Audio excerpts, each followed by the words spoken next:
Welcome back. It is grand finals time in the studio. Okay, Anne. Please say it again with a little more passion and power. Yeah, more passion and come on, like it's not really you. Like we need a little bit more power here.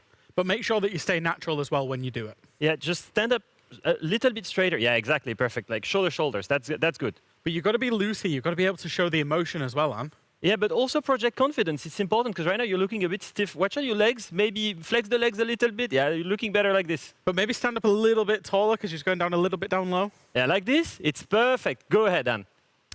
Welcome back to the EML studio for grand finals. Doesn't work, does it?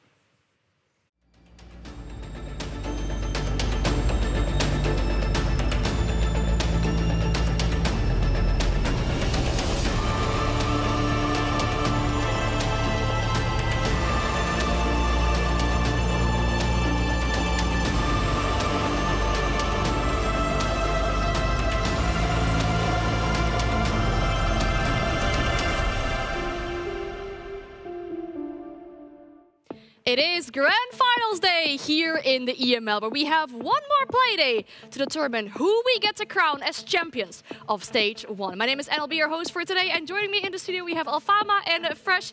Guys, I can't believe it's already coming to an end. So many play days, but only three teams remain. So much power. So much confidence. It's perfect, We're right? not doing this again. I'm not going to stand here with whatever. Welcome. I was doing some like... We'll be a little bit natural, yeah. but not Yeah. too natural. Yeah, Yeah. no, 3 play days. I mean, it feels like it was only 6 weeks ago that we started this whole process. But a stage feels like you've got so many play days ahead of you, and then it just comes at once. Every single play day, once Super Week's done, you know, and then we get into the playoffs, we decide EWC, and now there's just one thing to decide. That's the whole thing that today's about, deciding who wins EML. Yeah, life really comes at you fast here. If you don't perform, you lose out. And that's what we saw in our playoffs as well. Looking back at the bracket with how we started with 6 teams going into those playoffs 3 play days ago.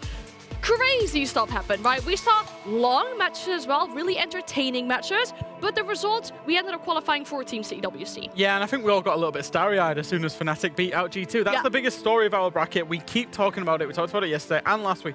It's the biggest story by far because we qualified 3 teams into the playoffs bracket, G2, Falcons and VP, that we thought were absolute shoo-ins, and we were talking about a 4th spot. Who gets that spot at EWC? It was basically going to be GKL Rebels. And then Fnatic turned up to the party and they completely upset it last week. And I think that's the big story. As we progress through, we can actually see, you know, it's Falcons, it's VP. They're looking like the 2 favorites. We might see a repeat of yesterday's game in the grand final. I feel like there's the domino meme of like GK beating Falcon in the stage, Falcons ending up 4th, then having to play, you know, obviously against G2, sending G2 in the lower bracket, and that led them eventually to get eliminated. Yeah. It's crazy how like small adventures in the stage can cost you so much in the bracket. Yeah, a lot of small adventures, but also big adventures in the stage. And as we always do, we review the final playday by jumping into the panorama. But we don't just do the final playday. No, we take all 12 playdays that we've had so far from the entire stage and review them with 3 categories. As always, we start with the monster. Our best rated player this stage is Pasha. Yeah, and honestly, he's been so consistent with it. Across the last 3 years of EML, he's been the MVP at least 1 stage. That's crazy, Jack. It's never happened to any other players in this league. He's probably the most consistent high-end fraggers that we have. Would you say underrated? Yeah, I think he's underrated. I think he gets high praise, but I don't think he gets talked about enough in the highest conversations. The fact of the matter is, over 3 years, on separate rosters as well, obviously this is a brand new roster this year, but on separate rosters, and also on a failing roster, realistically, if we look at 2025, he managed to be the MVP of the stage across one of the stages in 3 years. That is a level of exceptionalism that you don't come across very often. So I think we really need to maybe start talking about him more in, you know, that upper echelon of Siege players of all time, realistically.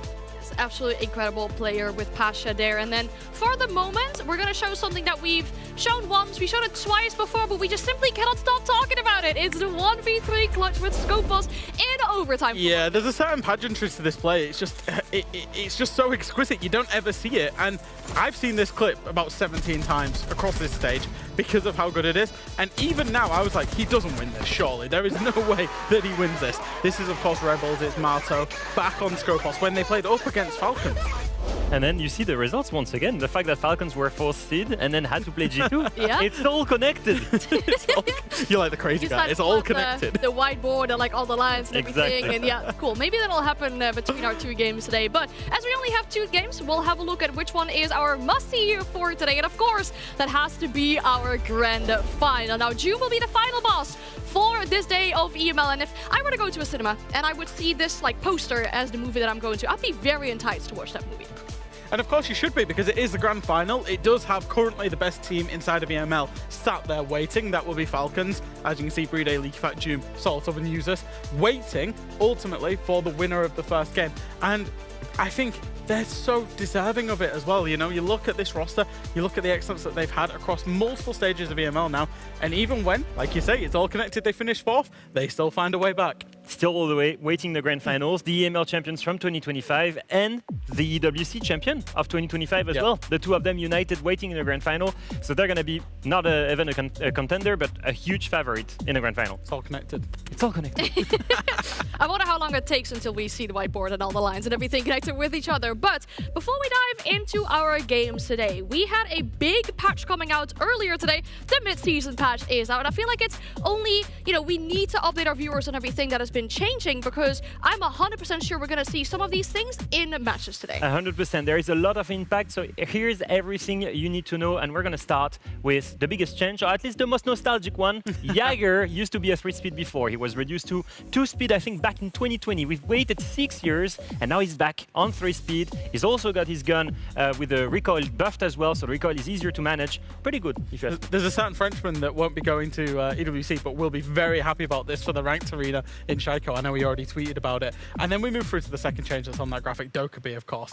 Now, Dokkaebi, brand new operator in terms of the rework, the remaster that Dokkaebi had. She now doesn't have a cooldown that's generic to all operators. So it was a 7-second generic cooldown. It's now a 14-second specific cooldown. So she can phone one operator, has to wait 14 seconds to phone that operator again. But the balance to that is she can now phone one operator, then a second unique operator, and then a third, and then a fourth. There's no cooldown on that, just on the individual calls to the operators. Yeah, and then a big change, in my opinion, is the 1-eye change. I think 1-eye, especially for any solo players, is one that will have a lot of impact. I'm thinking of obviously a player, an operator, sorry, that is now have a shield. You also have 7 magnets. You have an activation time that's quicker. You have a regeneration time that's quicker. So that's a lot of changes. And honestly, a massive buff for anyone that wants to have a solo extend. Yeah, I'm a big fan. Maybe a little bit of a shift towards the utility meta again, but that'll be good because we've got a lot of attackers to deal with it if we do end up going there with a Jaeger and a 1-eye change. But of course, you've got Sophia as well. Now, Sophia, she's got 3 of each. 3 impacts and 3 concussions, which kind of makes her a little bit like a one-man army once again. She can clear out the ADSs and she can breach the walls. And I'm hoping, actually, we see more double impact in from below, as we've seen a couple of times in EML.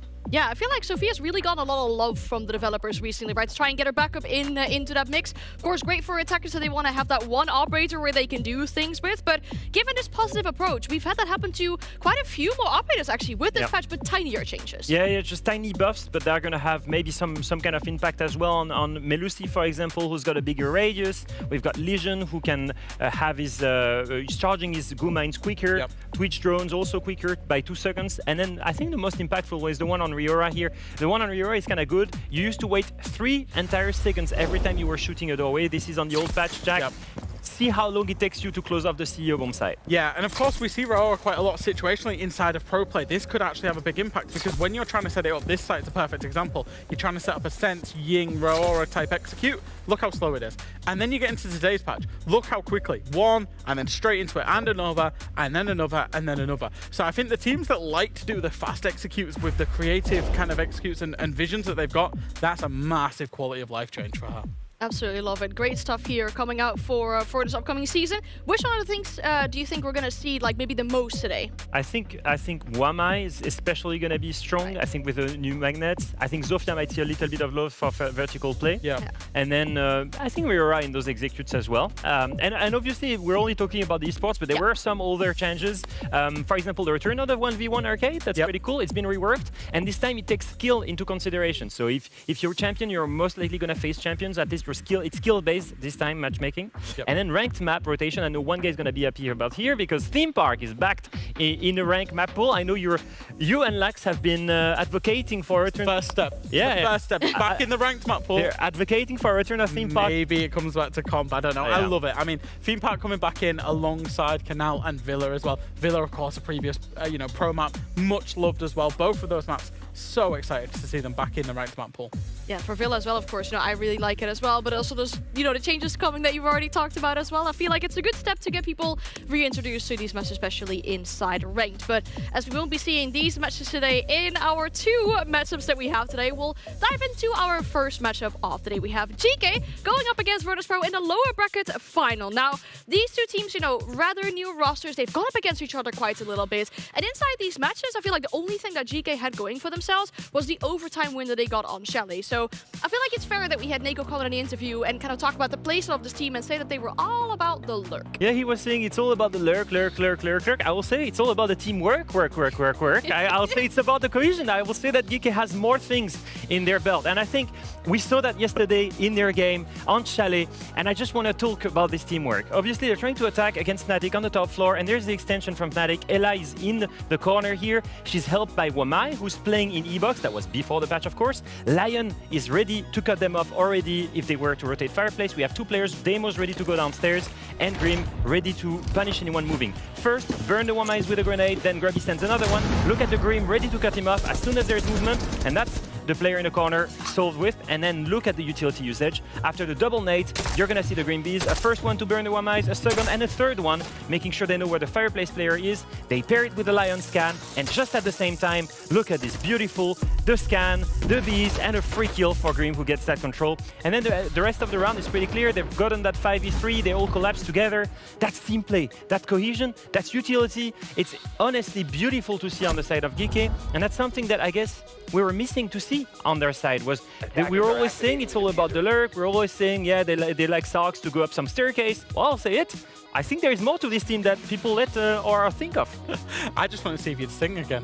No. Okay, I've done it once. That's fine. Do you know who's at the forefront of that for me? There's one man, and it's got to be Grubby. I think he's having an absolutely exceptional stage.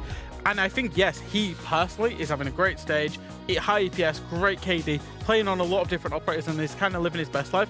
But I think he was the one that was kind of holding it together. He's the one that's, I think, carried on through this team and integrated Ask and integrated Yoga and integrated everybody. Yes, the initial vision, the initial playstyle was lurking, and they had a lot of success for it. But as we've just seen in the Telestrator as well, there will be more, but it's a development and it's a work in progress of this team. And I think that man on your screen bears a big amount of responsibility for that. I think he maybe also solved the issue of too many cooks in the kitchen. When you have Yoga, who was an IGL, when you have Ask, who was an IGL, and Grubby, who was an IGL, you might think that's too many cooks in the kitchen.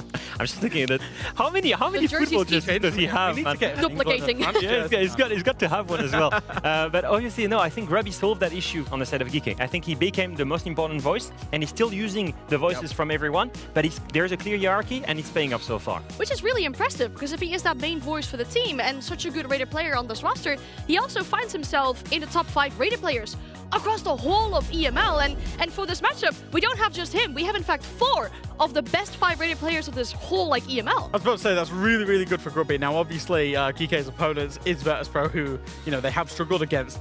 And why have they struggled against? Well, because Virtus.pro pretty much across the whole stage have been one of, if not the best team. And I think the way that their system sets their players up for success, you can just see it. This is the top 5 rated players sorted by EPS across the entire stage.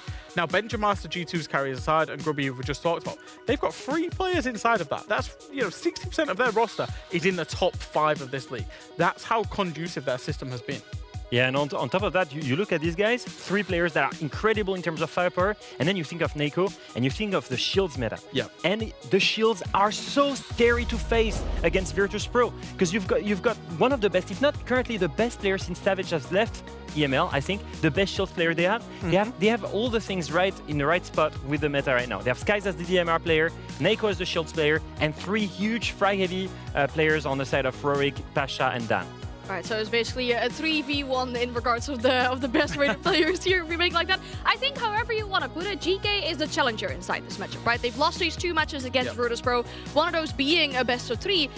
Looking at the map veto, I want to see that, maybe hopefully third time is the chance for them. We will be going back to a Chalet at least, which was the map that they won.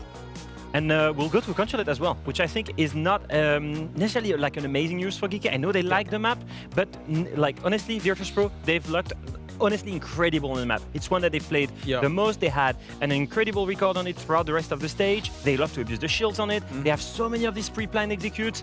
It's no wonder that Virtus.pro picks it. I don't want to be presumptuous, I really don't, but I think we could go all 3 maps here because, as you said, Consulate, VP love it. It's not great for those kind of lurks. I know we're saying GK and all about that, but you've got to kind of sweep across. You've got to double up. You've got to triple up Consulate. It's so tight in terms of the corridors and where you're playing. And then you get into Chalet and it's completely the opposite. It's the type of map the VP don't really want to be playing. It's expressive. It's very natural. You can do a lot on that map. So I think both teams will impose their own style on their own map pick, and it's strong for their map, not necessarily their opponent. And then we'll go to a Fortress if we get there, which I think is a great battleground. Both are great on it. Love it, yeah. So with the map pool, you're saying we're going to get a 3-mapper. I think there's another clear indicator that we might get a 3-mapper. In fact, maybe even a 45-round series, because we have the perfect caster duo for that. Joining us today here for the final day of EML, we're joined by Ace and Des. Is your voice warmed up enough for a potential 45-mapper? 45 round. Mapper. We will not be here. Whoa, calm down, Anne. Not looking forward to this one. Yesterday was a really good series, I thought, actually, the one that we did cast. And I think we're all expecting that as the rematch. This first one, I kind of lean towards Jack. I can see it being 3 maps. I hope GK can do it. I think give us a good fight. Yeah, it wouldn't surprise. I mean, my glasses are steaming up already just at the thought of that level of excitement. So, it's I'm sure it's going to be a good one either way. It will be a very good one. And the match is also ready, so it is all yours. Thank you very much, Anne. Yep, Tim, we get a repeat of that map that we saw during the series yesterday as well in Consulate to kick things off. A bit of a tough start, you might think, for the side of GK, but maybe they saw what happened yesterday and have got their own ideas now they can bring down their opponents. GK have been the consistent mystery team, and I think they're going to bring a few more surprises and mysteries into this one, Des. We've not known what to expect throughout stage 1, realistically. Well, I say that, I think we didn't know what to expect at the beginning. I think towards the end, we kind of started to expect them to win. They've done phenomenally well to put this team together, and the way that they've grown, they've got themselves into EWC, absolutely fantastic. At the beginning, we were looking at this and saying, we've got Europeans, we've got Brazilians, we've got North America, what is going on with this roster? But teams have struggled to find a way to beat them. That's the top and bottom of it, and I think they've brought the strengths of a lot of those regions together. They've picked up those areas of expertise and they've done really well with it. We've got our bands coming in for concert. It's going to be Grim, Deimos, Clash and Tachanka taken away to kick things off. Say they might have some mysteries to bring, Tim, but my worry is on the other side is the mystery machine itself, Virtus.pro, on this map. Consulate, as we saw yesterday, they were excellent on it. They're 4-0 on it overall. It's their favourite map out of any. GK themselves are undefeated. They only won the 1 map over the last 6 months here, but I think looking at it, for me at least on paper, this should be a Virtus.pro map. Chalet will be very interesting because GK are 5-0 on it, Virtus.pro are 0-4 on it. You couldn't really ask for more opposite stats, so that could definitely be where GK bring us to that 3rd map of Fortress. When you get to Fortress, well, anything can happen if we get there, but that could still be quite a way out. We'll lock in first and see how this one plays down. You heard Tim talk through the bands. We saw a lot of really interesting play around shields yesterday, a lot of clash in response to shields, double shields being stacked up sometimes, a lot of stall coming out from both teams with things like the Goyo, like the Azami being ever present, Mira even being loud for a good number of rounds too. I think those 2 bans from Virtus.pro are definitely looking in towards it and saying, well, that was a massive problem yesterday. We had to ban away the Chanka from Falcons. Again, the clash was a nuisance. Let's just remove both off the board entirely. I think the other thing that tells us, with the clash being on, is Neko is going to play shields every single round because 100%. There's going to be nothing to stop him now. So realistically, I think that's what we will see. He brings along the Blackbeard for this top 4 push. Interestingly, we will keep you, abreast of all those changes that the desk so fantastically spoke about that have come in today's patch. Straight away, we've got Zofia, 3 canisters each, combustion and explosive. just look at what he's got in his back pocket. 2 hard breach charges, the 3 impacts, the 3 3 soft breach, 3 concussions. Sophia can do everything. Yeah. Like I used to think Abana was pretty good for it, you know, of course, as the X-Kairos, of course, the breach charge as well, so I'd always run around with her. I might turn around now in ranked having to play Sophia instead. That is ludicrous. So true. It's so true. And on the other side, we have got one of the other operators who's seen a change, and that is Wamai. Up from 6 to 7 magnets, but also down on the recharge time. So those 7 magnets are going to come online much, much quicker. And I believe the time that they take to kind of be ready after you've deployed them, the time that they activate is much, much quicker as well. So Wamai just a lot more dynamic. And look at the utility. Nitro in hand straight away. That is new to Wamai. He's lost his impact nades, but has been given the Nitro and the deployable shield as well. Yeah, having a good debate around this in the talent group chat earlier on, having the conversation around, you know, C4, shield, like, the shield makes total sense when you can, of course, remove basically everything that could possibly destroy it, except for things like leaning in towards a Flores drone. But I think that C4 is going to be the main one. Like, think about how many C4s we saw both teams playing yesterday. I think when you've got the ability to deny a lot of thrown utility to catch things, especially in sites itself, I think will be the most interesting part now. Like this, for example, as well. Air job being soaked up and taken out dead easy. That's no longer a safe thing you've got, but I think given he was aiming at the ground anyway, he was looking to try and burn through that knowing that it was there. But I just think it's going to be ridiculous to try and deal with the Wamai magnets when they're all out in the field. 6 have already been deployed. Of course, 1 or 2 have been consumed as well. But look at the time, Tim. We're down to 45 seconds. Another concuss comes on through. Just double impact him at this point, Tim. Why not finish it all off? Pasha swings around, gets the kill onto Groovy, but is time going to become an issue for Virtus Pro? Their final push is starting to begin. Nequo is going to try and get himself into long desk here, get aggressive. They know they've got the Azami to deal with. They managed to do so. Skies gets the kill. They did lose the shield along the way, but it might not be the end of the world. Leaves them now in a 4 versus 3. 15 seconds left to go. Skies needs to be careful. He's the one with the diffuser in hand here. He doesn't want to be dropping that in no man's land as they don't have time to fix it. 10 seconds. He knows there's one behind the desk. They have no idea of his position. He's going to try to put that diffuser down. It's all up to the Wamai to fight out of the closet. Can't do it. And that's going to be the first round going to Virtus Pro. That was actually a really nice final 30 seconds from Virtus Pro. It was, and dare I say, looking back at the series yesterday and knowing the changes that have come into today, and Fresh tweeted this, and I can't believe he's given it life as well. A lean back towards a utility meta is what he said. But I think that's what we're starting to see across these last couple of days, and you've just seen it come through in full force in this round. Like, think back to the day. When would you ever see in the last 5 years an Ashe and a Sophia on the same team? But that's exactly what we've just seen, because there's so much they have to try and chew their way through when you start thinking about Goyo canisters to blow up, Akiba barriers to chew your way through, the magnets you've got to worry about as well. There's just so much on there, which is why it came down to the final 30 seconds. And we were very worried yesterday that a number of times rounds did come down to the defenders leaning on the clock a little bit to help them get things over the line. And I thought for a second then Virtus Pro might fall foul of that once again.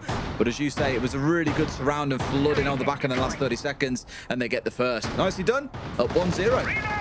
Yeah, I have no kind of concern really of going back towards a little bit of utility. I think going all the way to what we had with the 20-second meta that we had back in the day, was a little bit oppressive. But I think, it's Siege for me. Using those gadgets, seeing that utility use, it's not having kind of TDM of just run in and get a couple of headshots. I like to see that. I like to see teams having to think around it. Obviously, there's always a balance to be found with everything. But I think in terms of that, I think we're in a really good spot at the moment, and I don't mind at all seeing a little bit more of that kind of utility gameplay. I think it's brilliant, and it gives a bit of life to what Siege is as well. So we're going to go into round 2. Virtus Pro will continue on attacking this time. They will be attacking onto Piano, so it's going to be a lot of top floor focus once again, just as we saw in the last round. All they really had to do last time was take admin, whereas this time they're going to have to take a little bit more. They're going to have to get that top floor. They're going to have to get CEO. They're going to have to get front desk and get all that in their control so that they can start working those verticals down towards that.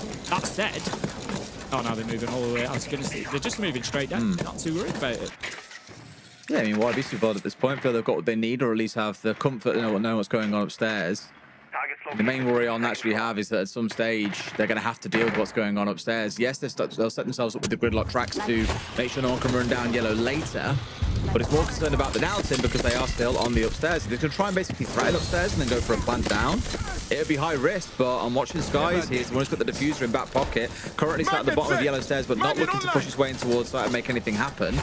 They're going to have to go aggressive upstairs at some point because they've already burnt nearly all their candelas here. They've got no choice but to fight for this upstairs, Tim. Oh, exactly that. They've got to do something because otherwise GK are just going to stand up there and just rain utility and rain shots in on them from above. We'll see the Nitro go out. Doesn't do any damage. Pasha has taken a little bit of chip, but Naquo's going to take a lot more as Yupo manages to find him and take him down. 4 versus 4. Yes, it is, but quickly traded out as Ask manages to find Rorik, downs him and takes him out in the remnants of that Toxic Babe canister that was left alive. How about that from Dan? Beautiful use of that Soliton radar, pops around the corner, finds his man 3v3. Just a ludicrous gadget, isn't it, as well? You basically know exactly where to pre-fire, and away he comes with the kill off the back of it. Pasha almost finding one through the floor. We heard about this a little bit yesterday, by the way, as well. Double F2s. Definitely becoming a big thing right now. The gun's a little bit crazy. DMR still extremely powerful, but why not when you've got the opportunity? Yupa trying to just like hunt through the floor here. Second time asking, can't quite find his man. Maybe on the third he will, but the plant now going down. Skies got himself in a spot where they can't challenge him yet, and here we go. The upstairs challenge down is just a little bit better in the moment. Hits the 3, and that's what you've got to do too. If you're going in for a plant, you've got to hit upstairs at the same time so they can't watch through the floor. Dan collects a 3K, and it's 2-0 VP. Brilliant timing from Dan there. He doesn't go too soon. He just waits until that diffuser's going down. So then you've got 2 defenders upstairs who can hear that that diffuser has been planted. So all of a sudden, a little bit of panic starts to set in. A little bit of urgency starts to set in. And what are you not watching anymore? You're not watching those flanks. Beautiful stuff from Dan to just pop up, get that 2K and close things out. Virtus Pro, super solid so far. So much so that GK feel beaten up enough to go to the tactical timeout. Yeah, I mean, those first 2 rounds of, I wouldn't call it a car crash, but they've been a real struggle. They played the start of both rounds really, really well. Held upstairs in that second round, didn't try to give up ground, dealt with utility like the candelas being yeeted at them, no problem. Back in round 1, down to the last 30 seconds, hadn't lost anybody. Cool, we're in a good spot here, guys. But the final 30 seconds, when Virtus Pro sort of say, okay, 3, 2, 1, go, is when things then start falling apart. They can play the game of chess, Tim, but sadly they don't quite know the rules of checkers, and it's hurt them in those first 2. That's got to get corrected here for round 3. Certainly has. Yeah, good start so far from Virtus Pro. I think the thing about Virtus Pro as well is you don't want to get to a position if you're GK, and obviously it's easy to say against any team, but Virtus Pro are really a team that you don't want to get too far behind. We saw it from Falcons yesterday, a great example of what I'm talking about. Virtus Pro in the first 2 maps went up 2-0. Falcons were always able to get that 3rd round then and just ensure that they stayed in touching distance, that they didn't get too far behind, that they didn't let Virtus Pro get on top of them too much. And that's something that GK, a lesson they can learn from that, and they need to come in here and get this 3rd round, because otherwise Virtus Pro on Consulate, they'll smell blood in the water and they'll just come for them and it'll be over before it begins. All right, well, let's see exactly what the impact of that attack timeout is going to be and whether or not they can keep themselves going here, because spoke about it a bit yesterday. Consulate, one of our more defender-sided maps, very consistently it's inside of the top 3 out of the entire 9-map pool that we've got. The Virtus Pro to start off, okay, look, it's their map pick, granted, but at the same time, for you to start off down 0 and 2 on the defensive side of this map does already not have a good foreboding for how the second half might go. And just as you think things, Tim, okay, maybe we've got an idea here, we can figure things out. Well, Virtus Pro change it up yet again. Where we saw Blitz in the last round, we've now got a Monty on side. If nothing else, Tim, it feels a bit like an air quotes normal setup for executing downstairs if you're trying to go in through the main wall, but that is not going to be their focus. Instead, getting themselves into the backside and trying to go for a server here, which I would say now is becoming the standard way to attack this site as well. It's worth stressing. Yeah, for a while it became all about the verticals, and no doubt they may play a part later in the round, but across the last maybe 6 times I've watched this site attacked, I'd say at least 4 of them have constituted a server side push like this. Yeah, very much so. It's becoming very, very popular. We did see an attempt to open up that front side, but the Thatcher wasn't available to support that. We did have some questions around the Thatcher play from Virtus Pro yesterday.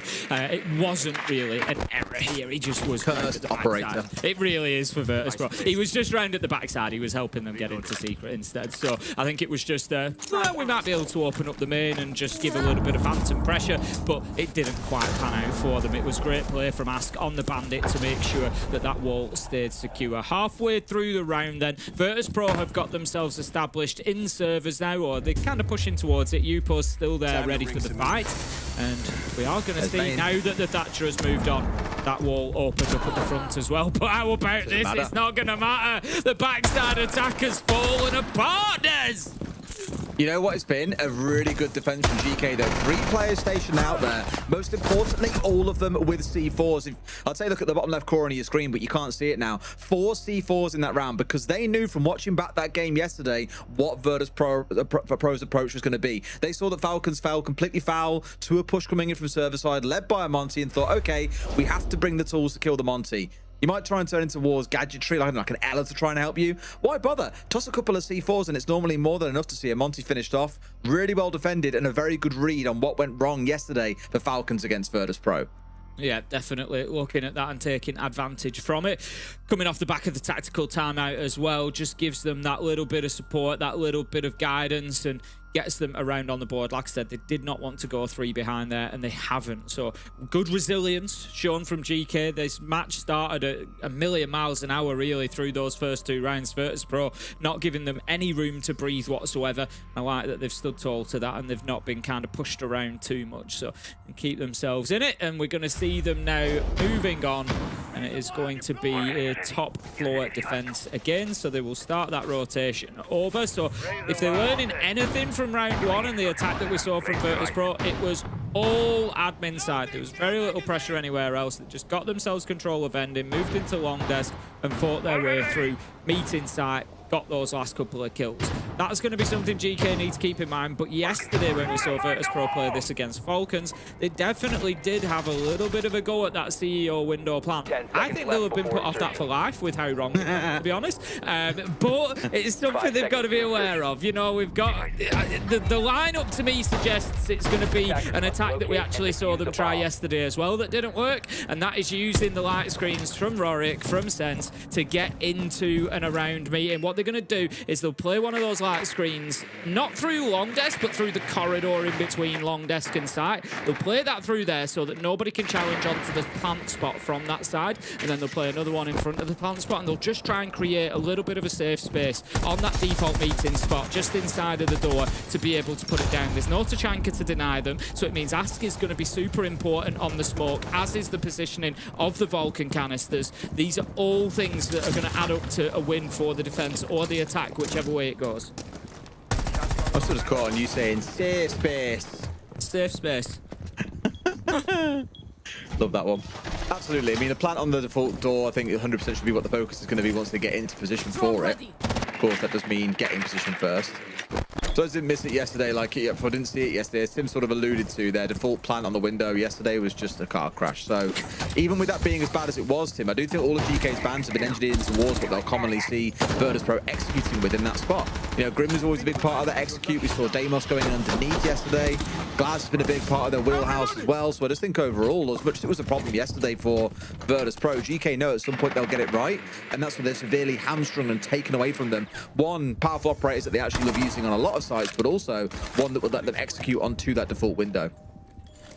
We can already see that Rorik has put one of those light screens out. You can just see it rolling on through from Coffin side. That's going to be towards meeting, so they kind of start putting the sides of that box together.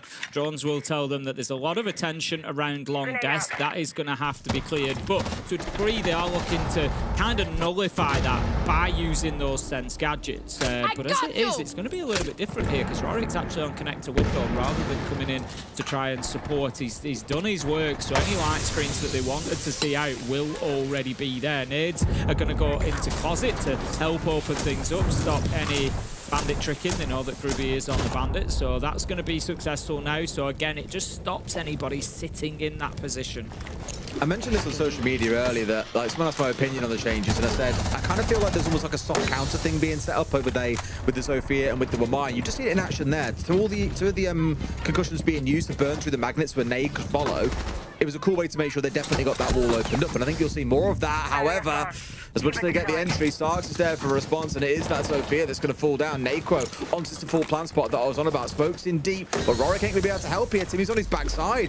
Gonna basically try and raw dog a plant here, Tim. I'm not too sure about that one, but right now no one's pushing him. I say that, and they've got underneath. Starks is there, Tim. 2 for him in the round, down to the last 5 seconds. This one looks a little bit over, I'm afraid, as Ask gets one more. Skies is all that's left. This round's going the way of GK. It's going to be 2-2.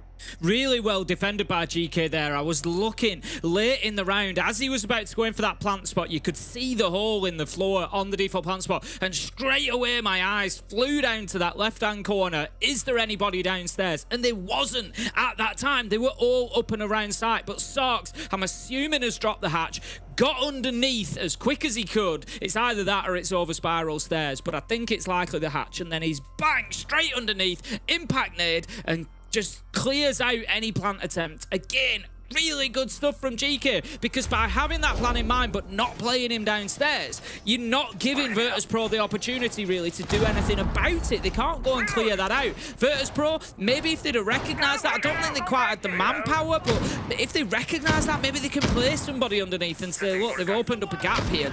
You know, this is a real possibility that they go for that vertical denial. But Virtus.pro, they just weren't that far ahead of the game, and GK, they were. They got it done, 2-2. Spoke for a while now in the meta that we're in, how it's the job of the defenders to be disruptive, that you have to play the map, you have to aggressively challenge on towards the attackers, and it's why we've been in this trap meta for a long time, where things like Denari, Thorn, Ella, Melusi have all rose to the fore and been quite a big proponent or component of a lot of defenses. We're almost like, I think over the last couple of days especially, I've noticed it, this slow transition now towards more playing stall again, and as we've alluded to a little bit today, I think the changes that we've seen to utility with things like the Omar, like the Sophia, will start to bring more of that back in towards being a focus on like time wasting rather than so much on trap-based play and trying to react to information around the map itself. It's basically a very, very interesting set of games, and I imagine that might change a little bit on Chalet, but truthfully not too much. You'll still see a lot of the same things like the Goyo coming along, no doubt about that. Again, everything just being very aggressively contested here by GK. They're not letting Virtus.pro settle too often at all, and I love that from them. Really making it difficult for them. They look straight up at the windows here, right on top of them. They're not even defending top floor. They're defending piano and exhibition this time. So, you know, it's a lot of work for Virtus.pro to even get themselves a beachhead established. They're going to send the drones in through copy, see if there's a little bit of room. They're going to know that they're going to be pressured immediately. It's going to be Naquo's job to push forward here. We did see him, I feel, over-aggress once or twice yesterday, so he just needs to be careful. It was early on in the day. As the day went on, we had some phenomenal shield play from Naquo, but just needs to make sure he doesn't put himself in that bad position just a little bit ahead of his team. He needs to wait for them to catch up, and that's what's happening now. Yeah, remember last time around they saw the shield, of course, had 4 C4s on side to help try and contend with him. A little bit of a different story on the upstairs. They can, of course, keep him at bay for a short amount of time with the smokes. However, I'm slightly mindful we're at that halfway point in the round, Tim, and they've already started to run out of tools to slow down the other side with. And sure enough, the killing starts. Rorik on towards Groovy. And comes down on towards top of the spiral as well. And the swing comes in. Sky's finding his man. The trade is there. And Dan's the one now trying to step across, but sure enough, Yupa knows exactly where he is. He's not going to get baited into that one. So for now, they can pause, Tim.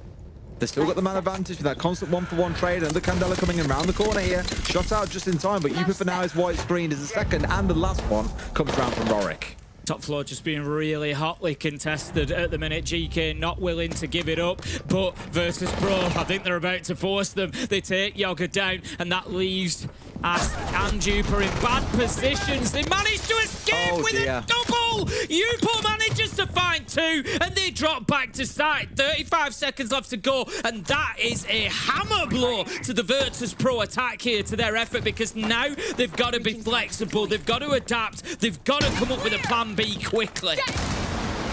Not too sure about this one, Tim. Virtus.pro starting to look a little more Virtus.pro than anything else, I'm afraid.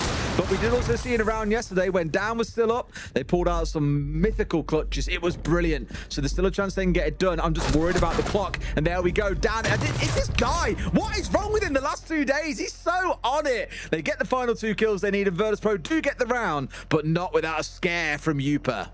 Definitely. I mean, 2v2, they're always in the round there, but just the way that GK managed that last minute, getting those couple of kills, back to site, kind of, right, we're going to hold our positions. The big advantage Virtus.pro had there was that top floor control, and they were able to use it really, really well. I was a little bit, I'm looking at the clock, I'm thinking, oh, 20 seconds now. You know, there's going to come a point where you have to get into site, but they were confident in their ability to open up what they needed, to find those angles, and it worked really well for them. So hats off to Virtus.pro. But tell you what, GK are giving them nothing for free here, are they? Virtus.pro having to earn every single inch of this with blood, sweat, and tears. They certainly are making it hard for them, Tim. 100%. But when it comes down to that little bit of magic that you need from a Virtus.pro player, they do manage to find it. And I'll come back to what I said when it was 2-0. You know, of course, we got back up to 2-2. GK did battle their way back in. But Virtus.pro were up 2-0 on the attacking side of Consulate, one of our more defender-sided maps. And it's their map pick. If this ends at 3-3, I wouldn't even feel too bad as Virtus.pro. I'd be like, yeah, you know what? I'd really fancy on the defensive side. We think that's where GK are going to struggle. I'll kind of go back towards what Leo was showing there in GK's game against Fnatic. They aren't slouched on the attacking side. They can do well. I just worry that you've got different scales of competition between Fnatic and VP, and I say that in the kindest way I possibly can towards Fnatic, but they did get absolutely battered yesterday. Straight away then, attention paid towards that main wall. You're going to get tricked again because the bandit is stood on the other side, knew exactly where you were. Ooh, No, it was the mirror crouch down. No, it was Ask. He was in there on the bandit. It just really... He started getting the battery out, but then just decided to dip back away from it. It really does surprise me, that. Because he managed to trick it off last time around. He did exactly the same, but I don't know whether it was maybe a little bit of utility or a little bit of pressure that's just backed him up, but ultimately they do get that wall open really early this time. Bro got a little bit spooked. I think there was something that caused him to back away from it. Probably really didn't quite have the time, didn't hear it going on the wall, and therefore was a bit like, oh, never mind, I guess. But it is what it is, I'm afraid. That's just how it crumbles sometimes. Now it's time to look up towards this top floor. Virtus.pro have got control there, and they feel quite comfortable with this. Now, of course, got to worry about what's going on site itself, but before then, probably also want to try and get some piano control. To really show them between themselves here that they can do the other kind of attack as well, one that does look at you going towards main breach and prioritizing piano, rather than focusing solely on that server side, which is the last two things I've seen them do when attacking this site. Be using the shield of Neko again to try and bully their way forward, create a little bit of space. As predicted, he has played shields every single round. We've had Blackbeard, we've had Blitz, we've had Monty, we've had all of them, bar maybe Fuse shield, but yeah. You only tend to bring you can forgive him for that one. Yeah, you only tend to bring that along when you run out of the others. And because the bans haven't gone that way, he hasn't needed to. I'll tell you what, not buying too much room for Virtus.pro at the minute. GK are doing a good job of just holding them at bay. Yuko does take some damage there whilst they're escaping back to site. But this is where the real pain point is going to come. Vertical control is in the hands of Virtus.pro now, so they can start pressuring site. But Sarks, what a big good one to pick up. He finds Solid Snake taking Dan off the board. Yeah, I mean, again, Dan's been having a brilliant couple of days so far, so you'll always be grateful for getting rid of him too early on. Also with the operator who's playing, as you say, the Snake, the Dream, turning into a second and then into a third. This is looking great now for GK. They will get that 3-3 half, unless Neko can do something a bit magic, but yet to find a kill for himself. I don't think that's going to change. I say that, Tim. He manages to find himself one, but now being surrounded, it seems on all sides. He's reloaded now! He needed the one-tap headshot, but didn't quite find it, unfortunately. The Skies... He'll bring one back, but with 3 more to find, there's no way he gets away with this. Gets one down. Hold up. Wait a minute. Ask gets the close. 3-3 half. Cool finish there from GK. Could have gone, could have gone wrong if Neko gets that kill, but ultimately they get it done. Well, let's go over to the desk and see what they thought about that half. Even here at the half, and I feel like for a team as Virtus.pro coming off the attack here, yes, they were slow, but at the end of certain of these rounds, there were incredible heroics play. Yeah, I think we were going back and forth between the two of them. Clearly, the play style from VP is always going to be the same. They're taking all of the time that they can. It's like the old VP, right? Yeah. Although they're a little bit more innovative to try and be as perfect as possible. And there are certain situations like this one, for example, in the 4v5, where they managed to find the win condition. 3v4, you see Dan, he spots the player in bench, he was actually cold, gets the opening pick here, and then when they go for the plant, he's the one that lurks up the Visa stairs to get the double kills on any defender that could have denied the plant. Beautiful play, that's all great and well. And in another scenario here, Jack, it's again, what, 5-10 seconds left in Yeah. the round, 2v2, and they again find a win condition in the late round. The good thing for VP is that they found a win condition, they've held their nerve, and they managed to find those plays in the last 5 or 10 seconds. I would say the bad thing is the first 2 minutes, 50 seconds of both of those rounds, they actually were succumbing quite a lot to GK, not really, you know, problem solving, and it was taking a long time. It was very, very slow, which we wouldn't necessarily not always associate with this new VP roster. I think the fact that they've got away with a 3-3 split is, in my mind, very impressive, because I actually think it could have been a 5-1. Yeah, and there were other examples of that. For example, like the one round where they're denying the plant with the Goyo. I think obviously, like right now, you know, 10 seconds left, they're planting. We're only seeing one of the symptoms of this, or one of the consequences of that playstyle. But you've got to think of all the lead up to that Goyo, by the way. The lead up was maybe like 1 minute 30 of Yoga on Wamai, burning as much utility as possible. Yoga has been playing Wamai a lot, especially since its new patch. And so they've been feeding Wamai as much as possible, forcing VP to try and problem solve things and burning as much time as possible. It was interesting to see him play on a lot of Wamai, actually. He really tried to force it, did Yoga. Tried to force Wamai C4. We was thinking maybe we might see shields coming out of Wamai's if it was played more, but he was trying to force the C4. Probably should have brought the shield, actually. Didn't do a lick of damage, to be honest, in any of the rounds with that C4. But yeah, I think that's the first impactful change that we've seen from today's patches. And quite a lot of Sophia as well. I saw some Legion here and there, of course, with the Goombind time now generating faster. Going into the bans here, I mean, Solid Snake was not bad. We saw a lot as well in that first half here, but at least GK wouldn't have it to their disposal. Yeah, not surprising, honestly, when you see Sox playing on it, lurking up the stairs almost all the time on Controllet, using it to get himself all of the control on the ground floor without having to drone. It's a very strong one. And then a utility-based operator for Glass. Okay, I understand it as well. I guess they don't want to deal with that. Yeah, and I loved it yesterday. I love it again today. The Denari ban coming in. I think that's, you know, so good when you're playing up against Consulate. So many tight hallways. Think about all the top visa, the admin side. I think you've illustrated that particular Denari about 7 times, Leo.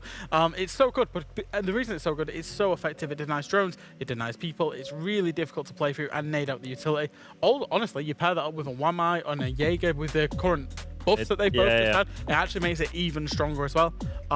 So yeah. Yeah, we're going away maybe slowly from the shields meta and more forcing utility burning meta. It's an interesting one because obviously, like you said, it's useful for the top floor, but you think of Piano and Expo, you think of Tellers and Archives, you kind of need to hold upstairs a little bit. You need to have that Denari setup up towards long desk, and so it's one thing to remove it completely, especially because VP have showed a lot of control throughout the stage. They've showed that same strategy, crouching on the Denari upstairs a very long time, always the same shield in the same position in long desk. That's two things that they will need to problem solve. Maybe replacing it with a Thorn, for example, or replacing it with a new Wamai. So GK have been reading into what Virtus.pro have been doing, right? Of course, we know the support staff from GK was once part of that Virtus.pro roster, the former roster here. But as we're waiting for all of our players to return back into the lobby, we have a little bit more time to talk before we send us into the second half. You talked about the things that Virtus.pro now need to do different with not having, for example, the Denari. What do GK need to do to get some rounds on the attack? Well, they're going to need, if they want to win this game in regulation, they're going to need 4 attack rounds on Consulate, which is pretty much unheard of. They are starting out on the back foot. And even though, you know, it should have been better, they are starting on the back foot because they only got a 3-3 on their defenses. I think realistically, I think shields might end up being important to them. I think we talk about them being a lurk-heavy team, and it's easy to categorize them. We've talked about how maybe they're evolving away from that. But I think the one thing that shields does is it forces your teammates to be closer to you, and it forces defender movement. And that's ultimately, they might come up against loads of problems. They might come up against his armies, shields, Warden now with a shield, you know, all that type of stuff, mirror windows, all things that they need to problem solve. Shields allow you to circumvent that a little bit. So I wonder if shield play is going to be big for them on Consulate. I think the big problem that I've seen with the VP's playstyle all the time across the last few play days, in defense, they almost always play towards the plan denial. You can see it already, the Tachenka, the Warden, they're almost always playing towards that. And so GK, they need to not fall into the trap of playing objective-oriented, maybe change the pace a little bit, not be afraid of going against the late round win condition from VP. I love how Siege is an ever-evolving game where we talk so much about counter-shredding, you know, having to problem-solve because certain essential parts of your lineup just aren't available. So the question for the second half is really who has the best game plan going into it. Well, I guess we'll find out the answer very, very soon. And thank you very much, guys. And I'll come back towards what Leo was saying there. It's a big point to mention for Tim. Need to see that big focus on not getting caught into playing into VP's game plan, which is a lot around that plant denial. We've also got a lot of things to slow things down, but when it comes around to the execute itself, they do have the Warden on side. They have got that Janker on side. They have got things that you've got to work your way through, like the Bandit. So for GK going execute focus, dare I say, with the Sens on side, they've got to be really mindful of that. If nothing else, use the plant as a bait and look for the kills off the back of it, maybe the go-to game plan. Round 7 underway then. Let's Tim, see. you're on mute. I'm not falling for it this time. I did look. What do you mean this time? That's about 6 years ago, man.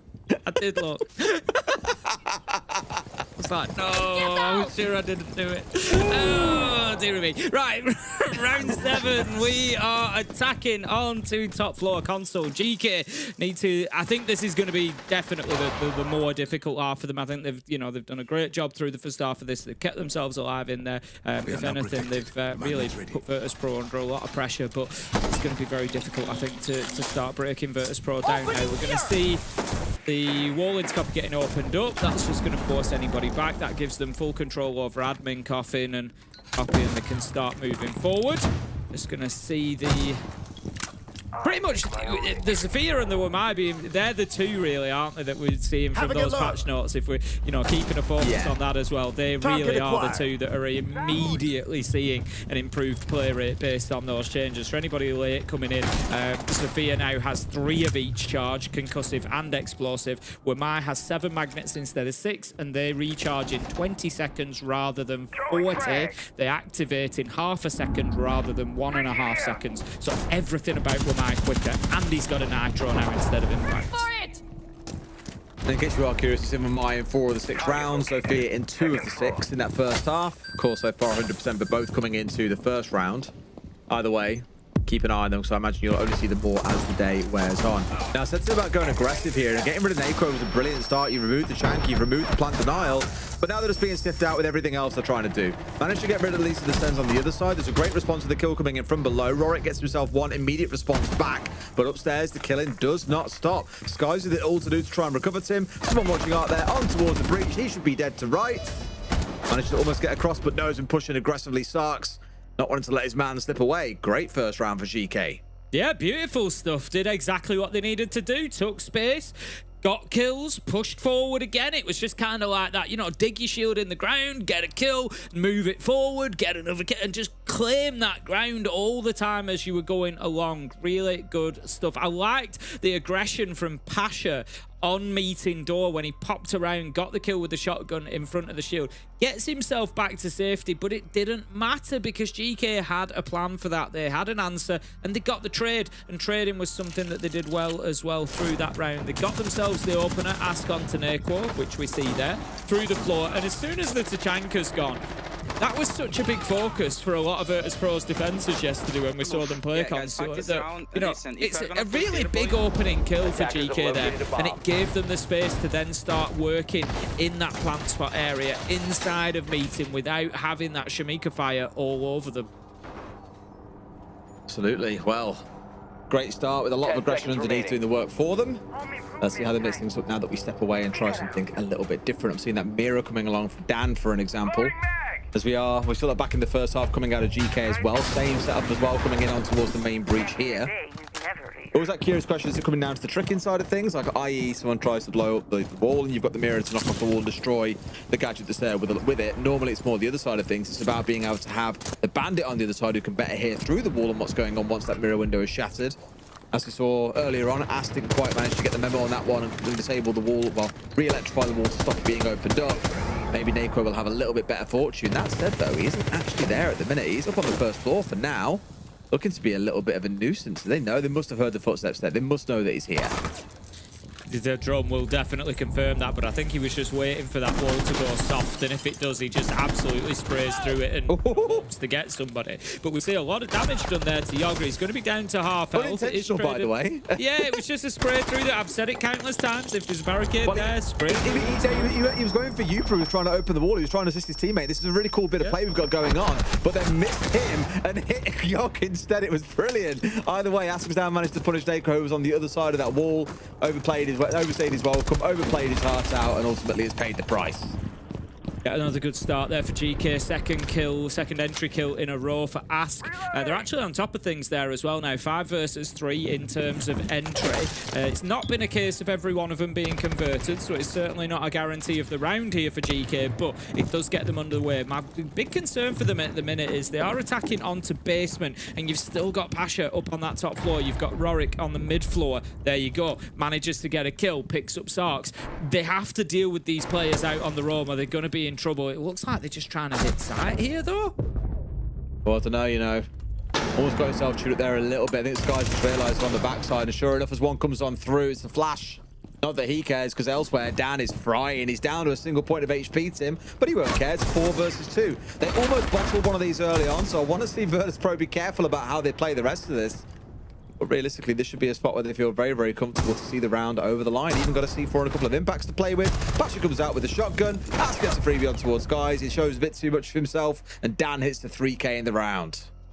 Honestly, exactly as I expected this to start going. These two are just absolutely wailing on each other at the minute, just throwing massive haymakers, both connected and both doing serious damage, but keeping themselves in the fight. 4-4 on the scoreboard now. Wouldn't be surprised to see overtime, I'll say it now. But yeah, great stuff from Virtus.pro there. GK never really got anywhere near the site, and the reason they didn't was the whole map hold that came out of Virtus.pro. I called it. Rorik, Pasha on that first floor, second floor. GK never really dealt with them. Instead, they decided, look, we're just going to go direct to site. But the problem is, in trying to go direct to site, you're choosing to take fights with Dan. He's currently 8-4, and he's been flying this weekend. So, you know, if you're going to leave somebody as Virtus.pro and say, right, you're holding down site, it's going to be Dan, isn't it? And he's, you know, just absolutely shredded a few of them. So, difficult one for GK. You feel like if they are going to get any joy in this game on the attack, I feel like they do need to be clearing those extensions, those roamers. They can't be bypassing steps, which is when they're a short site like that, essentially what they're doing. They have no vertical control. They haven't cleared utility. They haven't cleared their flanks. They're just trying to opportunity spot and get aggressive. But when you do that, you're giving Dan 50-50 gunfights, and he's going to win them. Pasha is going to win them. This is the problem. So I think, you know, make sure you're ticking those boxes. You clear top floor, you clear mid floor, you work your verticals. That way, you can put somebody like Dan, Pasha, in a lose-lose situation by having the vertical above them when you're trying to push the site. I think skipping steps is going to hurt GK. I think especially now more so, you've got a few other problems to deal with. Yes, it's not a Chanker on side, but you are seeing the clash coming out from Nako here. Spoke about it a little bit at the head of the game that yesterday in the showdown with Falcons, which you may well see again a little bit later on, assuming of course Virtus.pro win this series. There was a lot of back and forth, shields coming up against Clash, and then there's just the usual chaos that unravels as a result of that being the interaction that you see around the map. And I think here, although there isn't a shield on side, it's still going to be the fact that Nako can waste a lot of time and be a real headache for them. And again, I say this with love, he isn't quite fragging out this game. Sometimes he's had some brilliant games on shields, has got plenty of kills. So far today, at least, it ain't that day. So there is not considerable harm in him playing on a Clash instead. See the track coming out a little bit further away than I think he was hoping for there. We saw him looking straight towards the ceiling, but Dan had got himself back just a little bit deeper. Going to make it more difficult to find that challenge onto him. As takes a ton of damage there as well. You just feel at the minute that Virtus.pro are starting to settle into these defenses. I know they lost the first one, but the second was solid, and the third is looking good at the minute. They're inside of Piano. Just having a look, we've got Skies, Nako, Pasha all up on top floor. Then you've got Dan and Rorik in and around site, ready to respond to it. I like this from Virtus.pro right now. GK, I think, are in a little bit of trouble here with 1 minute 10 left to go. They'll probably feel they've done a lot of what they need to, though. They've got the top floor control, they've opened up the vertical, they've had the Deimos in below, has got to track onto appropriate players and force them back towards more comfortable positions. They'll feel like they're kind of massaging the game right now and forcing Virtus.pro to be where they want them to be. So I don't think they'll feel too lost, although it looked like they're a little bit stuck for a while. I don't think they so much are. I think it's more waiting for the right opportunity. They've still got all these nades to make use of, for example. They've still got Candelas to go off. They've still got smokes to go down. It's not an awful lot for them to worry about. They've got to actually pull the trigger down and say go. Not like that.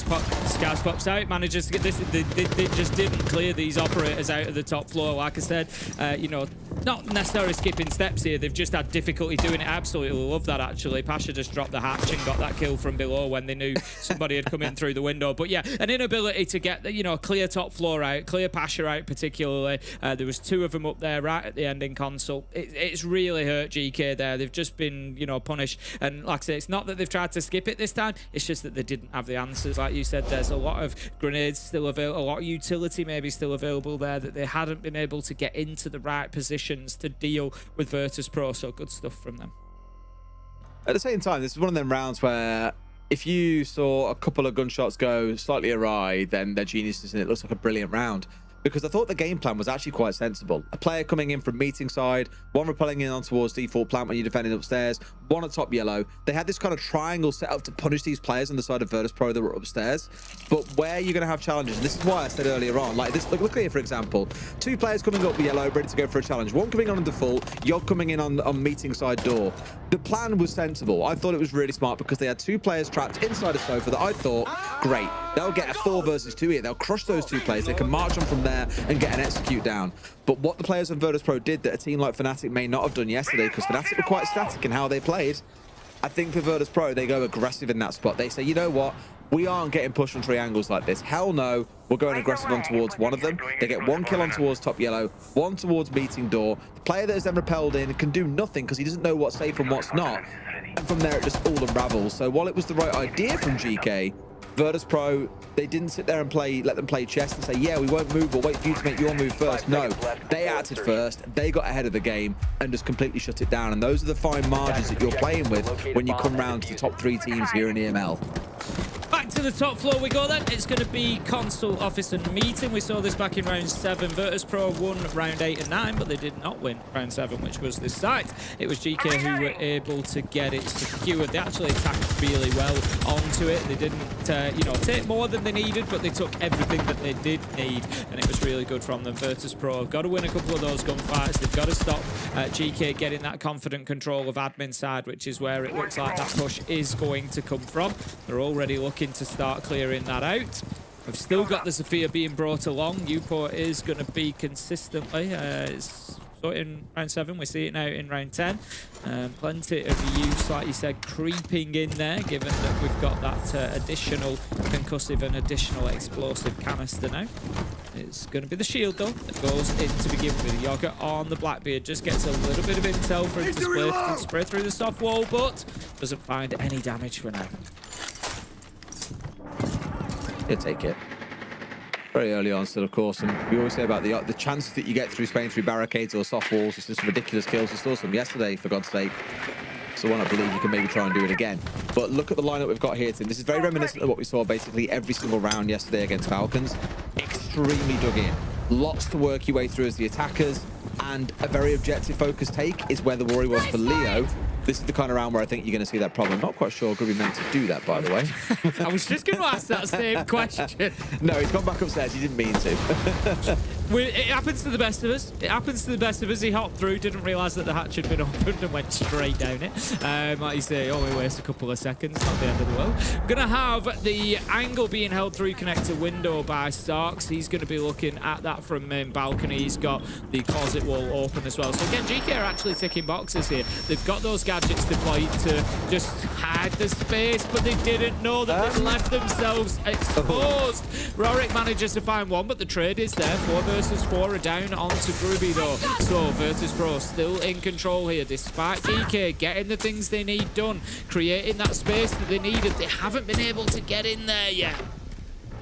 But you can see that mystery machine that we were speaking about earlier in full flow. The Shanka pellets raining out, smoke coming down.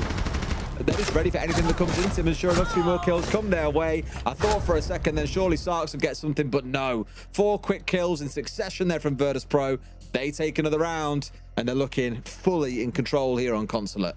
Virtus.pro really picking up the pace now. If you remember, I said once this team feels like they're on top, you will see the pace of the game really accelerate, and that's what they've done over the last few rounds. That gives them 3 in a row now. They've got 2 match points, or map points, sorry, and they just need to find 1 successful site. And the problem for GK is that Virtus.pro are now coming into the 2 sites that they won previously. They're going to be into basement and then piano if they need it. But the big difference here on basement is that, as I said, GK feel like they need to make sure that they're not skipping those steps. Last time around, Virtus.pro defended the entire map. They had Pasha up on top floor, they had Rorik on the mid floor, they had Dan and the others down in the basement inside itself. And GK decided, having seen 2 players off site, that maybe it was the time to just push directly in and try to overwhelm site. It really didn't matter because, you know, it didn't work. Sorry, because Dan was just absolutely all over it. Just got kill after kill down there in the basement. So I'd like to see this time GK, if it's the same kind of setup, make sure that they're not skipping those steps. Get the top floor cleared. Get the mid floor cleared. Do it as quickly as you can. Give yourself as much time, but use the verticality to clear out those power positions rather than running headlong into them. I think Sarks really likes football, by the way. I think he does have got a couple of classic players there. It looks like, I think it's a Vieira on the far left. We've got a Roberto Baggio and a Ronaldo as well. Surely he must be too young to remember Vieira, surely. I think he's probably too young to remember any of them. Yeah, good point. Yeah. If I'm right in thinking, if we're talking about primes, I think Vieira was probably the last of those to be playing in the prime, really. Ronaldo Vieira's 50 now. Yeah, I mean, Ronaldo was he was World Cup '98, was one of his biggest tournaments for Brazil. Was round about '98. Vieira will have been playing around a similar time, but I think probably played into the early 2000s. And then Roberto Baggio would be sooner than that. Roberto Baggio's kind of early 90s. He's at his peak. He was kind of 93, 94, I think. 15 years. Even I'm a little bit old for some of them. But Tim, you just sounded like you were speaking like you were best mates and like you went to school with them, and they're all in their 50s now. So what's that saying about you, my friend? I watched too much of them, unfortunately. Watched too much. You know what is not reruns on YouTube. I saw them first time around, unfortunately. You do have a real conundrum that you're in today, and I'm really conflicted. So I feel like I need your advice. Frequently, if we're broadcasting, you will say, please no one talk about any games that are being played. I really want to just like be able to rewatch them afterwards and enjoy them. Yes. But the problem is, it's France versus Spain. I know. And if France start losing or struggling in any way, I have to let Leo know. I'm a little bit stuck on what I'm meant to do. If you feel a direct need to do that, maybe you could message him. But I don't know if Leo's gonna. Leo might be in the same boat. He may be looking to watch it afterwards. But I think you're insane for one, because I could not sit here knowing a game was being played, and I'd have to have an eye on it. Like I could not. No, you see, I'm the opposite. I'd rather watch it when I can focus on it and I'm fresh and like I just want to like the France-Spain game's good. I just want to go into it you could be losing and like you're like not watching. And I know, but you'll be losing in 2 hours, won't you? So long as I watch it fresh. So long as I watch it like blind, so to speak, which I can't avoid anyway, but so long as I watch it, blind, not aware of I'm happy enough. I always try to avoid that. I would much preference to watch it live. But something like that, it's going to be a big game. So yeah, I'd like to hold on to that one and watch it after the broadcast. I just don't know how you can do it, because like if I know a result has already passed, like I can't then watch it like knowing that everyone else knows and the outcome is already decided, and I'm meant to sit there and be excited by it. Like the outcome isn't already known. All that's irrelevant to you, though, isn't it? Well, no, it's not, because I know that just watch it, then it's all irrelevant. I did it with the England-Mexico game. I woke up, I watched it at 7 in the morning, and I was like jumping up and down because it's the first time I've seen it. I've no idea what happens, so I'm excited. I'm jumping up and down. Simple, really easy. It's just weird, man. I don't know. You didn't have it in. Yeah, you did well on the night. You stayed until 1, and then the game delayed until 2 a.m. And then you're like, right, I'm going to bed. And then there were a few of us, bleary-eyed, sat here like, no, I wish I'd been there. I wish I'd been. See? No, I do. I never denied that at the time. As I explained at the time, the big problem that I had, I really struggle since. We're going way off topic here. Since my stroke, I really struggle if I don't get enough sleep. Like really struggle. I can manage on about 6 hours or so. Beyond that, I get really unwell the next day. So I was kind of like, I had to be up at 7, and I had to take my daughter had an important appointment that day, so I didn't have any option to like just sleep the next day or whatever. So I got to a point where I was like, look, I'll tolerate being up till 3 and getting up at 7. I will do that for this match because it's going to be massive. But when it then got pushed back to 2, and I thought it could be even later than that, and I'm looking now at being up till 4 or 5, and still I didn't have a choice but to get up at 7.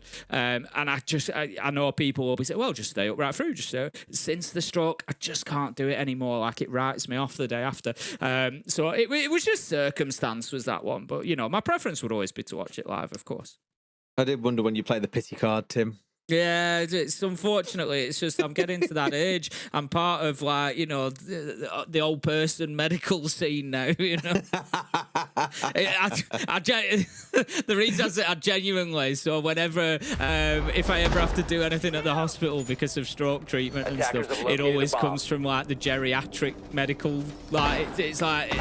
whatever the phrasing is that is, I think it's usually like it'll be some sort of, like, you know, old person or geriatric clinic or something every time. I'm like, it's just so depressing. Oh, but you know what ain't so depressing, Tim? Siege. And the game is back on. Thank you for your patience with that tech pause. In case you have missed it up until now, it is 6-4 to Virtus Pro. This is their map pick. Go to 3-3 first half, and despite winning the first attack, GK have now struggled to win anything in the last 3, where Virtus Pro are up 6-4 and very much on course to get this one wrapped up and send us into Chalet, a map that GK are 5-0 on and Virtus Pro are 0-4 on. So, if you like looking at numbers, you'll probably assume that's going to send us through to Fortress's map 3, but we'll see, of course, those stats can hold true going into map 2, which we'll find out, I imagine, quite soon, as I would expect to see Virtus Pro come out on top here.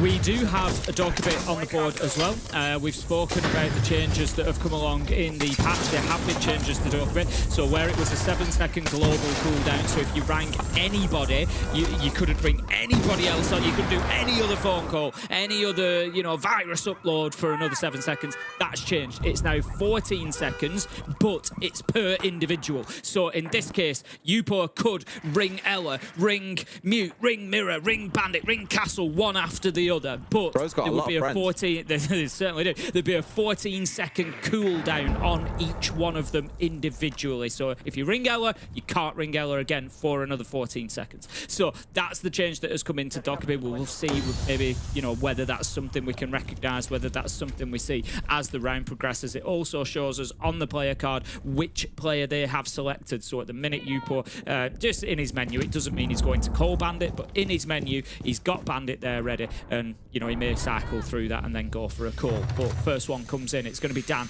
on to Ask. That's going to be the Selma charges. Any that were left, we did see some deployed on that main wall to begin with. So at least the utility has been used. But it's 4v4. No idea that they let Prawn. Sarks manages to get the kill. He just had to stay still. Takes down Rorik, and it's 4v4. Not so bad, but as long as Dan is standing, I'll always feel nervous, Tim. He's been a bit of a rocket these last couple of days, like I said.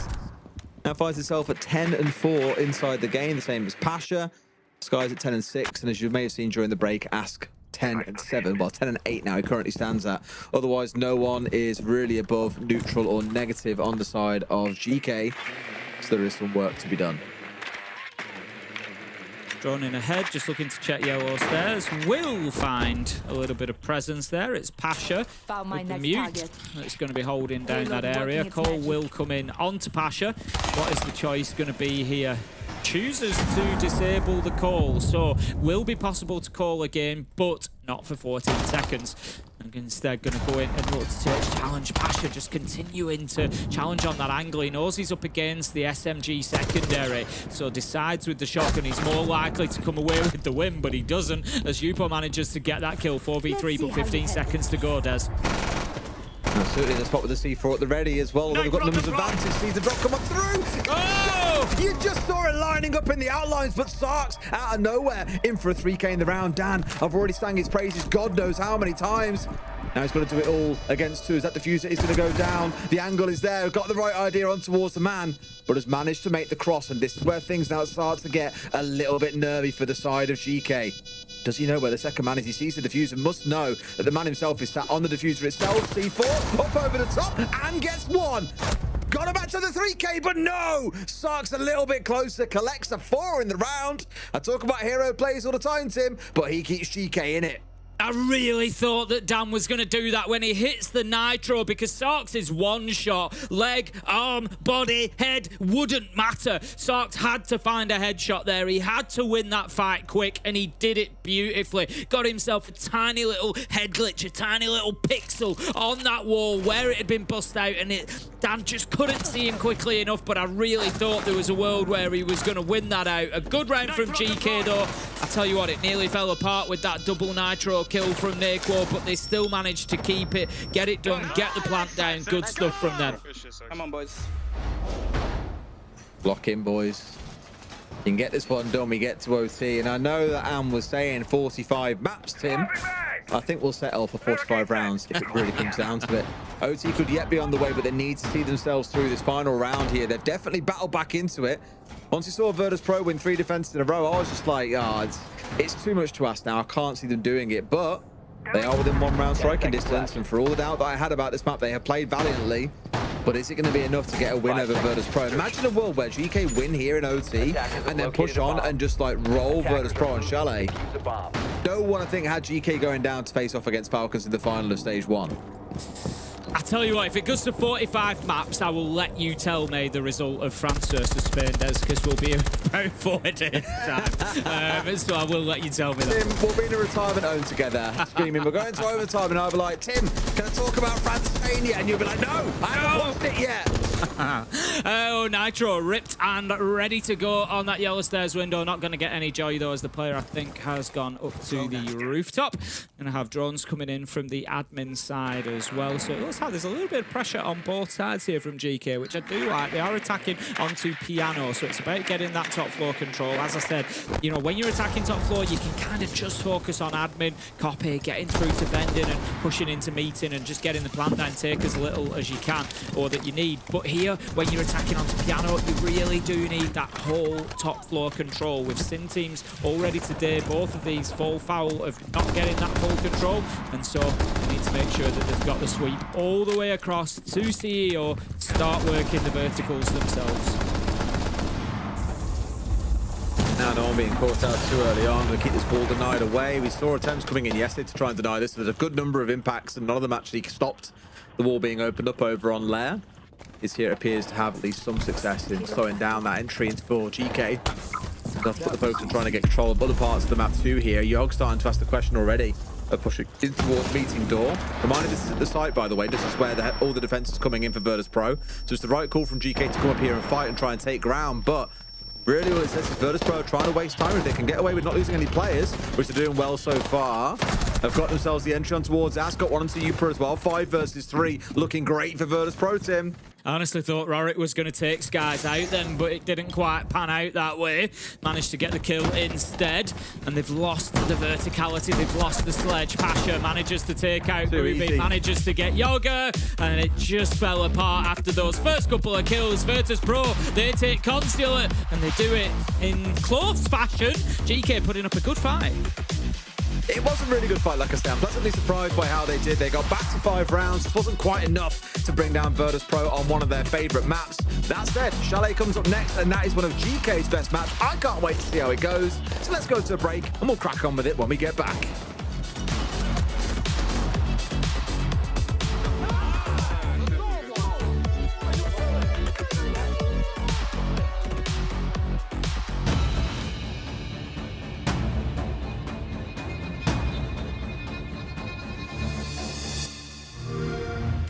Pick up the pace, ain't no time to waste.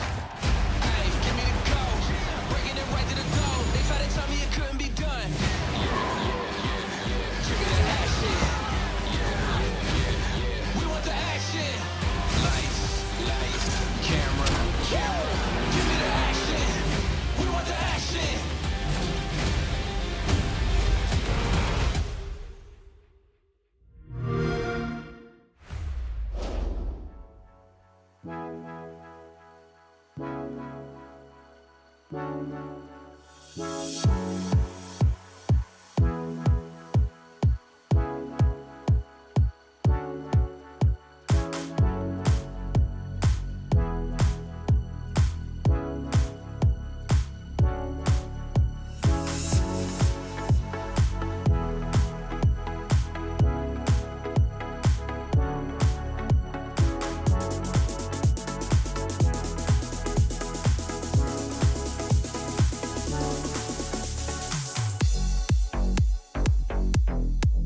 Virtus Pro get the first step done. They win their own map pick. And honestly, this couldn't have been faster if it wasn't for a few GK players absolutely popping off. Yeah, I felt like it was a very, very close game. I don't know. Yeah. Do you say in English, the devil is in the details? The devil is in the details. Yeah. Oh, detail. Les détails. The detail. Yeah, that's an inside joke, obviously. If for any viewers that have been watching for a long time, you remember us doing our detail segment on every single STR event in 2025, and that has left a little bit of trauma to Jack apparently. I'll say this: it was a game of details. I feel like VP was in control. I would say most of the time. I think especially in defense, played the map the right way. Very much the very same VP that we've seen, right? Playing towards that late round condition, trying to deny as much as possible, staying very close to each other. Sometimes one guy just roaming on one side, but the rest of the team staying strong as a core. And I feel like it worked really well against GK's playstyle. As we can see here, once again, they even almost bring this one back. So I think for GK, they always struggle to try and break the core of VP, right? There's so many players staying close to each other. And honestly, right way to approach a game where you don't leave any gaps open for a team that looks for them. Yeah, exactly. That's exactly how you're going to play up against when you're against GK is you don't leave gaps. Or you leave specific gaps that you want them to take, and then you abuse them on it. You set up a trap or set up an ambush. And I thought VP did just about well enough, I will say. A 4-2 defense half on Consulate. They succumbed a couple of times, especially on that basement when GK were playing for the plant. They did abuse the shields as kind of expected. They did want to play on the shields. But VP, they managed to get the job done on their map pick, and that's the only thing they'll be focusing on. And speaking of that core, I mean, there's two players on the side of Virtus Pro who really have been showing off inside this match. We already gave them the praise as, some of the top-rated players in EML, but even in playoffs here, they're making it work. Yeah, I mean, the consistency. We talked about Pasha in the pre-show, but we can also include Dan in that. The consistency and longevity of these two guys in terms of playing for this roster, especially Dan, for a long amount of time. You're talking, 7 years now, on more or less the same core of the roster. And the fact that they're still top fragging out lobbies, and it is a team effort, but these two guys have been in the top 5 of EML this stage and remain the top 2 players of this match so far. They're just continuing that journey. Yeah, and if you compare the two teams, right, only one round difference between the two of them, and it would have been to overtime. You have on one side the consistency on these two best players on the side of VP. Yep. If you look at the best player on the side of GK, you look at Grubby, we praised him, we said he was a top 5 rated player in EML. It's kind of rough, That's Grubby before, during the stage, then that's Grubby in map 1, 55 EPS and almost half of the usual performance we see from him, 3 opening deaths. That's kind of rough. Just to contextualize this as well, he obviously had a rough game, a rough map.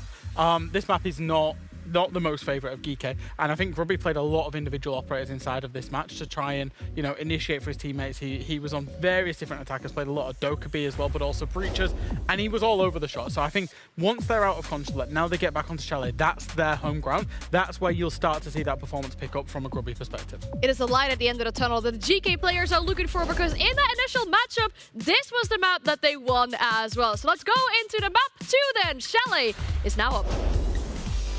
Thank you very much, guys. Absolutely. Last time they played Tim, it was an 8-7 to GK. It was nail-bitingly close.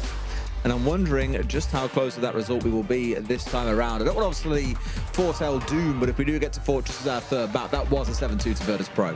So, work needs to be done if we get to that third map. This one, though, I imagine GK are looking at and saying, we need better than an 8-7. We need a regulation time win here. We've really got to make our mark in this series. They started doing it back on the last map, but this one, your map pick that you have not lost this year and that Virtus Pro have lost every time they've played it, has to be one where you get a result. Wow, I won my ban. Wow. Okay. It's only been patched today. Poor were I. Yeah, Christ, God. You've played him for a single game in about 8 rounds in total, and he's already getting banned. Poor were I. We're having absolutely no more of it. I needed a Zofia ban then. That would have made my day. Yeah. Azami and he is the only buffed operator that has been banned there. Azami and Snake will be the last 2 to be taken away. Monte, removing that is... it's always a reasonable choice. So, Virtus Pro just not wanting to do that, but not too worried about the shields in general by those things. Happy enough for that, if nothing else. But as you say, it's improvement needed for Virtus Pro before GK, I think. You know, like you said, GK on Fortress definitely need to see better, but Virtus Pro on Chalet, it's something that they have to improve, because there's a lot of teams who are good on Chalet, and, you know, the deeper you get into tournaments, the more of these best of threes that you play, the more this map is going to come up, and it is one that consistently seems to cause them problems. So let's see if they can do any better here today. We're going to have Pasha on the Denari doing the almost entire top floor setup for those trip connectors. Going to make it very difficult to come in through any of the windows, and it's like he's going to be playing probably in and around bathroom and the top of Solar to keep that side held down.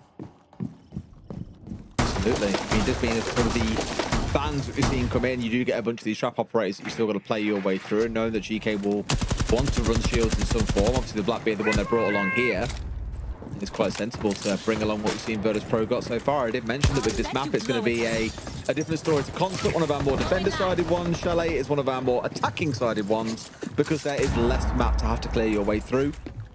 You still got to move at some form of pace, but nowhere near as much as you might otherwise have to. And given GK's success in this map historically, you can understand why, being the kind of team they are, one that quite enjoys being aggressive, they're in a spot where they feel very, very comfortable here. Either way, Nacro currently the one holding around inside a library. They've got 2 or 3 players starting to push in here. Not the conventional hold you might see where one player is on Mez and one is at top of stairs, for example.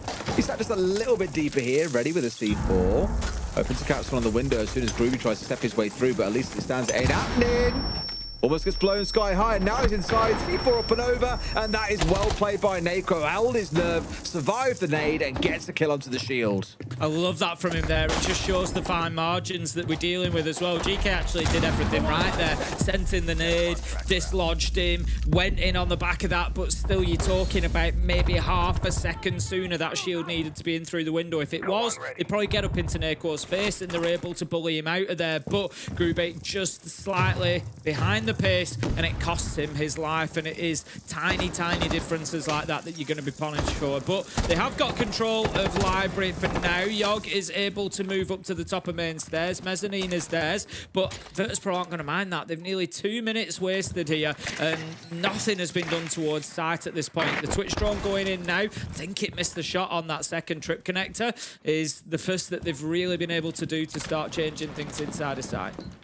It did miss it, yeah. We saw this yesterday, this exact setup, and it was like, it was very interesting. It looked like you were sort of a cage or something the whole time that you stood inside of it. Just take away some of the threat of it, and this is where the Twitch is really starting to get some work done. Yogg and Dan, the 2 Twitch players in the lobby. Yogg certainly getting value out of those shock drones early on. Speaking of Dan, here he comes with a kill. Asked to fall, and a kill through the floor. That is great from Sarks. Catches out Dan at least for a trade. 4 versus 3. Brilliant kill, like you say, up through that vertical angle on that sort of a lean, if you will. He was coming from the door, shooting right across. Brilliant stuff, gets his man, but can't get any more than a second. Pasha takes him down, and it's going to be a top floor hold from Virtus Pro. They looked really good defensively then, better than I've seen them on Chalet for a while. I liked that. Yeah, really liked it, much better. And this is again where it now starts to make this series very interesting, as we sort of said. If they manage to claw back that first map, maybe it makes things very interesting from the GK side. And there were also question marks around Virtus Pro coming into this map in particular, but they started out really impressively there. Outside of Sarts hitting a couple of wonderful shots underneath, there was never really any threat for them in the round itself. And even with them slowly being chipped away at by the shot drones, never really proved to be much of a problem, all the way down to Nacro with that brilliant early C4, resisting the urge to charge and get away from there. But maybe, just maybe, I did say on the last map, it could be the time that we break that stat for Virtus Pro not winning this map in 2026. And a round like that is certainly a great way to start it. Round 2 then, it's going to see us going to bar and gaming, so it's going to be all about holding those similar positions to what we saw last time. We had Nacro playing in library box. He will be there, but this time he will have a little bit more support. I would imagine he's going to have somebody out on mezzanine with him, and possibly somebody even inside of library. They're going to have to hold on to that top floor for as long as possible. GK will be looking to get that cleared out because they don't have a blitz or anything, so they're not going to be looking to just jump in through this door and get the quick plant off. They're not going to get away with it even if they do, because Rorik is there ready and waiting with the TCSG. just having a look. Sark's with the Selmas, he's almost certainly going to go in underneath. There you go. He's going to go in underneath, so we're going to use the Rotero drone, open this wall, move on in. Sark's looks to open storage wall, and that just prevents them from playing inside of it. It's very typical to see this as well, to be fair. Like a player, normally a sledge would work their way in through garage, up to lobby stairs, and then onwards from there. That's why he's got the drone sat around here in case there is someone looking to try and ask questions. Do you like how we've got the laser gate? I was about to say, the laser gate on that wall is something we don't see all that often. I know I've definitely seen it at least once before, and it's electrified off. Wow. They really don't want to give this wall away.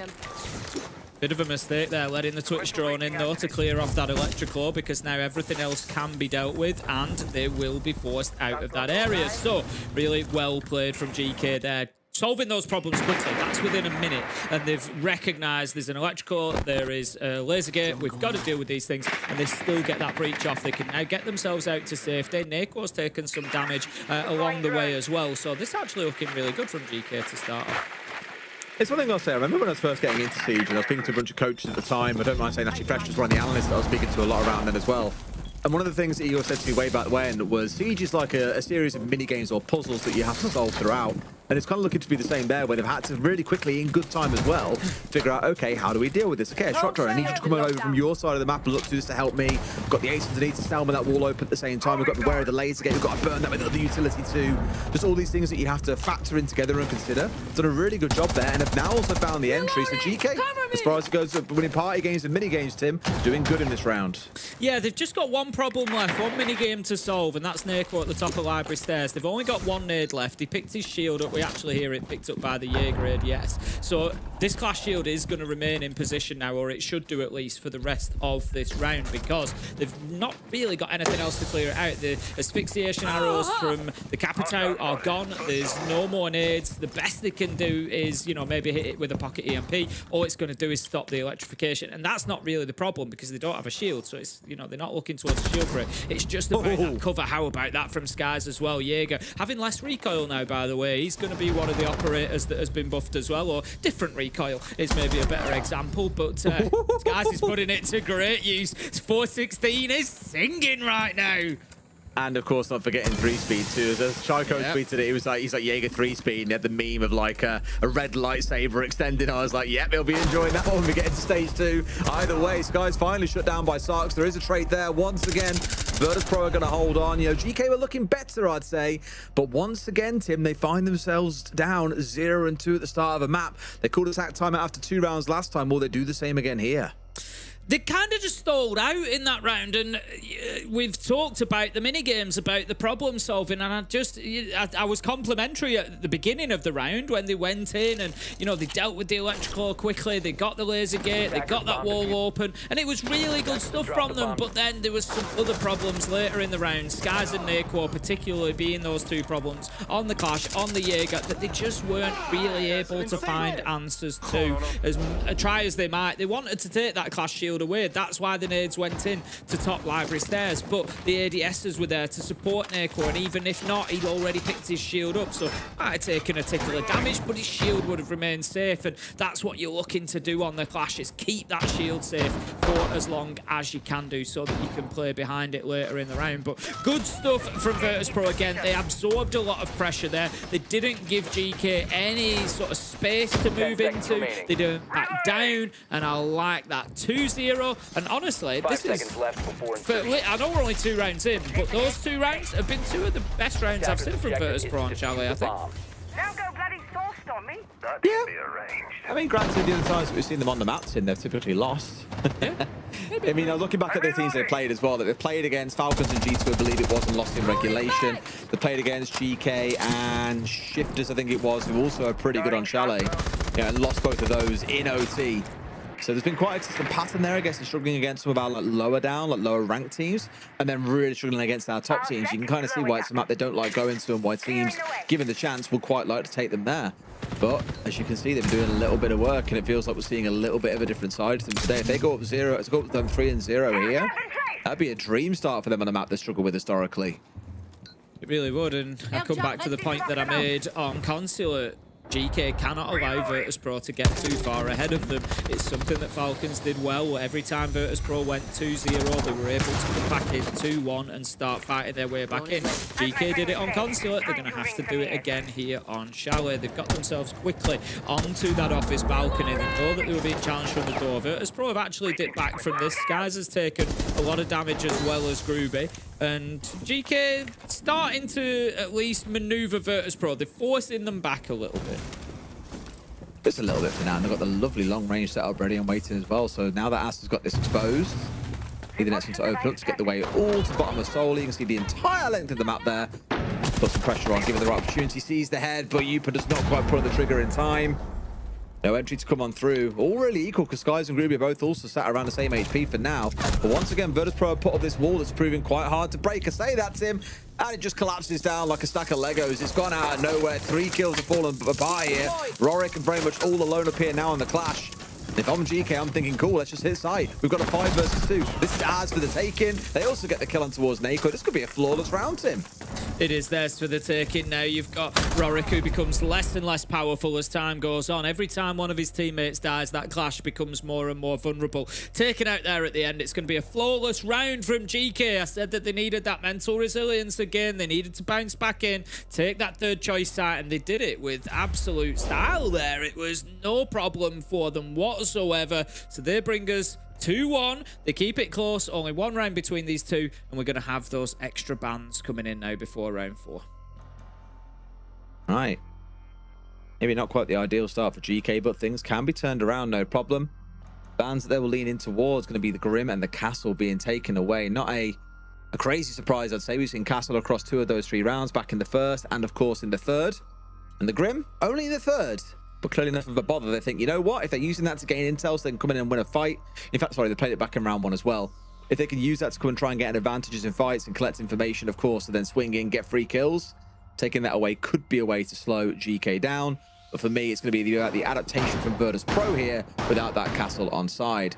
Now, as you probably expect, we'll start in that 3-site rotation again as we go into what we often call that second quarter. What we have seen change to Team is rather than down playing on the Castle, he's going on towards the smoke here. He's still going to be able to slow them down. I still think, honestly, quite a good way to be able to keep Groovy at bay and to cause a spot of bother.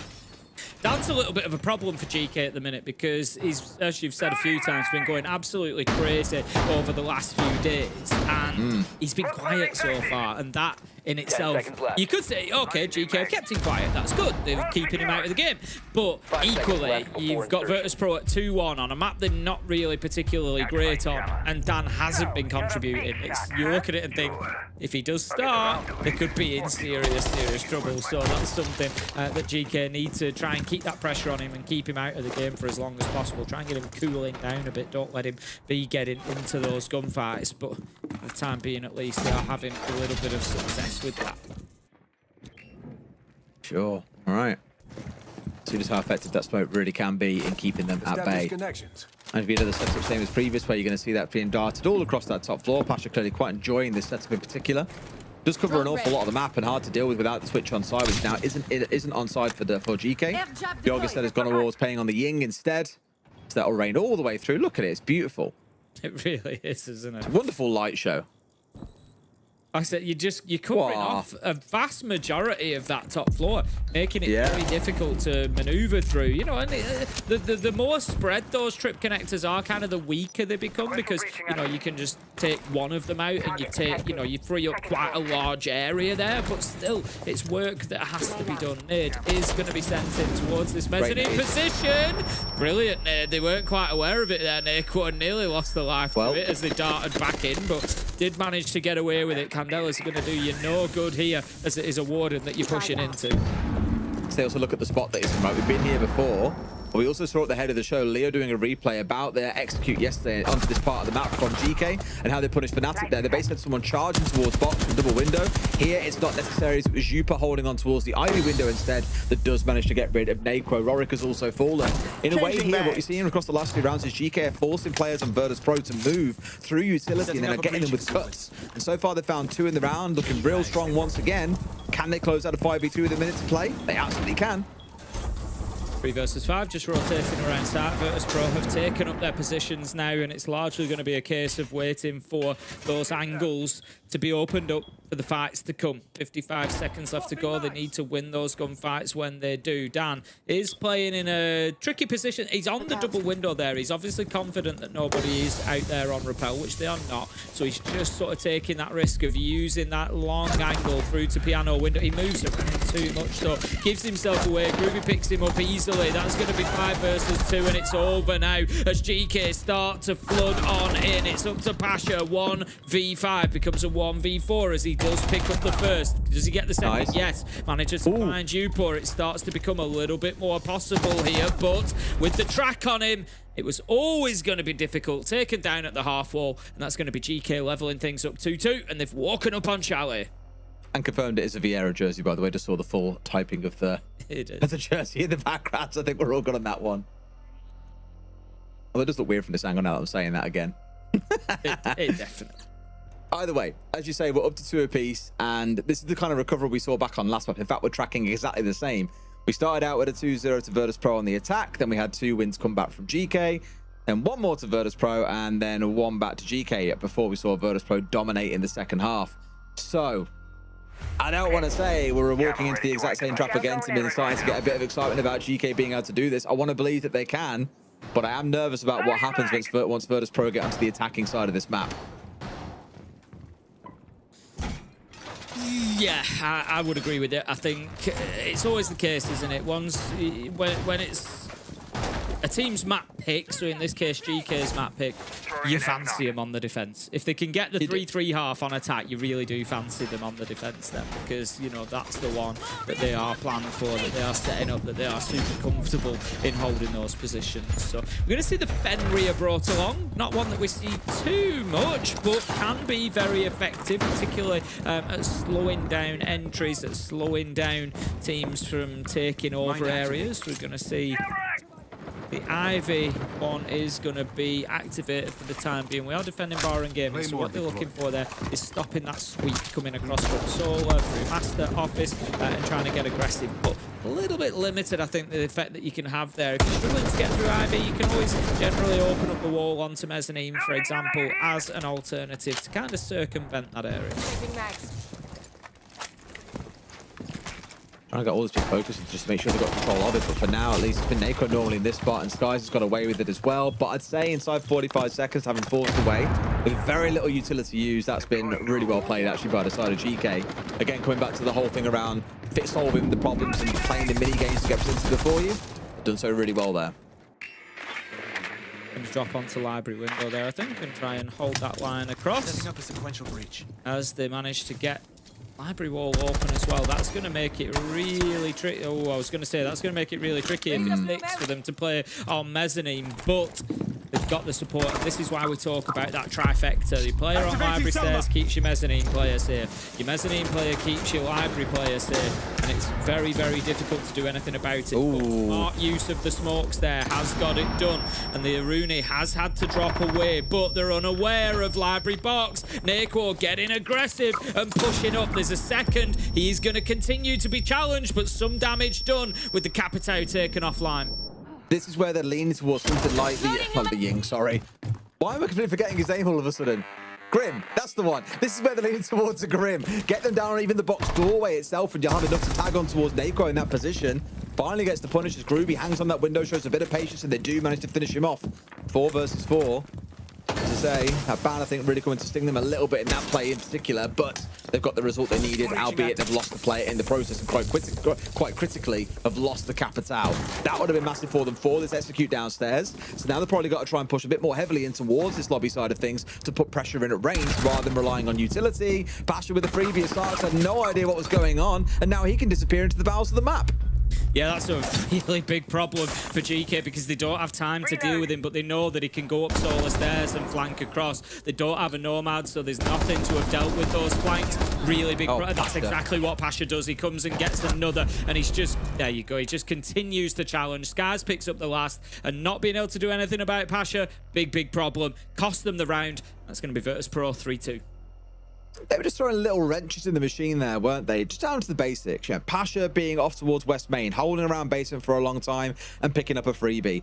Naquo playing, to be fair to him, with absolute fire. Starting out at the top of Library Stairs and supporting his team to be able to get the hard breach off the wall and towards the Mez player, but then steps in towards Box and gets a freebie on the vault in towards Sandwich here.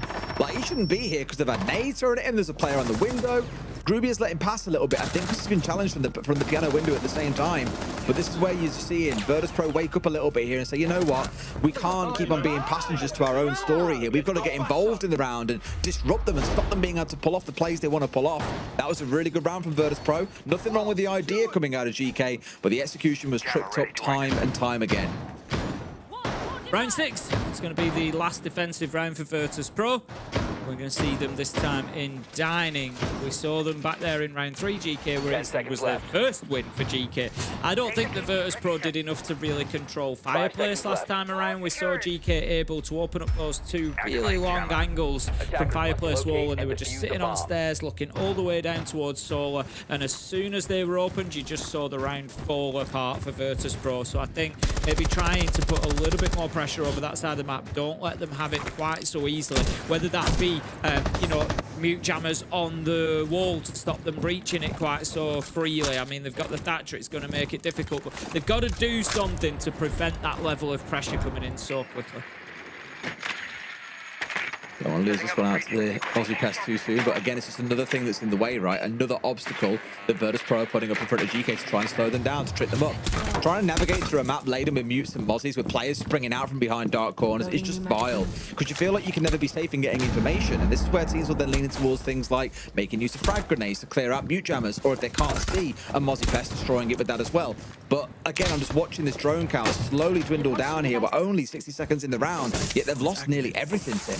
Yeah, they've really so little to work with at the minute. The long angles will possibly get open, though, that I spoke about and the way they benefited from them before. However, Pasha is waiting on Library Stairs. Surely they cannot allow him to slip the net again. Beautiful aggression coming out of Rorik. Manages to take down Starks. Can he get himself a second? No. Grubbit is there for the trade. So 4 versus 4. And you can see GK starting to operate around that fireplace area again. Really getting some strong advantage, but it's that man Pasha, as always, pops up from nowhere, gets a kill, disappears off into the map again, and will keep them guessing. 9 and 2 and going well. Yeah, just even as the smoke goes off, he's still in the spot to swing and pick up the freebie. Really well played by Pasha. Just to constantly be that thorn in the side, as I've mentioned, of the drones being chewed away. You can just keep on being this annoyance, this pest throughout the map that springs up at opportune times and gets free kills or takes away parts of the map that you thought was safe. So as much as the focus, of course, on the side of GK here is on the execute, Virtus Pro is still playing the same thing that worked last round, which is trying to be a nuisance and being really disruptive as they start fixing up for an execute. Just trying to challenge onto that office door. It's certainly been more difficult for GK this time around. Not having the ability now to open up that wall with Groovy being taken out is a big, big loss for them. Oh, sorry, of course they've got the Thermat. It's my bottom left. I'm going to use that excuse. Ast manages to come across and get that open, so that's something for them. But they've only got 30 seconds left to go. Big, big problem for them because they don't really have enough control, I don't think, to get in and put this diffuser. As you can see, they're just going to get hit from long range. Dan with a double. That's almost certainly the round. 15 seconds. Yupo tries to get things going, but Skies takes him out. 4-2 half. I think it was the minimum that Virtus Pro needed, but they've got it done. It's just gross, man. Dan's just like this all the bloody time, isn't he? But a 4-2 half. Let's see what our devs think about that. Thank you very much. Yeah, last time we saw this from GK, it was a rather quick matchup. They started on attack, then got 6 rounds here. It's a little different this time. It is a little bit different this time. I think, you know, we expected to see GK come out in terms of their attacks. And to be honest, VP handled them really well. Yeah, and honestly, it's really weird because we don't see exactly the same. Like, it's a completely different momentum from one side of GK and from the other right now. From 124 hours over, is it the side of VP that's, I think, a little bit more consistent and aggressive? Is it the side of Fnatic that was completely deflated? I think it's a little bit of both right now. Could be, yeah. And then, of course, we're seeing a Walmai ban as well. We talked about it. Big changes coming to him. Yeah, big changes coming today. Walmai's got himself a shield. He's got himself a C4. Going absolutely crazy. And his presence before the patch was only 23%. That's all it was. He was banned in a couple of halves, or a couple of half of the halves, couple of quarters, because it could have been at the halftime. And now he gets banned entirely by GK. They decide to take him off the board. 61% presence with the previous map, and then so far the first 6 rounds of today. Which is interesting, because you'd imagine that if they ban Wamai, they should be able to clear things faster, right? And that's not what's happening. No, at the beginning of this matchup, I showed one illustration on Chalet. When they're trying to problem solve, when Geek is trying to problem solve, library setup, and they do it perfectly well. Let's take an example. Today, they're trying to problem solve library. It's on the Barbomb site. Take a look at the timer on top of the screen. They're trying to problem solve these players in E-box. They're nading him, but it's not really reaching him. They're getting a first kill when they're trying to jump in. Look at how long it takes. Another nade finally gets him moving, and that's the kill that we spoke about. Look at the time here. When Grubby gets the kill, timer is on 1:05, and that's how much time they took. 2 minutes to try and clear it, and then they get caught off our guard because Pasha is roaming, and then we have the anchors playing really well on side. Pasha is still on the other side. Yeah. Put simply, what was super easy to do yesterday, clearing library effectively, took them 2 minutes, and then they end up being VP themselves. They end up being way too slow in attack. And I think that's what's funny, because we cooked, or I cooked certainly, Fnatic yesterday for choosing to start defense on Chalet against Kike. And that's exactly what VP did again today. But they get the 4-2 half. And I think realistically it's because they were playing the positions a bit more actively. They were playing with each other. Even when we'd seen that site previously, we'd seen the clash used to then pivot people away and move them away. There was a lot more teamwork going on. And I think you saw just VP's teamwork being that good, plus a little bit of flair. You know, Pasha's running around on the phone, going absolutely crazy. Dan's got the DMR on lock. You've got some individual brilliance, but that's underpinned by the teamwork as well. And you see the result of that. We've highlighted it. It's the specific playstyle on the side of VP. One player is roaming around creating pressure. The 4 others are close to the bomb site, playing towards the late round condition. It works so well against GK because they seem to struggle. They're indecisive almost all the time, and that's the main thing they need to fix when they're in defense. All be on the same page. I don't think they're ever going to be allowed to play Castle on this map again, though. I will say. I think ever since we've seen them go absolutely crazy, and that seemed, when we interviewed Grubby about it at the time, seemed like it was actually just a one-off. Ever since then, when they played Chalet, it's been permabanned away from them. Speaking of Grubby interviews, remember when he said he was going to be here today twice? I See you think tomorrow. if he wants to, he's got to show us something. I mean, GK, this is your map. You got to show us something if you want to bounce back in the series. They've got to show us an awful lot, I think it's fair to say, because it's even more of a dire situation than our previous map, Tim. It was 3-3 at the half, back on Consulate. Here it's 4-2, and Virtus Pro go onto the attack on an attacking-sided map. They may not have won it this year. GK may have already beat them here previously as well. Something's making me a little bit nervous here that Virtus Pro, if they win this round, they're already 3 rounds clear, Tim, and this series is a wash. Yeah, it's a big swing round here. Is round 7 after a 4-2 half. Like you say, 3 rounds just gives Virtus Pro a huge cushion. But look, so far, every time they've had an opportunity today to go 3 rounds ahead, GK have been able to dig deep, find a round and pull them back in. And as much as, yeah, it is attacker-sided, I like GK for this defensive side. I think they're going to be good here. It's their map choice, and I'm backing them to get a few rounds and take us at least the distance. But we'll see how we play out over this one. It's going to be office and bedroom to kick things off.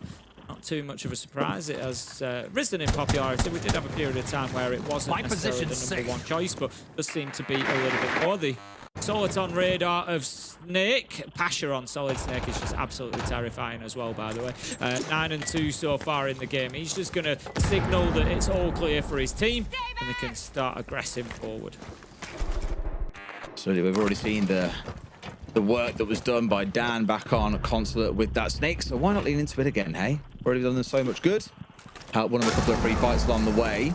Now, Crow taking a bit of pressure here off the C4, but immediately uses that as his go sign. It's more like someone's fired a gun, and he thinks it's a race because he's on the charge on Force, and they are looking to punish. Sark's not in a bad spot here. If you take any longer to get down those lobby stairs, Nako could well have rounded that corner, and now he's going to clean off with the pistol. Shots coming up from above there, so Sky's got to be very careful on the front door. Either way, not looking too bad in the 5 versus 4. Nako now looking to try and charge him down. Very, very close. He's got to be careful about the flash coming on through. Pasha going dangerously low at the same time. They really want to get rid of someone, Tim, and sure enough, Rorik is there for the collapse. Great bit of team play from Virtus Pro. Absolutely beautiful siege from them there, just forcing Sarks into that lose-lose. Pasha's taken damage, Skies has taken damage, Nako's taken a little bit, so that is something for GK at least to build on. 3 versus 5, but it's 3 of them operators that pretty much make one when you look at the HP, so there is an opportunity for them to maybe find something. Grubby does take a bit of damage though, that's not going to help. We've seen him do fantastically well in the past to keep himself in this exact position. He's going to continue fighting here, he just refuses to be moved a lot of the time, so look, he still does it, he's still keeping himself alive. If he comes away with a kill here, it is absolutely criminal. Upo manages to find Rorik, 3 versus 4, 30 seconds left. Grubby does get taken down now. What I really liked was his read that the player challenging an office window wasn't actually on the balcony, he was on the rappel, so wouldn't be able to challenge him if he'd got towards top stairs, which is where he sat for a long time, but the pressure got to him a little bit too much. He tried to get away, and he paid the price. 2 players going down. It's Skies and Yog in a 1v1 with 10 seconds to go, but Skies in a great spot to go for a plant here. Just get that diffuser down. Every second that he's wasting here could end up being punishing. They've got no information upstairs. Instead, he'll just hold here. Diffuser to go down, sees his man at range, and Yog's got him just in the nick of time. Tim, I think we might even look back at that small hop over the bedware for a second. He sort of stuttered and stammered and then started getting the diffuser down. If he hadn't done that, good chance here. That gun was up and he was ready for the fight. Yeah, Virtus Pro have had a nightmare there. They've thrown that away. They've done such good work. 4 versus 2. They've got Grubby out of it. He's down but not out. And then it's the play, isn't it? At top library stairs. Gets Pasha, turns round, super shorty onto the blitz, downs him, and all of a sudden it's a 1v1. Just phenomenal play from Yog. Phenomenal play on the side of GK to keep themselves alive in that one. They are going absolutely nowhere on Chalet. I said that they've shown great mental resilience so far. I'm not really sure what the play was from the blitz there. He's kind of challenging towards Yog. Tries to flash him, takes a few shots, knows that. I don't know if he assumed that he downed him or something, or there was a little bit, because he just changes direction and kind of runs towards the bookshelf, and that gives his entire flank away. So he's able then to just be shot in the side. Big problem. I'm really not sure what happens there. So there's nobody that he can charge towards at that point. It's not like he thinks there's another challenge coming. Very, very strange. But look, ultimately, GK dig deep, get it done. They managed to win the swing round. It's 4-3, and they're keeping themselves in it. Things happen in those moments of chaos where, of course, we don't have that beautiful insight of the comms and what's being called in the moment. It could have been someone thought they heard something and then he's been called towards it, and it's trusted the call. These things happen sometimes, right? Either way, it does mean, as you say, GK get back within 1. I was a bit nervous. It could have been a 5-2 lead for Virtus Pro. Definitely got even more nervous this time to build that advantage throughout the round. I can almost guarantee they won't let another situation like that play out against a GK doing well to get away with 1. I don't know if they'll quite get the same opportunity again to see a Virtus Pro mess up, giving them another round. Watching through that open window, just being careful, cautious, love to see it. Can be easy sometimes to switch off. We've seen a few, I wouldn't call it a spawn kill necessarily, but we've seen a few outdoor peaks gaining results over the last couple of days. Look at this aggression coming in from Naquo, really desperate to get up in their faces here, but again, it's that teamwork. Rorik is the one to find the kills. Guys on to ask, 5 versus 3. Virtus Pro are just going at this at 1,000,000 miles an hour. Naquo has eaten so many nitros in the last few days. It is quite frankly unbelievable at this point. I never want to hear someone ask me, what does Naquo have for breakfast today? Because I think we all know what the answer is going to be. Another one coming over, and it's, of course, not quite close enough to see him finished off. Yog dangerously low at this point, too. Not sure if that was coming out from Sarks for a second. That had been tagged by him, or it was instead from the pursuit from the side of Virtus Pro. Either way, it's looking good for VP. Once again in a 5 versus 3. Once again, got someone on the other side low on HP, but so is their shield player. This is the kind of round you should not be losing. Yeah, I'd agree at that. But so was the last one, to be honest. 4 versus 2, and they had every opportunity to close it out. So, Virtus Pro, can you avoid the same mistakes again? You're not going to be allowed unlimited chances to get this done. Sending Switch Drone in to try and deal with that mirror window. Going to become a problem because Sarks does manage to get one. It's on a jump out, but still, utility that has not been dealt with here. Going to be just here it popped then, so they've now managed to get it done. 4 versus 3, but again, GK start on that fight back. Sure, Nick was down. I mentioned earlier on about him and Yog being the 2 Twitch players in the lobby, and that's exactly what he's up there hunting, is those mine magnets, those mirror windows, anything he can to help his team out. Another smoke comes in deep. Got to be careful. A C4 from Yupa came out, but found nobody. Yog hits the deck. Dan dangerously low, finally finished off by Sarks. Pasha into another, and Sarks, bless his heart and soul, has got it all to do. 20 seconds left to go, though. We can play for time a little bit here and just try and force some mistakes, some unexpected situations for Virtus.pro. If the Blitz drops their hats in front of him, this is an absolute beauty. He gets... Oh, it lined up. I thought for a second he was going to do it. The Blitz just gave him everything he needed. If he finds that second kill onto the door, then that is Sarks' round to lose. But Virtus.pro managed to find it. And that's going to be them going 5-4, 5-3? 5-3. 5-3. Yes. I'm getting so excited at this game, it's hard to keep track. And clearly not so excited, I think it's decided GK into attack timeout that, as we said earlier on, back on Consulate happened after they were down 0-2. Here, they have saved it for the half where they're going to be struggling a bit more, which is the attacking side. And clearly can feel now with that 2-round deficit opening up that there is a bit of a problem starting to form before them. We come into that classic round 9 that you and I speak about a lot, in saying that if we see Virtus.pro win it, they're up 6-3, a 3-round deficit. Far too hard to close. Very, very likely Virtus.pro walk away the winner. If they can win this one and make it 5-4, they're only 1 round behind. They've won 2 of 3. You can see them getting it to OT. So the outcome of this next round is pivotal. But I also look back at what we've seen teams try and do, typically off the back of attack timeout, is do something a little bit whack, a little bit different. And I think from Virtus.pro, you're going to see that in the next round. They won't just sit there and try and play, oh, let's do the same thing that they've already seen before and now have talked about a solution to. Let's bring a new problem they've got to try and adapt to in some way and trip them up again. We get back into it then. Round 9, as you said, very important swing round here. 6-3 or 5-4. Very, very different scorelines. Kitchen and Dining is going to be the site for GK. We haven't seen them defend it yet, so they move on. They are 1 win, 1 loss on the defense. Looking across that defensive lineup, we've got any of the operators that we would expect. We're going to have the Wamai brought along. Of course, we've seen a lot of Wamai played today after those updates in the patch notes that we've seen and spoken about. We're going to have Grubit on the Thorn. That's one to watch out for. Pasha did some serious work on the Thorn in the last 2 rounds of the defensive half of Virtus.pro. So something that needs to be paid attention to. And we're going to have Yoga bringing along the Sentry again. So it's just all that utility. 2 barbed wires and a Nitro, bringing a lot to the table. Absolutely. Well, once again, back in towards the stake, because why not? Hasn't been a problem for either team so far when they've been running it. In fact, quite enjoyed it. We've seen 3 kills on it back on the Consulate. And it also helped in the round a little bit earlier on as well. Now, otherwise, looking in towards Nako once again, running around on that shield. He's always been, as we've seen, the constant instigator of chaos. There's been so many C4s thrown his way. He's almost forcing the teams that he plays against to have to run 3 or 4 C4s every single round because they know otherwise he'll take ground, he'll go aggressive. And yeah, he hasn't got loads of kills today, but it's the impact that he's having without collecting those kills, which is the crucial one. So I think having 3 C4s on side yet again for GK, it's a must.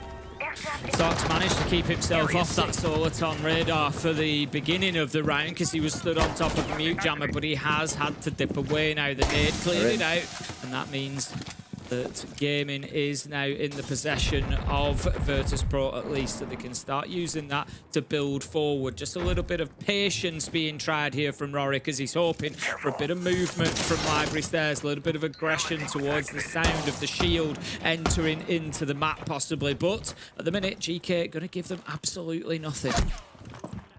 Oh. It's always that fear. Where did I get shot from? What was that noise? But in a spot where he's down to quite low HP here. Nako's still looking pretty good though. In come the flashes to try and make a little bit of room and force his top library player back. Chiaga's just hit the deck there and hoping to God to keep himself alive. And here comes Nako up nice and close. So far protecting his feet, but a little bit of chip coming on through. Going in for a pistol fight, but going out none the wise on it. And Groovy finally gets away with the kill. Great defending by him. Really is a demon of Mez. Honestly, he just will not be moved out of that position, and Nako again just getting maybe a little bit ahead of himself there, found himself in a really bad spot. You could see that he was kind of torn between the 2 angles, not knowing where he was going to be challenged from, and that is the perfect situation you want as a defender if you've got a blitz pushing into you. You want them worried about their sides, you want them worried about the push from the back, you know, all these areas that they are not protected from. How about this though? Pasha just going for a little wander up Library Stairs, but going to be taken out by Ass. Looks like GK are looking pretty comfortable on this Dining defense. There's been absolutely no pressure towards site whatsoever, by the way. No, I mean, again, it's really good work by GK. They've shown the right amount of aggression. They've stood up well to the initial utility dump coming out of the other side. Groovy still remains on move. Skies gets one back, but that, I imagine, might Might be all he finds. If he's lucky, maybe a second. I'm going to stop talking now. Starks peeks around and gets that final kill with the shotgun, but there was a second there where you started believing that maybe Skies could turn that round over for them. Yeah, once he hits the third, I was a bit like, right, let's pack it in now, boys. Come on, we can't be dropping these kind of rounds, GK. Not when you've done the hard work to get to where they did. But Tim, that was that crucial round 9 going the way of GK, and dare I say, outside of the very end, in convincing fashion. They're showing that off the back of the attack timeout, they can adapt. Now both teams get that chance again. They can have a little chat here, as well as figuring out what to ban, what has been the problem for them throughout that half. I thought Blitz might have been a bit of a nuisance to try and get their way through, but it's going to be the mute that gets taken away by the other side, Tim. We do occasionally see a mute ban, but I wouldn't say it so far as saying it's like a common ban that you get. But I think they're just sick and tired of having to try and run their way through it in the 2 rounds they have seen it, which was in round 7 and round 9. I mean, the mute is like very powerful at the minute. You know, if you stood in that jammer, as long as you stood in it when Dokkaebi tries to call, the call won't come through. It protects you from the Soliton radar. You can do wall denial with it. It's keeping you off the radar for drones. You know, there's so much value there that mute brings along with those jammers, especially if you're playing inside them as a player. So yeah, not too much of a surprise there, but. We're going to head into round 10 pretty soon after this tactical timeout. It's 5-4 as it stands for Virtus Pro. I think they are very keen to overturn that terrible record they've got on Chalet. Get this one done here and now. They've looked good for it so far. The attack that they won was pretty solid, but GK are just digging deep, and I love it. Each round that they win on the defense does seem to be a bit of a sort of a battle at the minute, but they're getting it done. They're getting it over the line, and so they continue fighting forward, continue being within that like 1 round touching distance. Like I said, this could have been 6-3. It's 5-4. GK will feel pretty confident about that. Or can they build on from here then? See if they can kick on. You believe the confidence is there, Tim. We'll see if they believe in themselves. Do my eyes deceive me? It's not Dan playing on the Twitch. It's going to be Pasha in this round. We spoke about them back on console. He was playing Snake and we had Dan running around on the Twitch. Both were in the F2. It was a bit of a demon in the round that we saw it, and we've seen it across previous play days too. But imagine here it's most definitely more as a response to what we're seeing coming out of the other side. You've got to deal with the elements, of course, to enable Nako to be able to move through more comfortably. Most importantly, you've got to try and get rid of those mirrors, and also got the case to be able to try and take away a bunch of those with my magnets. Now, we did see that with my, of course, banned away previously. I think here it's more of a lean into what that's still back in the first half. It's very close, actually. And the Switch coming along certainly helps you deal with that. Like, although we spoke a lot about the Wamai and the Zofia, obviously the other consideration is what other operators do you then start bringing along? Do we then start maybe seeing a little bit of an increase towards things like Brava along the way? Easy shot for Pasha, by the way, straight up lobby stairs, gets rid of the mirror window, gets rid of the default cam. He's done what he needs to here. A good start. A good start. And there you go. I'm going to have another default cam taken out as well. Just going to reduce the intel, at least, that Virtus Pro are having to face up against. It's a big question to kind of deal with. There's nobody actually on the mezzanine position this time around, so they're going to have a little bit more freedom there. But yeah, forcing Grubby away from that position is just so difficult. As it is, he's going to find himself in Ivy, and I really wouldn't put it past him to kind of force his way back in there again, to be honest. Let's see the mirror window opening up. This could be really nice. I love that from Yaga. Just waiting for that window to pop. You can't leave yourself visible on the other side of it. Virtus Pro asking to be punished, and GK delivering. Beautiful once again. Yeah, even though they've done good work at the start here, Virtus Pro are getting rid of a couple of bits of crucial utility and, you know, figuring out where players are. Just the responsiveness is really on the side of GK. They're always the first to act. It's the thing we were speaking about Virtus Pro being good at back in the first half was, yes, there was a game plan there from GK on the attacks, but they had the nous to step forward and say, right, break up that attack before they get a chance to pull off what they want to do. You're seeing more of that out from GK. They're playing more aggressively. They're playing proactively rather than waiting to always see what the other side are bringing along. Nako eating yet another C4 down low. Could get finished off here if not careful at the same time. It's Warden that is challenging onto, so definitely a little bit of a disadvantage. However, there's also a second player up nice and close. If he goes too wide, you're looking for the shield. The swing could come on through. Has to be really careful. Where's the player down below? Knocked down and surely finished off. There it is. Although Yog gets down across the other side as well. So they get one Tim, but they lose another elsewhere. Not so ideal for VP. Nako is low health, but manages to make the most of the health that they've got, finishing off a kill series. He's like one shot now to he died last round reloading. Yeah. Come on, man. There we go. Grubby manages to find the kill. Just taking too much chip damage along the way, essentially. When you're playing a shield like that, you've got to be able to get aggressive and get up into their faces, and that ability is taken away from Naquo when he's taken so much damage. Aware of Grubby's position, got overly aggressive maybe. The plant was going down from Pasha, but now has to come off it to fight the 1v3. 15 seconds left to go. All full health on the side of GK as well. You don't fancy him for it, and neither does Grubby. Pops around the corner, takes down Pasha, and that's going to be another round for GK. That's 3 out of 4 defenses, and they are looking good here on Chalet. Virtus Pro managed to get 4, so just a couple more and they could win this in regulation. Do you want to believe that Virtus Pro can't find themselves another attacking round win? I want to believe they can. And that was off the bat, not forgetting though, to be fair, of Sark's 4K when Pasha won the closing 1v1, so it was still close even then. GK are looking good on the defensive side, and it certainly backs up why they have an 82% defensive win rate on this map. 18 of 22 defenses being won. They're looking brilliant so far in this half, and have pulled things all even. I'd be very nervous if I was Virtus Pro right now, Tim. I get the feeling that the overtime is going to be on the way, and then God knows what happens when we get to Fortress. Yes, last time it was 7-2 to Virtus Pro, but I don't think you'd have seen GK let us go to that map unless they had a game plan on how to fix those problems from last week. I'm not convinced that we're going to stay overtime, to be honest with you. GK right now just looking so comfortable and confident on these defenses.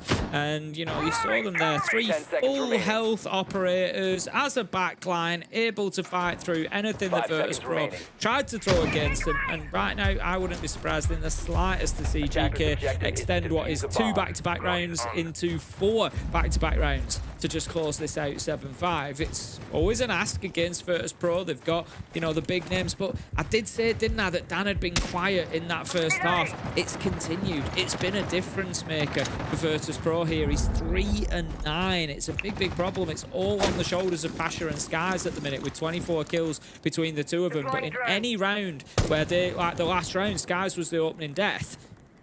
What then? Who's stepping up in their place? It's not Naquo, Dan or Rorik. So Pasha's got it all on his shoulders. It's a lot to ask at the minute from them two. And the cursed operator is back for him. Although because there are a bunch of those magnet stats up there, you just saw 2 get disabled in 1 blast, which will help them getting utility through. Mainly some fire from Pasha to try and force the corner to be clear, but as we know, there is no one actually inside of lobby, I don't believe, unless my eyes betray me. No one is up there. Just Yogg out on towards Mez. So they fighting Ghost at this point? I think they were, and now must surely realize it is in fact clear and they can crack on. One angle just being held through bathroom, one that we commonly see. I wouldn't expect any of the defenders to be exposing themselves to that danger. Going to be dancing around, but look, the defenders don't really need to do too much at the minute. Virtus Pro are not yet inside of the map, apart from Rorik. He's the only one, and even that's arguable. He's on the balcony. He's on off his balcony rather than inside the map proper. So they can be pretty relaxed at this point. Can GK? They're not going to come under too much immediate pressure, and with 1 minute 40 gone off the clock now, Virtus Pro are going to have to speed up. Look a little bit stuck, a bit stalled out. They really want to execute on the window. And in fact, they're saying, you know what, YOLO, we're going to go for it and hope for the best. Naquo's made the cross. It's the C4 to come. There's 3 of them, Tim. They've got to go deep, and that's exactly what he's trying to do. It's a bit of a bait. I love it, Tim. They baited it out entirely. The stars run through. They've EMP'd out one of those C4s, and they've managed to stick it. What a great adaptation to the plant, making use of the shield to charge in deep. Naquo able to get himself involved. Now down. Not looking good, because Groovy's got a 2K through the back of smoke and taking the shield down. But the problem is the spot is so hard to be able to recover. They've got Pasha with fire in back pocket to be able to lay down on the diffuser is so required. Will he dare try and go for a long arm? I don't know. On the vertical rappel, he sees the gun, sees the man. No! Pasha looking the wrong way. Down with it now, all to recover. Drops down low, and he's been finished off.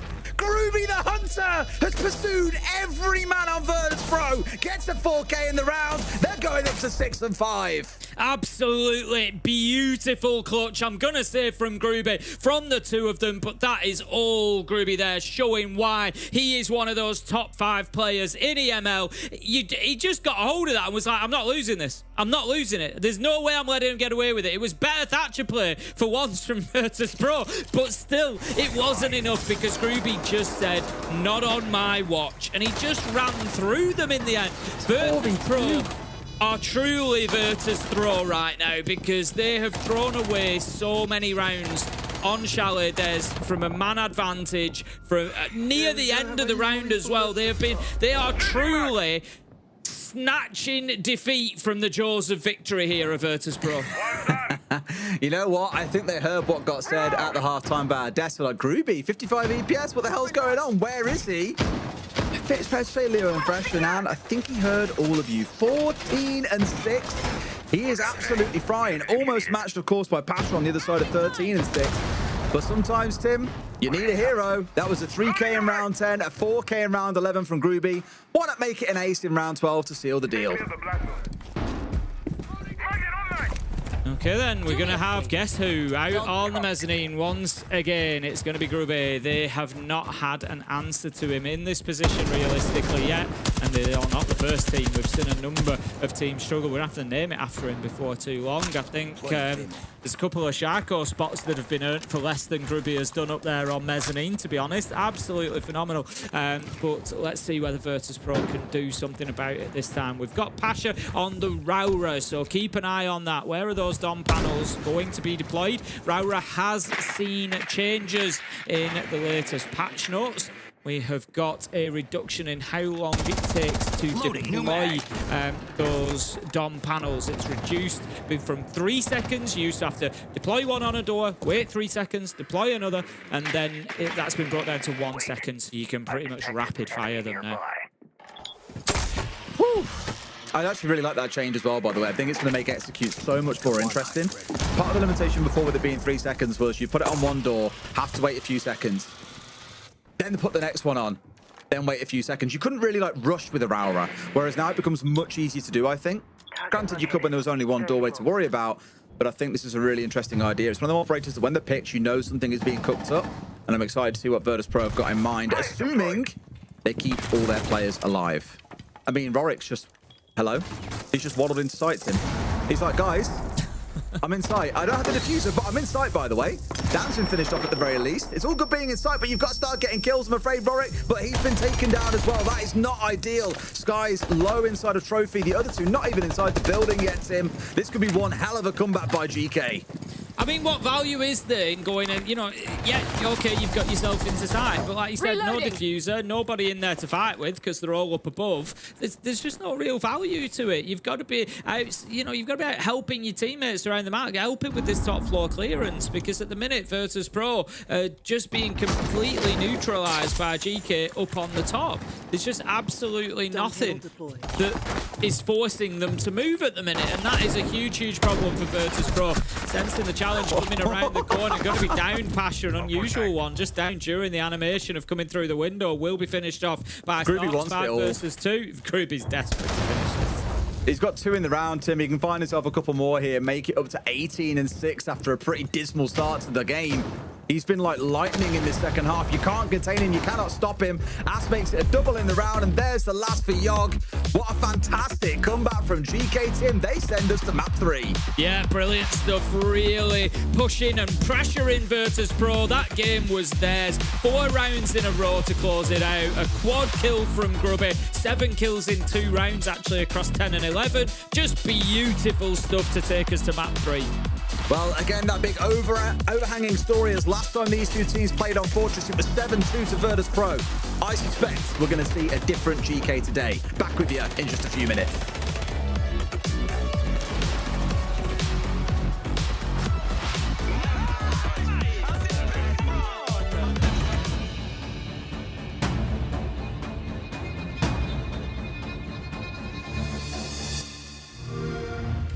Pick up the pace. Ain't no time to waste. Hey, give me the code. Breaking it right to the goal. They tried to tell me it couldn't be done. Trigger that shit.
Chalet once again seems to be the home ground for GK, as once again, against Virtus Pro, they win this map. It was a 7-0 yesterday. Now they turn it back, win it against Virtus Pro, and one player in particular was really important for that. Yeah, that one player is going to be Grubby. I mean, I backed him. I said, you know, it's Consulate's maybe not his map, it's maybe not GK's map, but get them on their home ground, get them over to Chalet, and that's exactly where he will shine. And I think Grubby plays some of the most difficult positions on this map so incredibly well.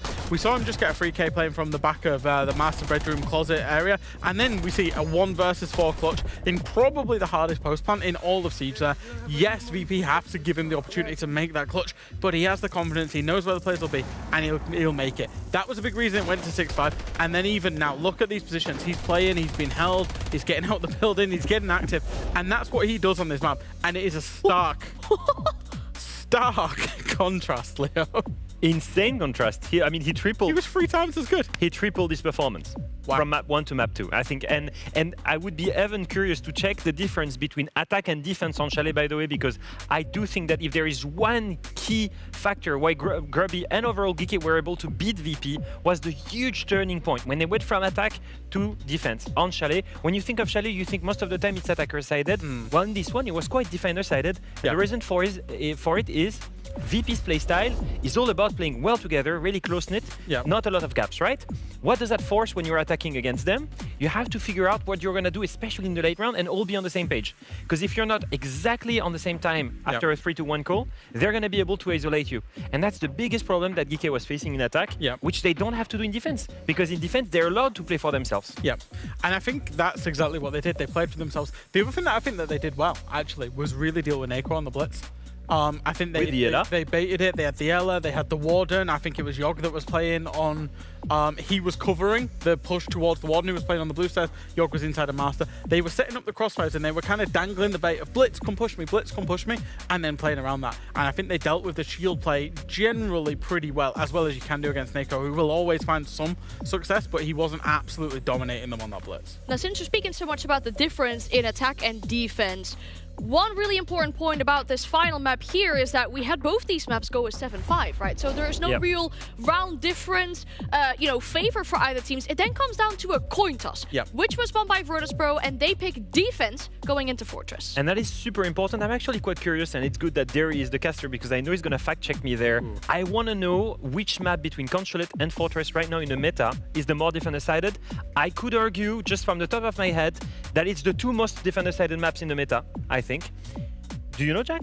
No, but I'm going to bank that it's Consulate. It's Consulate? Okay. I do think that Fortress is quite defender-sided.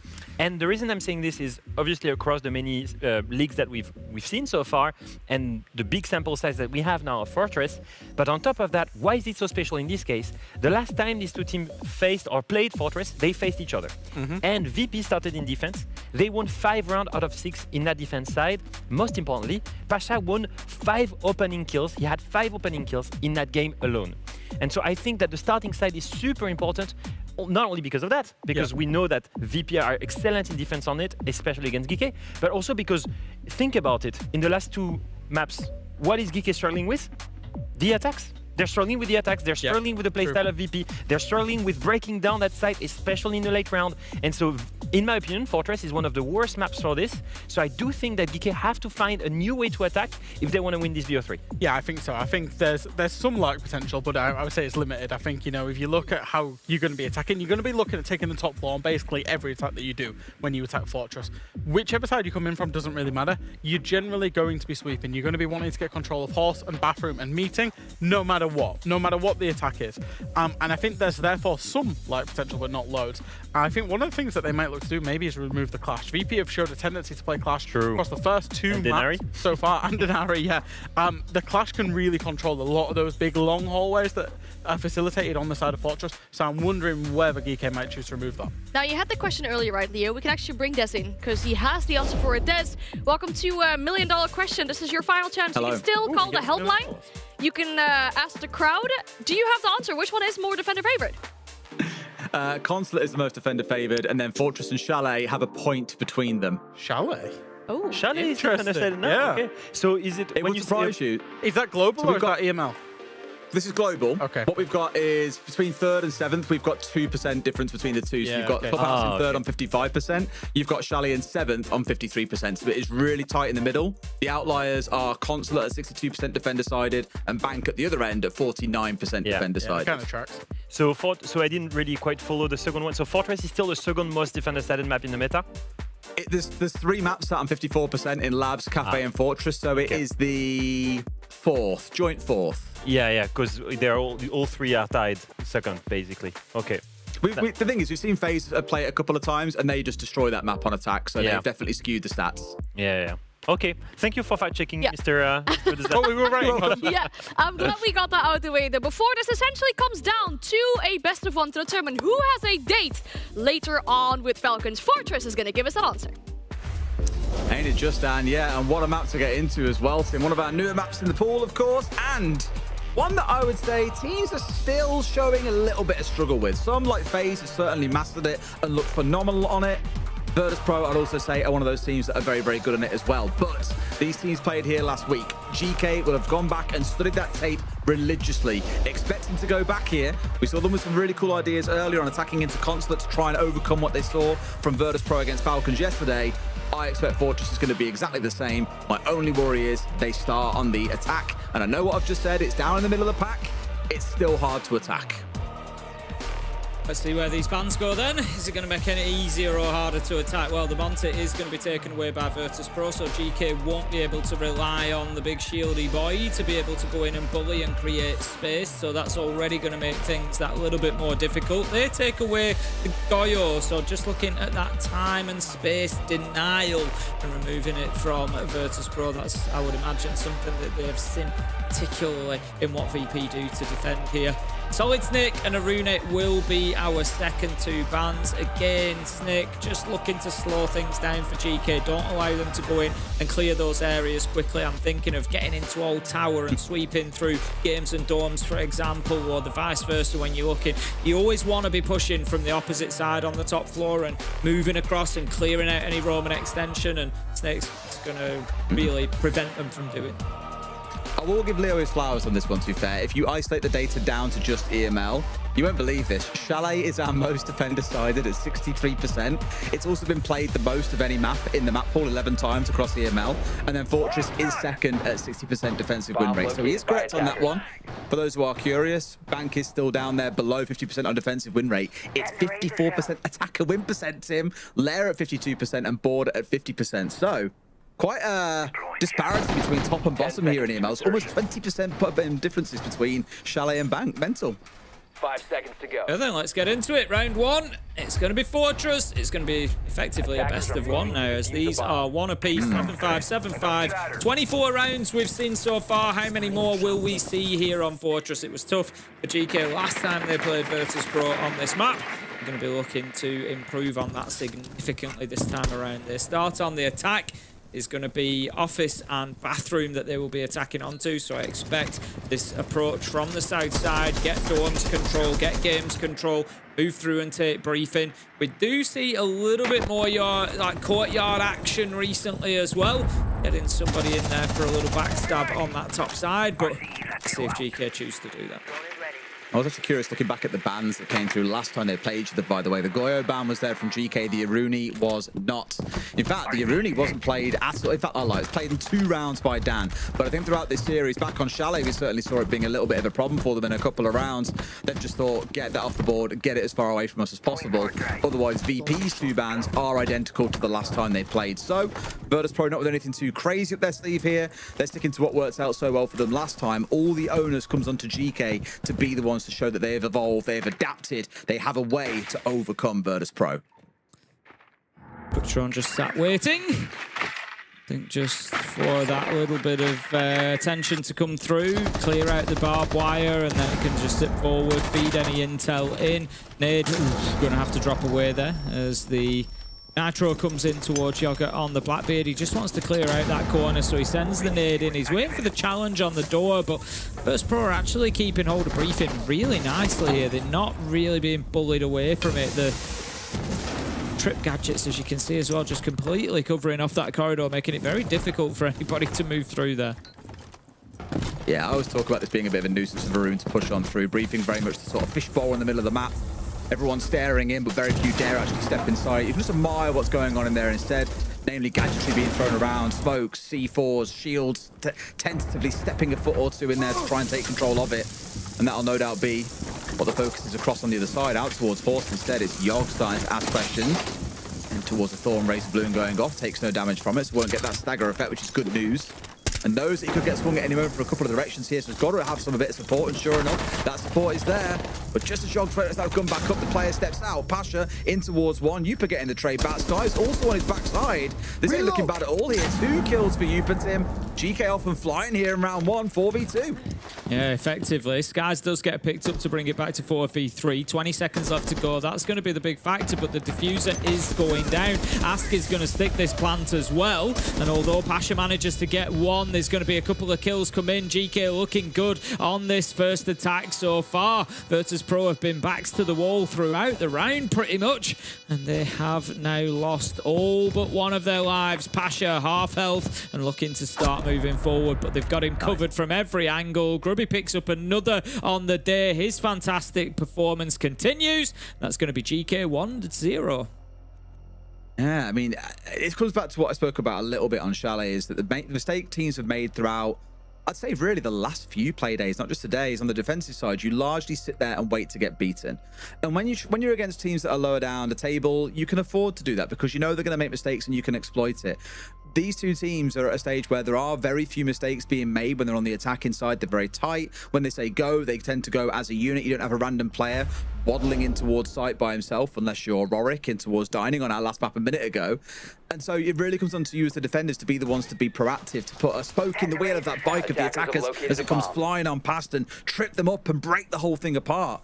You have to do that because if you give them enough time to get towards site with 5 players still alive, they will overwhelm you in the execute. It's why the trap meta has been so potent lately, is you've got to play out around the map. You need to control large parts. You need the intel to be able to challenge, to disrupt and get up in their face. But Virtus Pro didn't do that in round 1. You saw Yogg walk into Horse, for example. Who challenged him except for that Razor Boom that was above Horse door? There was no one. And so he was like, okay, I guess I'll just stroll in and look to start challenging inside a bathroom. They had far too much map control far too easily. Virtus Pro need to give more challenge if they're going to have any chance of winning these rounds. They move on to Games and Dorms, where they will try to offer that challenge theirs, and going to come under, again, I think, significant pressure. Yupo is on the ace. He's the only real... I was going to say the only real hard breach option. They do have the secondaries on Grubby, but when you're thinking about getting, I'm thinking about the south wall that leads into Dorms, you really don't want to be running up there and putting a secondary hard breach charge on it. It's very, very dangerous with that vending machine window, so being able to do it at range with the Selmas would be much, much safer. You need to make sure Yupa is in position to be able to do that. One of those Selmas has already been used, so that may well already have been successfully opened up. Now starting to ask questions of the Clash as well. Obviously doesn't want to drop the shield down and try and shoot out the drone, but surely it's horrible how that's to kind of stand there with the shield, just watch you lose everything as it just rips everything away.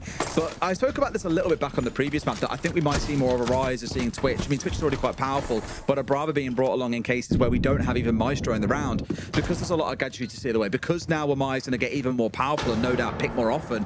These two drone operators are going to have so much fun just ripping away utility from defenders. Worth remembering that those were my magnets can impact nitros as well if they've been stolen away. So definitely could be some value. There's a bit of value. Pasha manages to take the head off the Blackbeard. 5 versus 4. Great entry. Also going to see Sarks taken down as well. Unlikely to be collected, I would have said at this point. Dan, Skies, 1 apiece. It's looking like a flawless round here, as you say. Virtus Pro just covering each other beautifully. Pasha with the second in the round. Great stuff from them. 1-1. Like, you can be forgiven for looking at that and saying, oh, that was a command office defense, right? Wrong.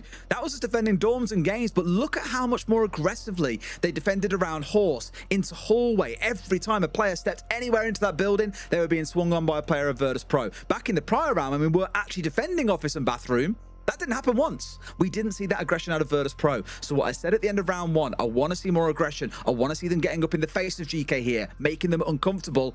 Virtus Pro have just done that with 3 or 4 players on the team and absolutely rolled that round. Really good stuff. What a piece. Setting a mine. And on we move down to the ground floor site. We generally have a mixed bag on attack here as to whether we see any verticality or not. It's a little bit limited in use. We don't tend to see too much value gained from it. There's an approach where you get the hatch open, drop it to site and look to get a plant down. That is sometimes used. But looking at the lineup at the minute, there isn't a big focus towards that verticality. There's only really going to be Sarks that's going to be doing too much work with those Rotero drones to open up the verticals. They do have the Hibana though, so that would suggest maybe going in and paying some attention to that hatch. There's definitely going to be a lot of breaching going on. You've got the Thatcher, you've got the Ace, you've got the Hibana. So the big question really is where? We'll see. I mean, at this point, the Herb's perfect, I think, to help them deal with all these castle barricades that Dan's going to have down. It was banned away against them prior, so I don't think it's a bad idea at all. Here comes this merry dance now and trying to get our way through this wall. As we see again, EMP just being spammed on through by Groovy, to make sure it is Groovy. He's playing so far across these last couple of maps, but enough to make sure the wall is opened up in good time. 30 seconds in, that's been dealt with, but Pasha has recovered both of those electro cores. At least they can be deployed elsewhere. I imagine one of them will probably go onto the hatch to try and keep that closed off. They are aware of Rorik's position here. He does relocate a little bit just to keep mixing things up. Little spray through the window, but he's not going to get any joy there. He just has to bide his time here. I'll tell you what, GK have actually made pretty good progress so far today, that they've done their breaching, or at least some of it, and we're only just getting up to the minute mark. We're going to have some soft breaching to open up some of that floor as well. Use the DMR to try and clear an angle. This is pretty good from them so far. It is. But it's all getting inside the map and dealing with the initial sort of sticking points that Virtus Pro put up before you. Where do you go from here? Because as I mentioned, Pasha managed to recover both electro cores. That now means the hatch is going to be electrified away, handily dealt with, no problem at all. He's trying to get it a second time. Actually, I was going to say he put the second electric core down on the hatch. Now it's zap another one away, but no, the Hibana's gone. This is... That's why he's got to come back over. He's got one more charge left. Will he try and stick it again? He's waiting for another, but no. This one I think he's going to be able to not reactivate in time. That means it will get opened up, but that was almost scary territory for GK. Another one of those moments where the Thatcher proving maybe a little bit more difficult to use than he was previously. Certainly taking a little bit more skill, a little bit more timing and communication. We're seeing teams fail with that over and over. Uport is going to get taken out. That's the ace off the board. Breaching has been done, so not too much of a problem. More just a mankind issue. Ask is trying to work from above, but Skies manages to find Sarks elsewhere. Rotero drones will go with him, so they're going to be limited now to whatever verticals they've got, because they do have no more soft charges. They've got to do better than that on the blitz, really do. He had him knocked down there. He's got him dead to rights, but allowed the Fenrir to get back on his feet and lost his life. 4 versus 2. Groovy's having a bit of a demon map, as we know, on the previous one. Wants to convert it into a second, but there's 2 of them ready. A shotgun at close range and 1 at distance. Doesn't know about the second, and Rorik gets him in the back. Easy close out for Virtus Pro Team. 2-1 up, and most importantly, they won the offsite. And now the worry must quite naturally be for GK. If Virtus Pro go back through the same 3-site rotation and course correct what went wrong on the first one, I would say those final 2 rounds, given one was flawless especially, weren't particularly close. They could win all 3 if GK aren't careful.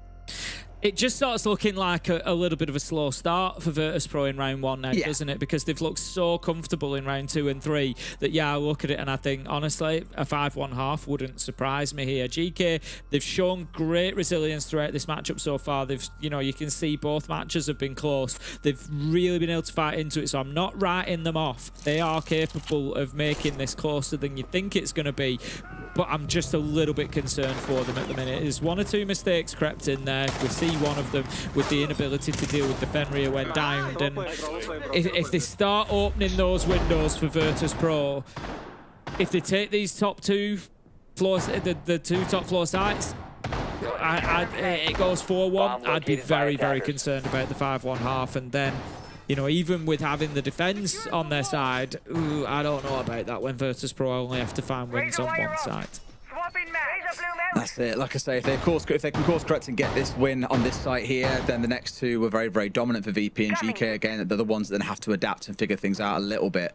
Now, the error for 10 Virtus Pro seconds last to time insertion. was they just were not very active in their defense at all. They largely sat there, they waited to get 5 beaten. seconds to insertion. And GK, as I mentioned, when Yog came steaming up those stairs and looking in towards Horse, he was like, well, Attackers are heading there's no out one on to the other defuse the side of bomb. Horse looking to challenge me. There's no swing coming from inside of sight, despite there being a rotate there. Where is everyone? And they knew the one was inside bathroom, and he managed to get a 1v1 on towards him and keep him busy for a while, at which time GK basically flooded their way forward and got full control. And so proactivity is the name of the game for Virtus Pro. That's what I'm watching for in this round in particular. Straight away up. That is the pace from GK. They've been doing things very quickly at the beginning of the rounds. They're not messing about. They're getting in there. The Twitch drones looking straight away. Default cam gone. Geschmack mine gone. You know, drones raining in, taking that attention straight away. So I do like that from GK. They're being very, very active, very mobile, very much getting themselves into the round quickly. But Virtus Pro, they don't react to it. By contrast, they are happy to just absorb that little bit of early pressure. Don't give anything away. Don't give them any opportunities. Don't challenge too heavily. And then they know that they're picking them apart as the round goes on. But look at this. Some great intel work has been done there by the Twitch drone, showing it's not just about shooting gadgets out sometimes. It is about just feeding those comms in. Seeing 2 of them here and giving those positions away. I say they're not too bothered by it at the he's lost the drone as well. That's unfortunate for Sarks, but so they're not really too bothered to get spotted out in that spot because they're not really in a spot to be challenged at that point. Like, look here, like, GK is still trying to work their way largely through this storm side. They're still going to clear their way through a mirror window, which truthfully, a Twitch drone would have been great to help out with. But all that aside, the entry goes over to Ask on that Sophia. 2 of those impacts burnt so far in the round. Again, that reminder, if you've only just tuned in to map 3 here and are wondering, wow, how on earth has she got 3 of those? That's not fair. Yeah, recent changes came out today. 3 impacts, 3 concussions. Sophia is looking pretty scary. Long range angle being held, but again, we've not really seen too much being brought along to deal with the clash today. They've got the air jabs, they've got 1 left in pocket, but other than that, they've got 1 nade on the side of Grubby, and we've already seen where that ends. You know, we saw it on Chalet when they were trying to move Naquo with the clash, and they just didn't manage to get it done. They ran out of utility to try and challenge him, and he does a great job of keeping that shield in hand and keeping it active. Rorik manages to find Ask. That's going to level things up 4 versus 4. Got the Thorn off the board on one side and the Zofia on the other. Rorik with a second rips the head off Sarks. Beautiful reverse angle with that SMG, and this is where Naquo starts getting more and more powerful now as the erosion hurts GK. Yeah, and you got the mirror on tight as well. You got Pash with a shotgun, the ITA. Historically not the best at getting kills. I know a lot of our secondary shotguns got buffs about, I can't remember how long ago it was now, but can still be pretty lethal at close range, Tim. Just ready and waiting. But the problem is, I was going to say, an angle being held like that, you will not win it with a shotgun. So it's got to be so careful. Groovy's back in, and he loses out towards 1. Pash has got both. Have a little BITA that. Well, Pasha steps up and really closes that one out. Beautiful stuff. Virtus Pro looking super comfortable now. I said if they won that one, I would be concerned about them going on for a 5-1, and that is exactly, I think, what GK are going to be thinking right now. It is 3-1 to Virtus Pro, and there comes the tactical timeout. I think that shows exactly what GK are thinking. It just comes back to what we were saying a bit earlier on, right? Like, I'm worried now that if we see Virtus Pro fix that first site and then go on to play the second 2 the way they have before, they'll just run away with it. And given how that site went, yeah, the last 3 rounds have been extremely dominant towards Virtus Pro, and GK thinking, oh crap, this is a 5-1 half waiting to happen. We have to get something going here. Both teams are quite consistently taking their attack time out on the attacking side because they know things need to change. Of course, they've had the op bans come in. They've taken one problem away in the KE, but it doesn't mean all the problems go away. You've got a clash to face off against. You've got a mirror to worry about. Like, in what world are both of those operators available and able to cause a headache for you? We haven't even considered the clash yet that's available to them on some of these sites, and I think we'll see that get picked up in round 6. Yeah, I think you're right there. I think it's going to be a continuing problem for them. We should be heading back in any second now. Pasha just making sure he's got a very clear view there. And it's going to be round 5, 3-1. Virtus Pro looking good, and we go on to that side again. This was the first site that Virtus Pro won back in round 2. They were able to get it done on the defense. Storms at games. Just looking. We're not going to have the Clash Portal on this time. Naquo is going to go onto the Mirror instead. They did play the Clash last time they played this site, but choosing this time to opt away from it. So far on the entry as well, 4 rounds, 3 have gone in the favour of Virtus Pro. There's just all these metrics, all these kind of possibilities that you look at, and 5 seconds to Virtus Pro insertion. coming out on top of most of them right now, and GK gotta get themselves into this somehow, gotta get fighting. Well, Tim, hopefully that attack timeout was the exact call they need to, as you say, get fighting, because otherwise this could be a very punishing end to this half. And I go back and look at how things worked out last time. It was actually that exact story last time. They were 4-0 down. They managed to get themselves 1 back to go 4-1. It still ended up being a 5-1 half to Virtus Pro, who then won 2 of the 3 rounds when they were on the attacking side, and they cleaned things up 7-2. So hopefully they get themselves the second round to have a little bit more breathing room come the second half, and I hope to God they can defend better than they did last time. Yeah, they're really going to need to. I mean, look, no matter what happens here, and I'm not talking as if GK have already lost this, because they haven't. There's a lot of Siege left to be played yet. Whatever happens, GK have had a phenomenal stage. If they lose this, then they come away 3rd place overall, and that is absolutely brilliant for them. They've got themselves to EWC. They get those extra SI points as well, on top of, you know, what you just get for, say, 4th place or for qualifying. So they've got themselves those extra few. One way, you know, one way or another, they are winners here. Coming away from this, there is no 2 ways about it. But are they going to be the ultimate winners? That is the big question. Skies manages to take down Grubby, and it looks less and less likely. That is the Ash off the board. Grubby has gone big so far today, but 3 and 4, they've managed to keep him quiet here on Fortress. Halfway through the round, and really not very much gained by GK so far. It looks like that teamwork's just slipping a little bit. You need somebody peeking this at the same time. There it comes, but then the nade throw isn't good enough. He's able to win the fight. He gets 2, 4v2. They've just not done well enough on clearing those stairs, and it's because the timing has been off. Timing's been off, but it's also large and forgivable for you to let a player get 3 kills sat in a spot like that where he's really pinned in. Yeah, a nade from the bottom, great on towards the bar, but then also get one down the long haul if you need to force him to take one fight or the other, or he gets blown up, and then you just hold the angle and wait. But giving him 1v1 after 1v1 after 1v1 is a bit of a sting. Naquo collects another. Ass gets at least 1 back, but this round is only going one way, and I don't think it's towards Ass. Although he certainly gives reason for pause here. Problem is, Pasha and Rorik are having a brilliant game so far, and I think he'll struggle to be able to hold on from here. Well, he's low health as well. That's the other problem. Ask got about 30 hits. 3 impacts, though. Just walk in with new shoes like back on COD 4. Start blowing them up. I'm not sure that's going to pay dividends for him. If I'm honest, he's just hoping beyond hope that they're going to give him something here. A little peek through the drone hole doesn't work out. Go on. Just blow it. Just go on. Blow it. That's it. And again. We're trying. He's done very little damage overall. Rorik takes a little bit there, but damage, you madman. What are you on about? Was it enough, Des? It was very little in the grand scheme of things of what... Exactly. It was very little in the case of what he needed there is what I meant. Pasha steps around, gets that final kill, and it is going to be 4-1 now for Virtus Pro, and that 5-1 is screaming towards us. Ain't it just... Yeah. It's one of them where, again, I really want to see them be competitive here and give us a real fight on Fortress and show they've learned from last time, but they are really, really struggling to get that done. The fact you've had attack timeout, the fact that you've seen what Virtus Pro are doing so far, the fact that you know that Eagle is quite a power position anyway, they've just completely misplayed clearing that out. And now we go down to the site, I'd say, that really kicked it off for Virtus Pro. They look solid down here. It wasn't a flawless round like in the second, but they were very, very hard to break down, and it came down to Groovy having to crouch walk through site and hope he could find anyone. Did. Immediately got traded by a shotgun from behind again, so it was a bit like it wasn't even close back then. Only upside is the silver lining. There's no Electro Claws to have to worry about this time around, so it should be a bit more straightforward for GK. Is it going to be straightforward enough, though? Is it going to be straightforward enough? Definitely going for the vertical. They've got the Ram on side, and we're seeing that door could be brought along, of course. We've already spoken about the changes, but in case you've come along a little bit late to the party, things have changed up for Dokkaebi a little bit. Rather than a 7-second cooldown that was global previously, so if she made a call to anybody, it was 7 seconds before she could make a call to anybody else on that attacking team. That's on the defensive team, sorry. That is now different, so it's going to be 14 seconds per individual. So if she calls Warden here, 14 seconds before she can call Warden again, but she could call Vigil immediately, for example, so long as it is a different operator. We'll see. We've not really seen a lot of Doka be used. We did see a Brutal on once, but to be honest, I don't think the way that we saw the calls used changed massively. You know what I'd really like if before every play day there was just a balance patch.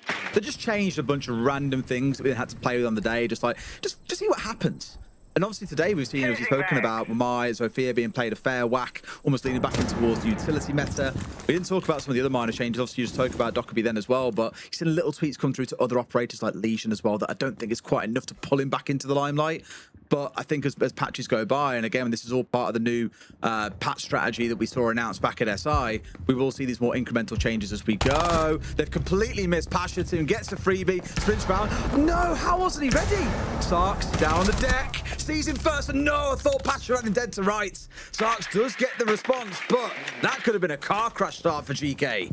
Yeah, always difficult playing against the Vigil, as we know, can keep himself off the drones. You've got a general area, a general idea, but sometimes you've got to get moving. You've just got to try and increase the pace a little bit, and they've been punished exactly as that happens. So 4 versus 4, and that's going to... The Dokerby that loses the life as well, that's the one that's got to be putting those calls into the Vigil to try and make it difficult for them to stay hidden. But a little bit of a misplay there maybe by GK, leaves them now that little bit weaker for the rest of this. Castle is going to be targeted out. It's going to be Dan who's picked up on that Deimos track. Is he able here to get into a position, asked to be able to challenge onto it? I don't think so. That track is going to be almost gone by the time there's any hole in the wall for him to be able to make a difference through. All right, well, he's trying to ask questions to him, but again, I'm looking at this clock slowly ticking down towards our final 30. And they don't know where all these players are. They've already found themselves blindsided by Pasha. Little do they know there are other players on Virtus Pro waiting to do exactly the same thing again. Sky's the one who's off skulking. He's in behind 2 of them here, potentially. Could be a bit of a car crash if they're not responsive. They're not responsible about this. If they've got a flank draw on the go, anything to help them? Not too sure they do. Starting to round his way forward, so they know that he's coming in towards the side. No, they don't, Tim. It's far too easy. Just showing there's a little bit of work to do, I'm afraid, here on Fortress for GK, and not this map in particular, but in terms of their planning, because they have been blindsided far too many times this half. It's a repeat of last week. It's a 5-1 to Virtus Pro on the defensive half. Seeing Equo dashing off for the half-time break there, but yes, guys, it's far too easy for him there, isn't it? Walks around, gets a double, and those are the mistakes that GK are being punished for. Absolutely. Well, Desk, what do you make of that? Well, that was a very dominant half there from Virtus Pro, and I think, you know, we talked about it, how important it was going to be to start out on the defense, and it is showing so much here. 100%. It's exactly what we mentioned. I think for many reasons, exactly the same 5-1. The win condition being the same on the side of Virtus Pro, which is very often having one guy playing quite aggressive on one side, the rest of the team playing close to each other. We've just seen it here.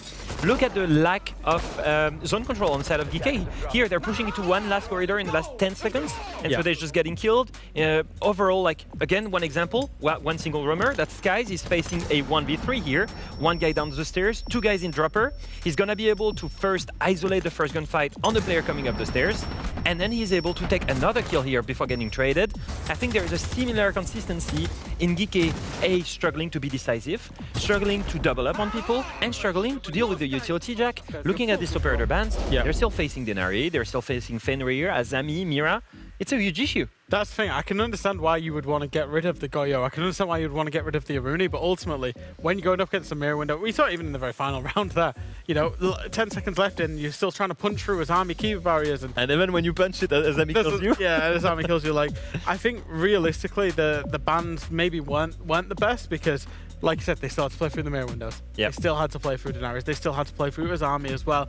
And really took no map control. I was maybe expecting Geek. I nearly said Grub K then. I kind of, whatever. I saw Grubby on my screen and I said Geek. I was expecting them maybe to play a little bit more shields, maybe double up with each other a little bit.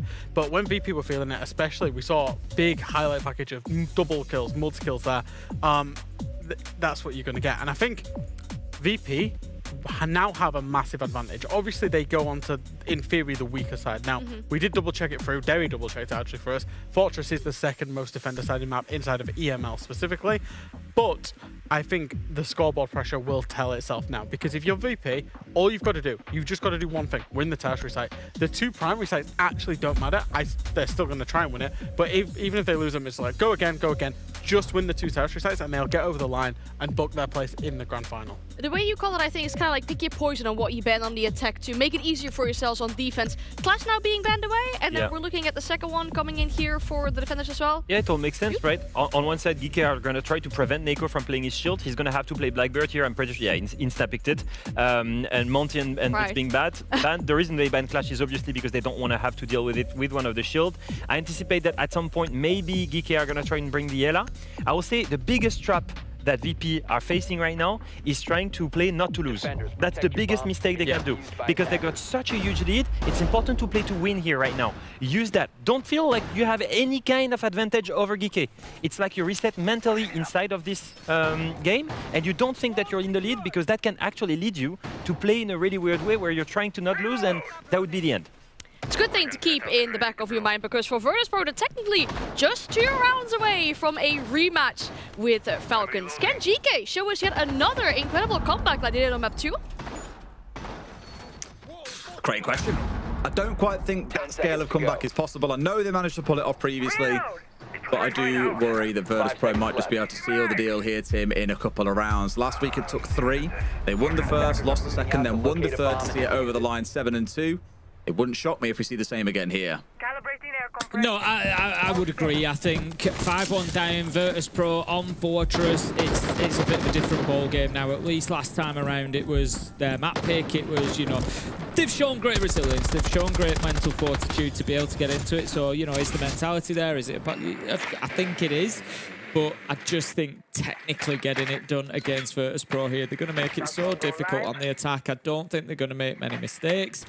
I think Leo is absolutely right, though it comes down to playing to win this. I want to see Virtus.pro be aggressive, go in and take the gunfights and try to push for the win. Don't just try and play it safe and slow and, you know, ticking boxes. If you see an opportunity, go in and take it aggressively.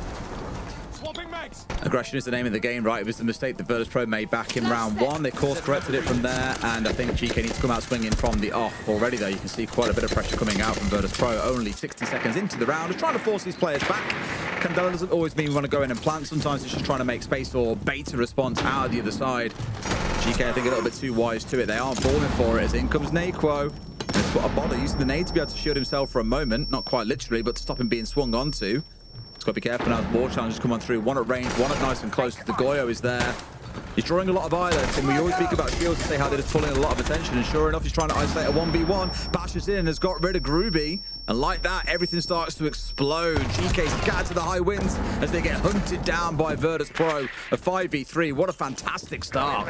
And this is what we mean when we talk about playing to win. Virtus.pro teaming up, creating 2v1s, 3v1s, putting players in bad positions, taking map control, doing everything aggressively and confidently. Love to see it. The Deimos track straight out onto Sarks, just holding him at bay, giving that position, giving that opportunity to take more ground.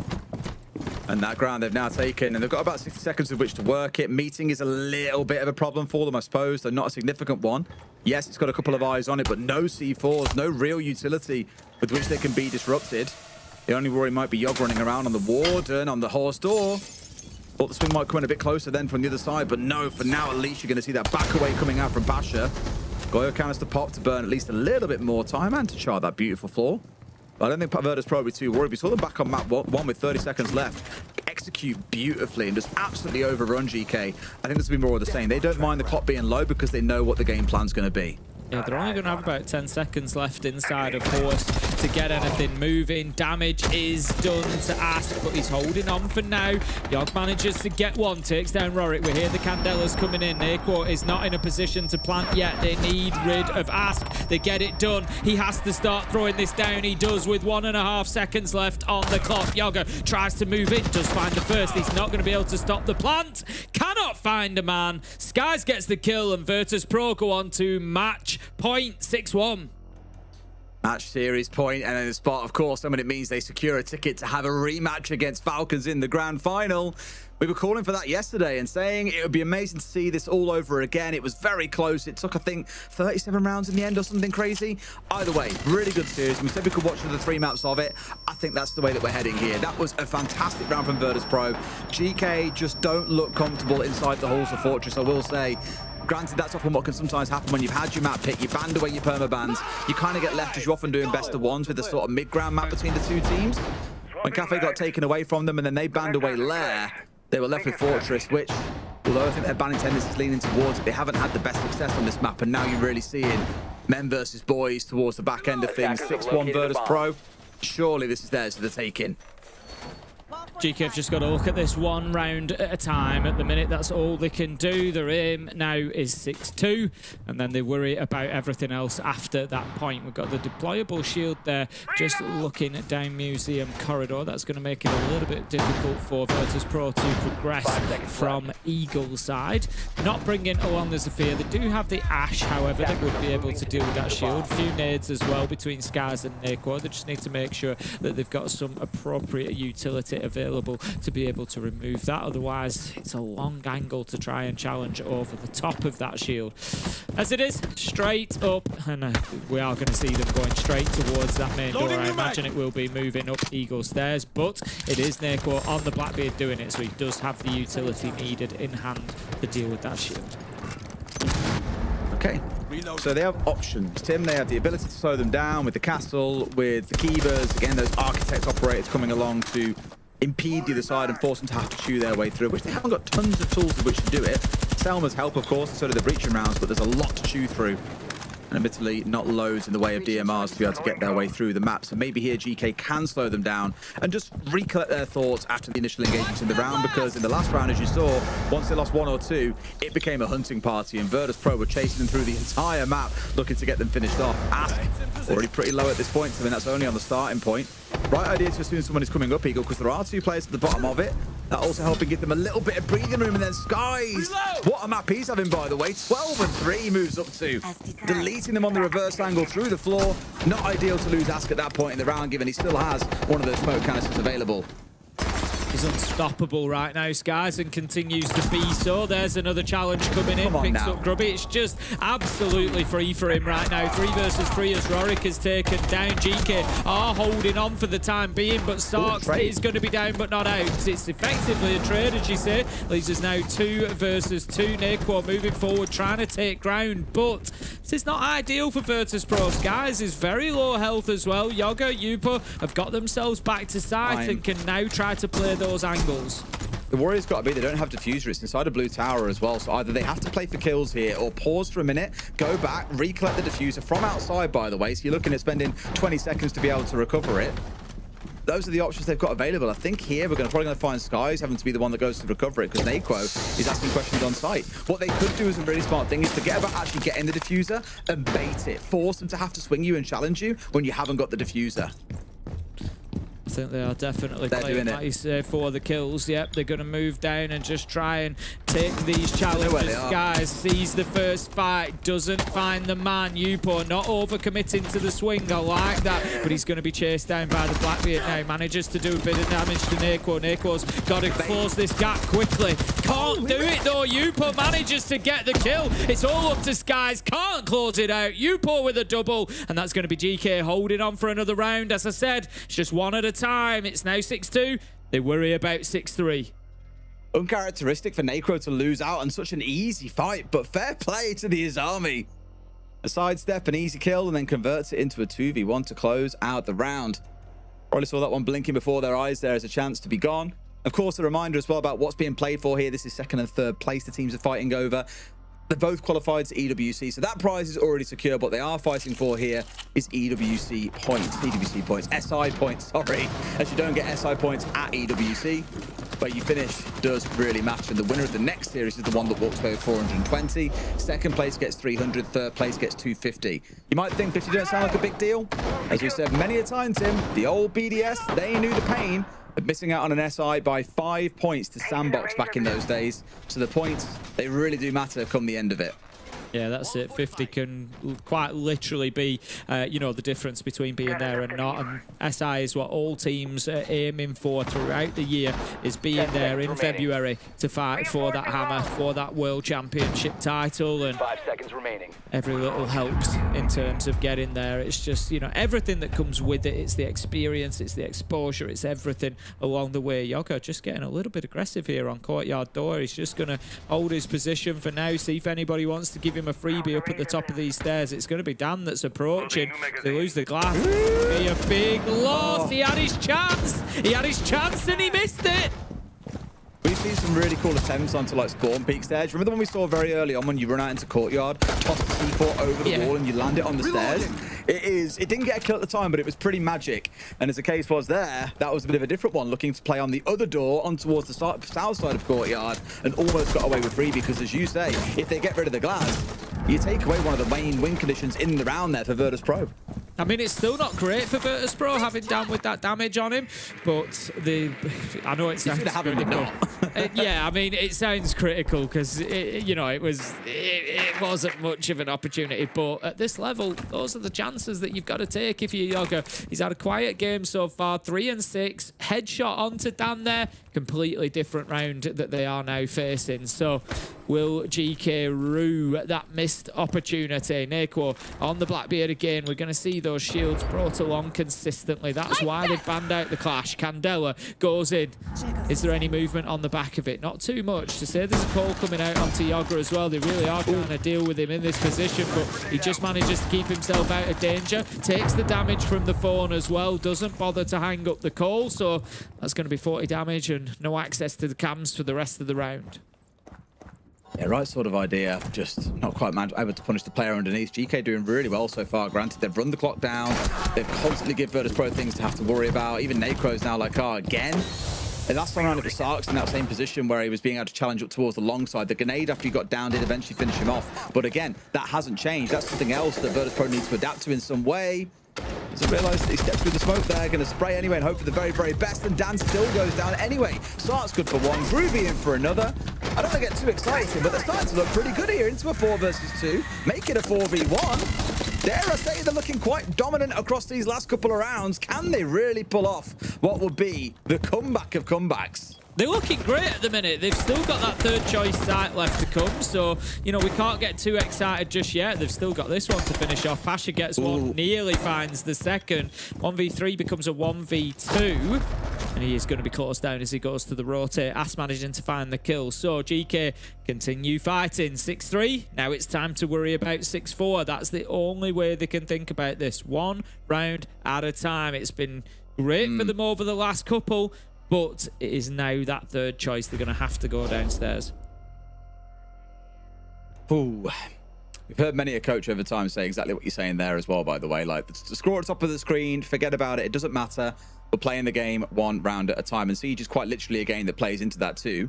You have no advantage by being in the lead. This ain't a game where you accumulate gold or dollars or whatever that you can then roll into stronger weapons in the next round, for example. It is every single round, just a full reset, and you get to go again. Bans that have come on through then, the Warden, interestingly, we have seen played an awful lot by both teams on this map, and Deimos on the other side also taken away. Don't blame them for that. We've seen it banned away already in this series by GK. They know that Virtus Pro love making use of it for vertical destruction from below to try and challenge on towards players. Maybe that means that we get to see, I'd like to point towards a clash, but obviously it's banned away. But it does mean you can feel a little bit more secure playing anchor operators upstairs here, the more slow ones maybe, that aren't going to be able to get destroyed and pushed away around by the Deimos for free. Just having a look at the lineup, there's going to be a lot of verticality from Virtus Pro. The Buck is switched away, but the Ram is brought in place. Also, the Capitao, I would imagine Capitao will very probably have the secondary hard breach chargers. We'll see when that's locked in about 10 seconds time. The Capitao is going to be moved away, so I'm just trying to piece together here whether they're going to be going towards that hatch. Capitao is now brought in place of the Ram, so there's no real vertical destruction. So I don't think we're going to see too much from top floor here. There's The secondary hard breach is in place, so Skies can open up that hatch. They've got the soft breaches. Maybe that they just focus around Dan for all the vertical destruction they need. 3 soft breaches and 2 breaching chargers can get them a decent bit of work done there. They've got the Rotero drones as well, and I think they're just looking, you know, you think about verticality, you think Buck, you think Sledge, you think Ram. I think they're just taking a little bit more of a flexible approach to it. Swapping bags. Well, a lot to play with in the round, utility-wise, mind you. So it's almost like a lot of prep work in a sense for Virtus Pro to do. Looking more mainly towards Pasha, of course, where on those Roteros already starting to roll their way through the building. But it's about trying to get the Capitan, the Glads, into the correct positions to be able to capitalize on the back of their utility. Lots of smoke to go down, lots of course power in that case for Nacro to be able to make use of. Granted, it's only a limited window. This is interesting what I've seen quite a few times as well, especially with shields, getting control of courtyard, pushing in from the top side and just brute forcing your way in from the top, going straight in towards site, off towards your right-hand side and pushing players back can be a really effective way of doing it. But a lot of teams still really insist on pushing in from the south side and making that their main point of ingress into the site. Loading mag! Going to hear the Rotero drones continuing to take out that utility. It will just be replaced over and over for the time being, but keeper barricades are not infinite. There is only one left for Ask, and beyond that, he's going to have to think of an alternative. Last one is deployed. And it's going to be the Glass that walks in inside of the smoke, looking for an opportunity. It's going to be Skies who finds it, though. Grubby taken down. That's the Cade off the board. Nitro will go with him. So, 5 versus 4. Virtus Pro have their advantage that they've been looking for. Need to be careful with the swing coming across here. The Thorn tries the challenge. Ask manages to find Skies. 4 versus 4. They've got no smokes left as well. They're out. That's it. Now Nacro's got to be gun up and trying to get kills here, but has a 50-50 chance of really losing out there unless it's one at ridiculous long range. They try and swing around for one, but Dan is there to ensure Yupa falls down before he can find a kill. 2 left standing, both inside of med, neither on site. They've really got a power here, Tim. I think you can't let yourself get surrounded in this 3 versus 2. They've got to push a fight onto somebody. And maybe now Yoga's trying to look for just that, but he's got 2 players off towards his left. 1 bearing down on med door. This is going to get messy. It really is. I think the next kill is critical. If GK get it, I think they hold on for the round. If they don't, then it's over. Razor Bloom goes off, and it looks bad for GK as Dan manages to find Ask through the soft wall, picks up the Asami. 1 versus 3, they know where the castle is. It's a tough gun to close this out with. It's going to be the Glass, it's going to be Nako, it's going to be Virtus Pro who go into the grand final for that rematch against Falcons.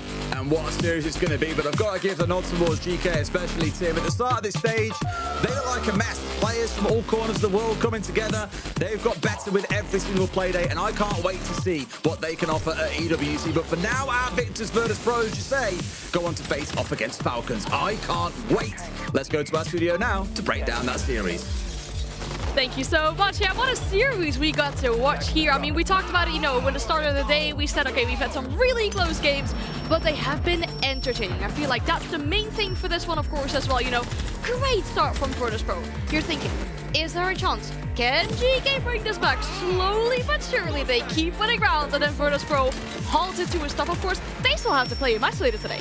Yeah, I think so. I think obviously once they had that 5-1 half, scoreboard pressure, especially once they got the first attack round over the line, it really did mount because they only had to get it done, like you say, on the tertiary site. So wasn't worried about the comeback. I don't know if you was, Leo, but I trust Virtus Pro that they've got the right mentality, the right process. You know, they're not going to succumb to trying to play to not lose. They're going to play to win, and that's exactly what we saw. Yeah, and they were kind of in a winning position most of the attack rounds as well, right? Yeah. It came down to like the very last few 20 seconds, and it's, to be honest, really hard to execute in this situation on a map like Fortress. So I was not too worried for VP. I felt like they were in control. It was just a matter of time of this 50-50 at the end of the round, in which moment is going to go in Virtus Pro's way. And I think eventually it did. That was a really good move. It's too bad Yoga didn't cover the cross there, because if he covers the cross, then Azami is safe in the other side, but obviously it's always easier to say in hindsight. Overall, a really good performance from VP, establishing they're still part of this top 2, and still in the race to confirm that they could be the best team in EML. I think it was a good performance. I think maybe if they look back on it, Consulate was maybe a little bit too close of a game for their liking, and I think that's actually testament to Chalet, like they were in the lead, they could have won that one as well. True. But I think testament to Geeky as well. I think the time and time again, you know, the fact of the matter is we didn't think that they would be in third place overall, that's where they end up finishing. We didn't think that they would get there. We thought they might breach playoffs. We thought they might contend for EWC. The fact they ended up in third is an overachievement. But even if you look back to the game that they played against VP a week ago, this game was so much closer. I know Fortress didn't quite make it. You know, it was the same result ultimately, a 1-2 loss. But especially the Consulate, the opponent's map pick, they did so much better on than they did last week when they played on Lyre against VP. Do you feel like Virtus.pro might be upset with that in a way that they potentially regressed in this matchup compared to the last one? No, not really. I think it's just a case of different factors, different bands, different maps as well in terms of the picks. They got a lot closer on Shelly. It actually looked like they should have won Shelly. I think that's what they'll be more upset about rather than that they feel that their performance regressed. Because I think GK are only going to get better and better. They've got experienced people. They're still new as a team and they're still gelling, and I think that's why. And speaking from experience, you're in a really weird spot when you beat a team 1 week ago in a BO3. You have to play them again in a BO3. It's a really weird one when you work with a team that beat them, because you're like, should we do the same thing? Yeah. But then they probably will adapt and will have read into what we played the last time. Or do we try new things? But then what do we do? Because our default seems to be enough to beat these guys. And this weird position, it's kind of funny because VP was in this position in this game, but Falcons will be in this position in the grand final. Yeah. Because they already beat VP, but even closer. It was yesterday. So the turnaround is going to be quite special, I guess, on the side of Falcons. And that's when you see the kind of like big experienced teams, is how can they reinvent themselves on the fly in the map and just come up with the right solutions without having had a lot of time to counter-strat. Well, before we see Virtus.pro play again, we get to speak to them because we have Rorik on the line to ask him a few questions about this game. Rorik, congrats on making it all the way through to the final. How are you feeling about after quite tense game? Kinda little bit tired, because it was an intense game, 3 maps, and we gave a lot of energy to it, especially on Chalet, but unlucky we couldn't finish the game. So we did it on Fortress, guys. So, yeah. Yeah, speaking about the intensity of the match, Rorik, were you surprised to see GK throughout the stage really progress all the way up to really challenge you guys? Because I felt you guys were dominating the entire stage, and then GK really had like a big momentum, and even here in the playoffs, they made it very close. I think GK is kind of good team because, they found their players, I think. Like they have some, like how I say it, good team play. They have like few guys who can lurk, one guy like fundamental support.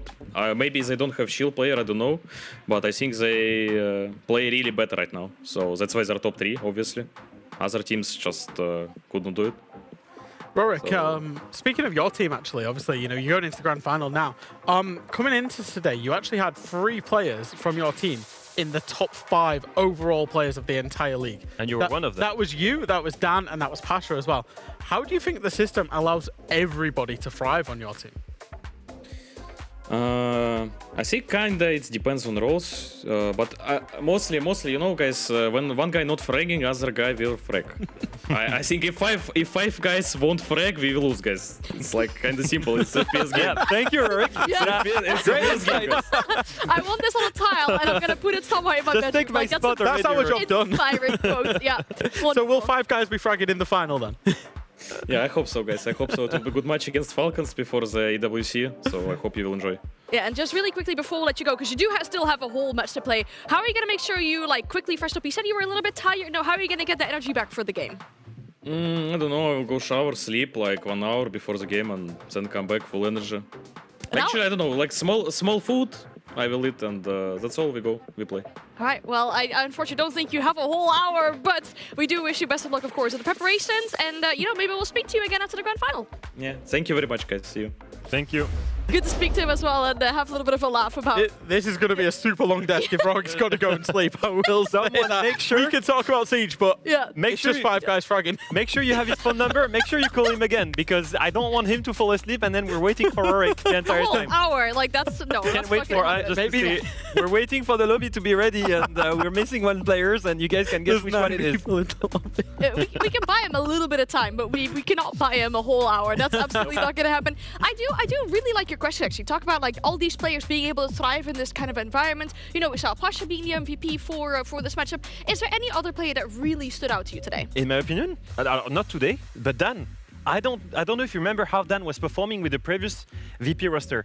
In my opinion, Dan was the biggest big delta performance between the previous roster with VP and this new roster. Dan used to be the staple player alongside Pasha all the time. Okay, maybe a little bit with Always, but I think Dan was like always up there in the top 2 players. Yeah. And then towards the last 4 months of VP, Dan completely disappeared. He was one of the worst rated players in EML. And then he came back with this new roster and proved to everyone it's not about Dan, it's about the team. I think in my opinion, if I have to like pick one player that we don't speak about enough on the side of VP, it's the longevity in the side of Dan, who started playing when I was playing, so back in 2019, and he's still one of the best rated players on this roster. What a comeback from this player. 5 guys fragging, right? Yeah, 5 guys fragging. I mean, we spoke about 3, right? We spoke about Pasha. We can talk about Pasha forever. He was the king of our stage. Yeah. Rorik was the best rookie. Dan, you've just gone on about. I think one player who doesn't get a lot of love, really, is Skies. I think he comes in, he picks quite a tricky role. He plays quite a tricky role on this roster for VP. But even inside of that very final map, he was absolutely fragging. He was playing the Deimos, the Verts perfectly, playing the Fenrir, playing a lot of powerful operators as well. Yeah. And DMR King that didn't play DMRs here because he was on the roam with Thorn and doing a great job. I think whenever one of these guys aren't fragging, Skies can always be the backbone on the side of VP. All right, we talked a lot about Virtus Pro here, of course, as they'll be progressing on to play in our grand final. But of course, we got to talk about GK a little bit as well. In fact, we get to speak with them. Gruby, you're joining us for... He did say see you tomorrow. He did say see you tomorrow. I was going to say, Gruby, you're joining us for the interview. Unfortunately, not in the way that you would have hoped with losing the game here. But tell us how you're feeling after this match. Well, I mean, to be fair, it sucks to lose games like this, you know, but like, well, the lives goes on. Like, we have the WC to play. We did our best, kind of, I think. And then that's all pretty much, you know, that's how we feel it. Of course, like, we can be a bit like upset or sad, but it just like losing is just part of the game, and you have to understand that you cannot always win, you know. Gruby, how proud are you actually of the journey of this team? I think, you know, look at the very, very early days of Stage 1 and even the team's performance in kickoff as well. And then to say, if you'd have said to me after 3 or 4 play days that you guys were going to end up finishing third, top 3, I think that's like phenomenal growth across the stage.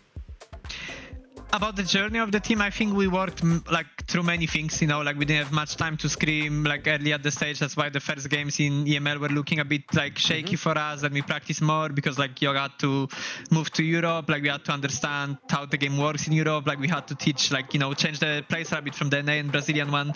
So yeah, we did a lot of like steps to make this team work, how to like work with all of those players, and well, I would say it paid off, you know, like we should all be happy, like, you know, from the last place, like the kickoff, like we did huge improvement. People were not like looking forward to those roster changes, but we kind of proved them wrong that the team can perform, and even without like the proper IGL early in the stages, because we did have like issues with the IGL, like we had to change many people, you know, first Ask was IGLing, then House IGLing, then we changed back to us, and finally it was me again. So as I said, we went to many things, but I'm just proud of everyone, you know. I'm proud because I'm proud of like Upor, for example, you know. I'm proud of Sarks, like, you know, those people like we picked up, they showed up in the important matches, and I'm happy for them, you know. I'm happy to see this team develop, and I think we can keep going on, you know, keep working hard.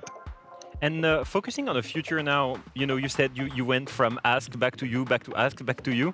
At this point, do you think you've figured out the formula going into EWC? What's going to be the prep like?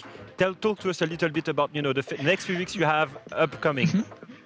I mean, for sure, I'm the main IGL for the team, and it's been working since the Heretics game, so we will never change that. But I think for us, the most important thing for the EWC is to, well, I think we kind of have to work on map understanding sometimes, and how to play the game on certain like maps. For example, like we faced VP right on Fortress, and like we knew how to counter it. Like in our heads, we knew how to counter it, but we couldn't really show that in game, you know. And I think it's like, like the pressure comes to you that, you know, you have to come back, you have to, like, we know how to come back because we did excellent comeback on Chalet, but I think the more time like you spend on coming back, I think you lose your head kind of, you know. And I think the pressure got to us, even though we knew how they play and how to counter it, like we are not able to put the foot on the gas and just like roll over them, for example, and they did play good, you know. So I think we just have to work on our head pretty much. I would say like the confidence and the composure, just to stay composed in the game.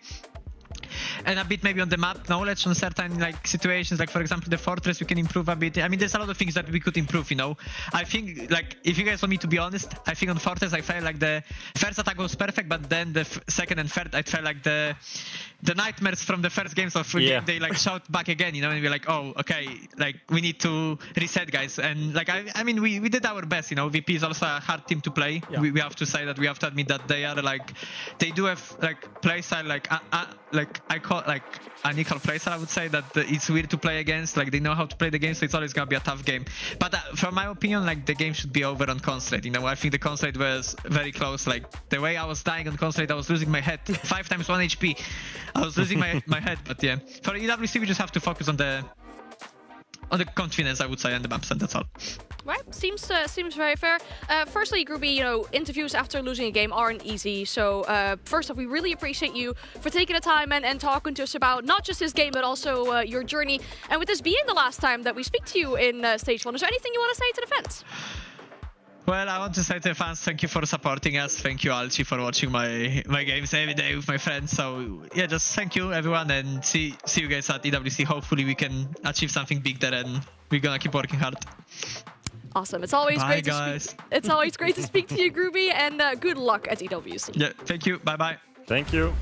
Good to speak to him. There was a lot he said really about the whole stage there. Yeah, and it does represent a loser's interview, right? But it's a loser's interview off the back of, I think, a great success across the stage as well. Success, great success. Really developed, improved performance, and ultimately a team that's probably overachieved their goals if they're looking, you know, honestly, in the heart of hearts. Yeah, I think the most important line that I think I heard from Grubby was like, let's take a look at where Geeky was at kickoff. Yeah. You know? Yeah. Then take a look at the social media response. They made some really difficult decisions. Yeah. To 3 massive roster changes, Packbull, Hungary, Rexon. Rexon was playing so well. And he was playing well. It was a ballsy move. Yeah. And I think it paid off. I think we were all doubters because we were all thinking maybe they didn't give this roster a proper shot. But let's be honest, when we were faced with the fact this team is working well, this team has found its play style.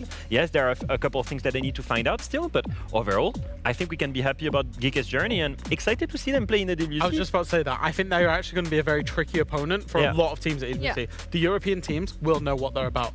The NAL and SAL teams will have seen it, will maybe have a plan against it, but won't have felt it inside the server or inside the scrims. I think Geek really... I don't know if they'll go far at EWC, you know, in terms of reaching top 4, top 6, top 8. But I think they'll cause upsets inside of that group stage that will reshape how the bracket looks. That's the thing, right? They get to move on to the group stage immediately, of course, with the result from yesterday after beating Fnatic in that matchup. But unfortunately for GK, their journey does end here. They'll finish stage 1 as 3rd. And whilst I think we're doing a good job to buy Rorik some time here inside this, he can't quite get the hour that he wanted to get before having to go up against Falcons in the grand final. But we'll give him some more time, obviously. Virtus Pro has just played a really long series. They need some time to refresh, gather their thoughts back before they go up against Falcons for that grand final. So what we're going to do here is we're going to take a little bit of a break. But before we dive into the game, we will be back just to talk a little bit generally about the whole stage, the biggest losers, the biggest winners. So we'll see you in just a few.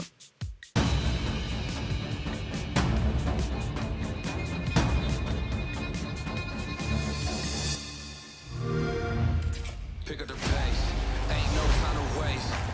Hey, give me the gold, breaking it right to the goal. They tried to tell me it couldn't be done. Trigger the action. We want the action. Lights, camera. Give me the action. We want the action.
It is just one more match that remains in EML Stage 1. But before we get there, we kind of want to look back at the stage and talk about some of the moments that we saw, some of the things that we saw between our teams here. Little award show, I guess, you know, talk about the biggest winners and the biggest losers inside of our Stage 1. And one of them just played a game, actually. I think GK could be considered our biggest winners. Yep, even though they just lost, they are our biggest winners.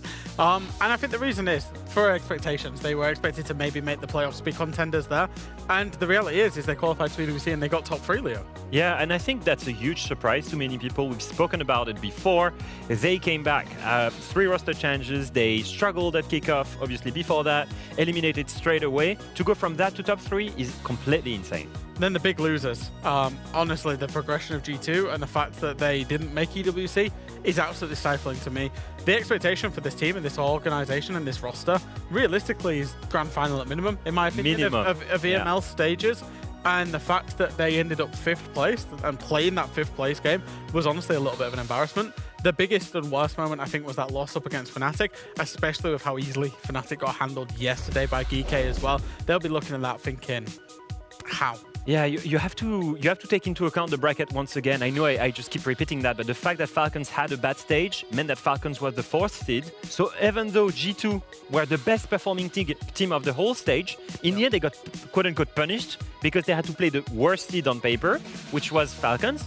And I mean, honestly, looking at the strength of every team, which team other than Falcons had the potential to take them down in the BO3? Yeah. VP, Maximum, like honestly, had GK played G2? Until Fnatic did it. Until Fnatic did it on like, let's just say like a really fulgurant, one lifetime performance for Fnatic. They just were completely wired in. You just have to look at the difference between Fnatic and G2. Between the Fnatic that beat G2 and the Fnatic that played yesterday to just see how big of a momentum Fnatic had in that game. I think it's a really rough one for G2 because I think overall it was one of their best stage ever.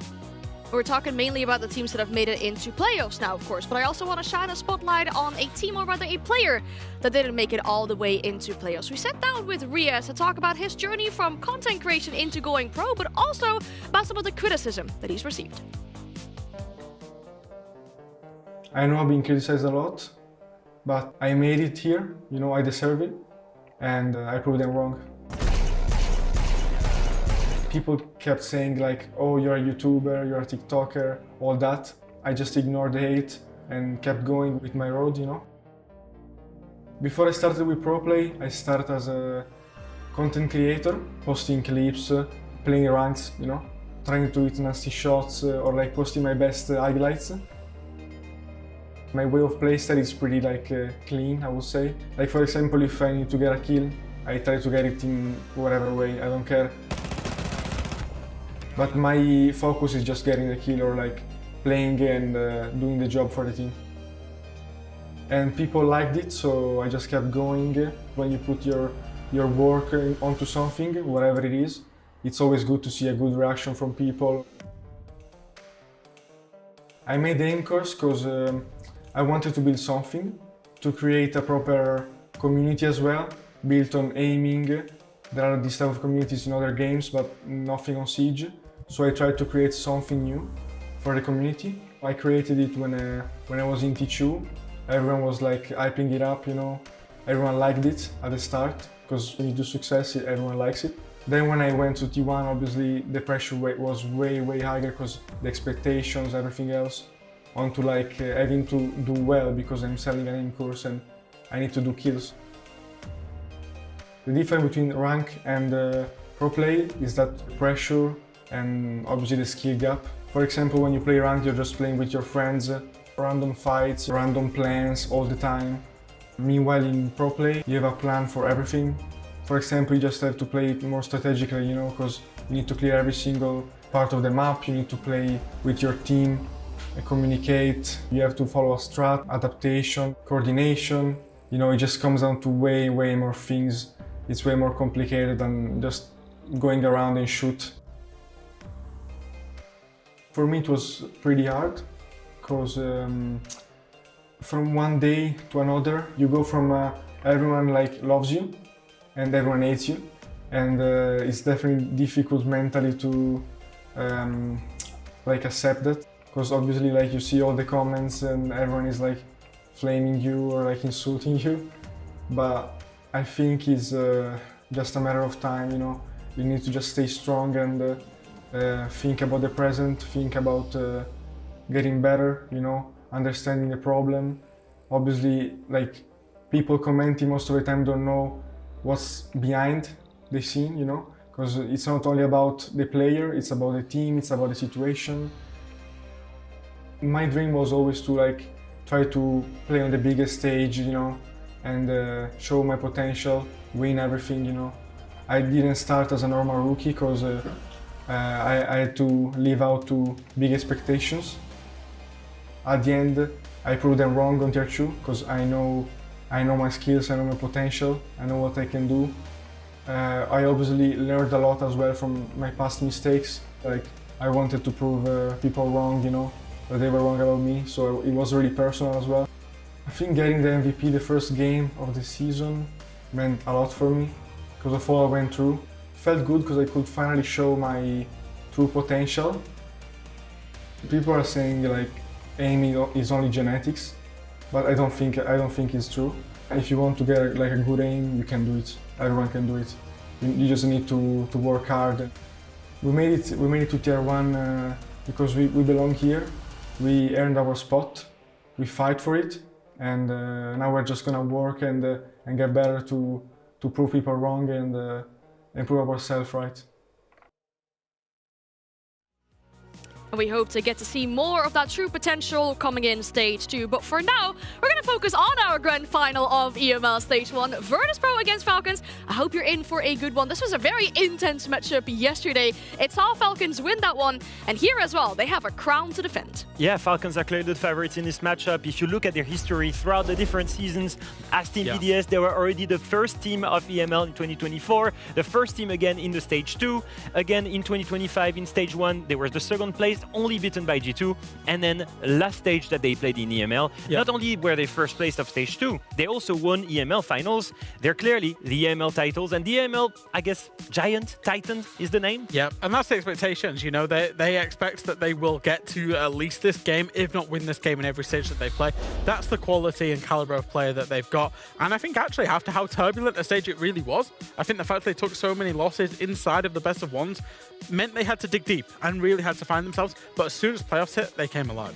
Now, I'm mainly looking for something here for Virtus.pro, I guess for them as well, to show that they have a chance to contend here, right? What is it, Jack, you think that Virtus.pro can show us today here to potentially snatch that crown away from Falcons? Yeah, so I think actually the thing for Virtus.pro is realistically the timing of their engagements, is when they get into their engagements, when they get into the fights. I think that was the big thing that I noticed from the game when they played up against GK. Now, what I want to show you actually is the positions. They're defending Piano, and they've got 4 people up on the top floor. They've got Pasha, they've got Skies, they've got Nako, and then they've got Rorik. Now, GK noticed this, and they bring 3 people of their own to try and create distraction. They've got Uport playing the Ram on the CEO window, they've got Grubby playing the Grim, and then they've got Yoga. These 3 guys are supposed to be a distraction for Sarks and for Ask, who are downstairs. They're going to try and focus deliberately onto the side player, which is Dan. And you'll notice all of the utility actually come in. So you'll see, as this clip plays out, you'll see the utility comes in. The Deimos trap, the Incandelas, the Ram, and then the Grim Bees all at the same time. And the idea for this is to get Ask inside of Lounge to get the kill and then to flood site, because then what that does is it causes a chain reaction. But Rorik said no. He went and he got aggressive. He realized this was coming, got aggressive on Ask. Now that was absolutely perfect. Why was that perfect? Because then when VP get to the late round, they know that everybody has to repel into site with no utility. They actually engaged early and then they disengaged, waiting for the late round. And when this happened, you can see Skies and Pasha, they will take 1 by 1 engagements. First onto Sarks, then onto Groovy, and then back onto Yoga. And suddenly, it's a complete sweep. Now, that comes from the team play of knowing, let's engage early, then let's disengage, and then let's re-engage. And it ended up ultimately, even with Ask, shooting a pipe to get rid of himself. Didn't want to give anybody else on VP the kill.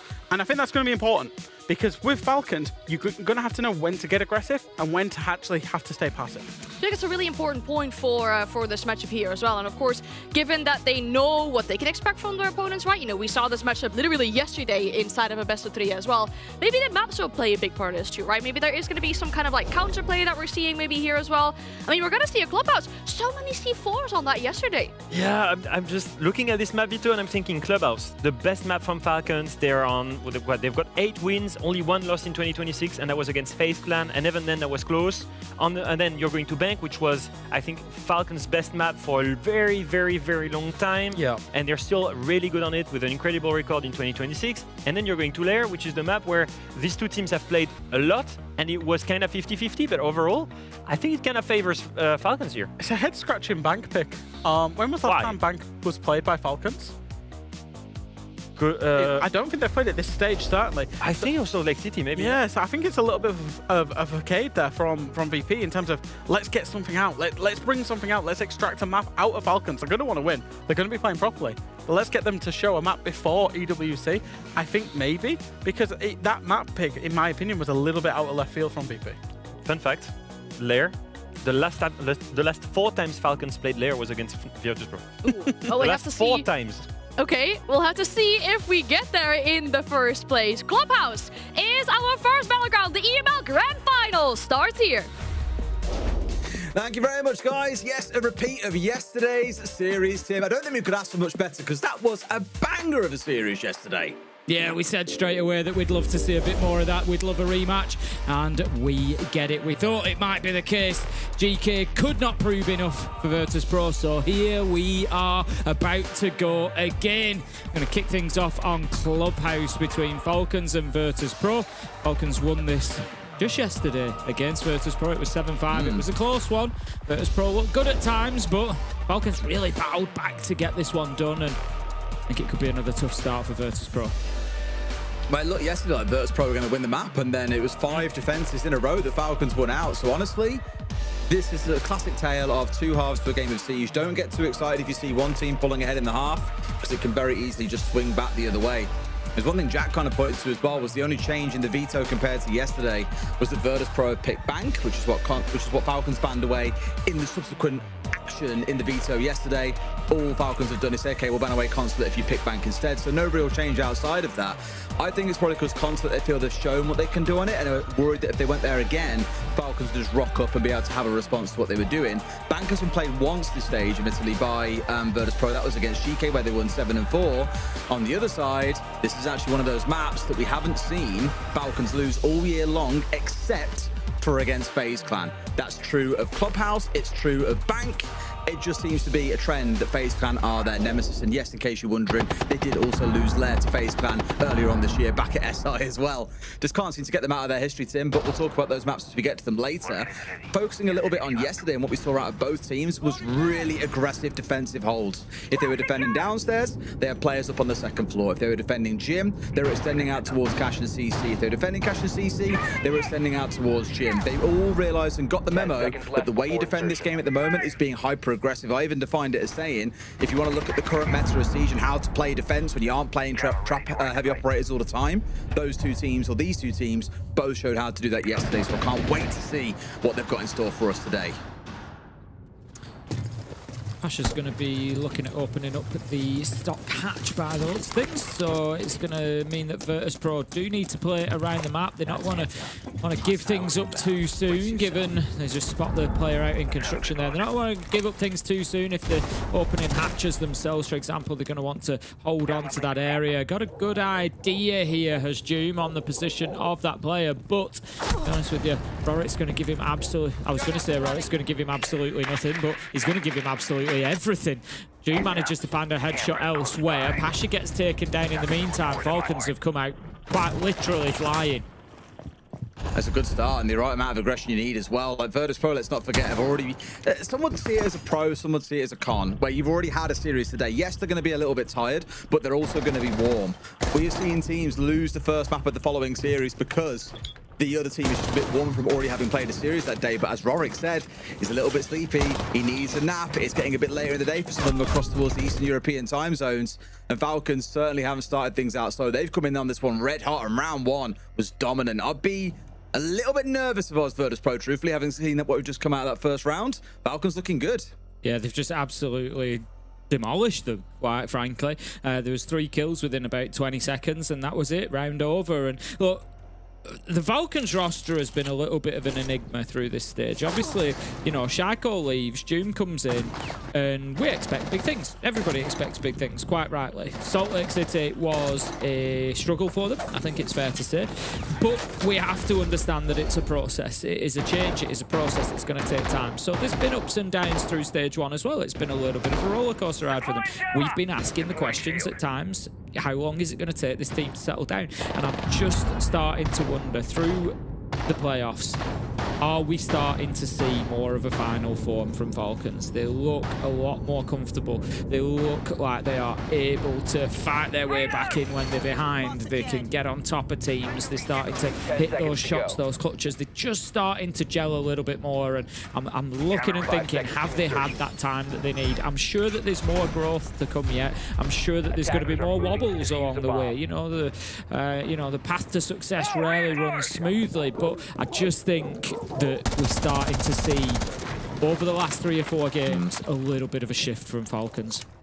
I still remain a little bit cynical, truthfully. I'll come back to the point that I was made ahead of Salt Lake was everyone that I spoke to about. I approached every team, I got 15 replies, not a single one put Falcons inside their top 3 to win that event, and obviously we all saw the outcome. They were nowhere near it. And although we're seeing them improve, like you say, I think there's just still been weaknesses compared to the team that we've seen historically. I hope I'm wrong and come the time of VWC starting out that we actually do see them really in fine form, but I just worry that they haven't quite fully figured it out yet. We've mentioned the change around with Solitaire and Leakifat being the 2 main entry players on the team. You know, Shaiko once held that role, so there have been system changes that they've had to try and process over time. Of course, we'll see if they can show real grit here across 2 series and adapt to what they saw yesterday in quick fashion, because coming to EWC, you're going to have to do just that. You're going to have to learn and adapt very quickly. Pasha manages to take down Solitov. That's one of the entries gone, and that is the Solid Snake off the board. A big early pick. Of course, Solid Snake, we often think about that Soliton radar, but it's about the utility as well.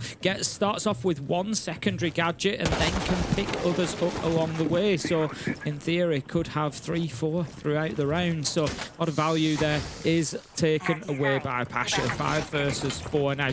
Going to try and get them onto in through one of these breaches. Perhaps it's going to be Users that's on that shield. Baits out of Nitro. That's nice from him. Good work. Manages to get himself inside. Shield extended as well. Dan, however, takes down Breeder. They're going to have to start finding some kills. Nothing available for Users, but there is one for Doom. Flips to the secondary and takes down Dan. Back on to that sniper rifle. 4 versus 3. Still in the favour of Virtus Pro. Oh, too easy from Pasha. A reminder again, by the way, this is a gym bedroom defense, and they still have yet to crack open this cash CC setup. They've got at least some of it done, but Pasha's now going to be skulking down in basement. We saw this actually in the previous series where he disappeared into the map, kept popping up and getting the odd kill here and there. It was an absolute nightmare to deal with, but they've made the call here. Let's go and hit site. They've done just that. Almost gets away with the kill, but no, Rorik's found him first. Uses, he gets traded out. Good round for Virtus Pro. Both teams showing a good bit of nous in those first 2 rounds, Tim. 1 apiece. Yeah, a little bit of a missed opportunity for Doom there. It was always going to be a big ask, but 2v3 sounds a lot better than a 2v4. But he missed his chance to pick up the Warden as he was coming across Master Bedroom, and that was pretty much the end of that. It's going to lead us into round 3, where I think we will see the defense of Virtus Pro move across to CCTV and Cash. That's likely to be the last one. I don't see them picking up a bar and stock to try and surprise us. And yeah, I think both teams have looked good for the round that they've won. I don't think that Falcons did enough work in that one. They looked a lot better in the first one, but like you said, they just never really, you know, yeah, they sent Users in through the main breach, for example, but they hadn't cleared anybody from Red Stairs. They hadn't really created any pressure there. They couldn't move to the bottom of Red Stairs, for example, to put them in a difficult position. They still had somebody in Cash. Never really got them moving massively. That was a bit of a problem for Falcons, so I think they need to think about maybe the utility that they bring in this time. I can see already the Candela's being brought along. It's always going to be a good option. The Dock could be being brought along, get them calls in. Just make it more difficult for the defenders to pick their spot and stand there. Moving to defuse a bomb. Be patient in there. They'll come to us. Surely not pointed towards spoilers there, RVP. It's the one. Honestly, it's the one thing that I couldn't control. I may have messaged them before the game and said, just give us updates on the game every round in game chat, yeah? Be furious. Hopefully. We need to know what's going on. Hopefully it's not. Hopefully he's just winding the French players up and hoping to get a response.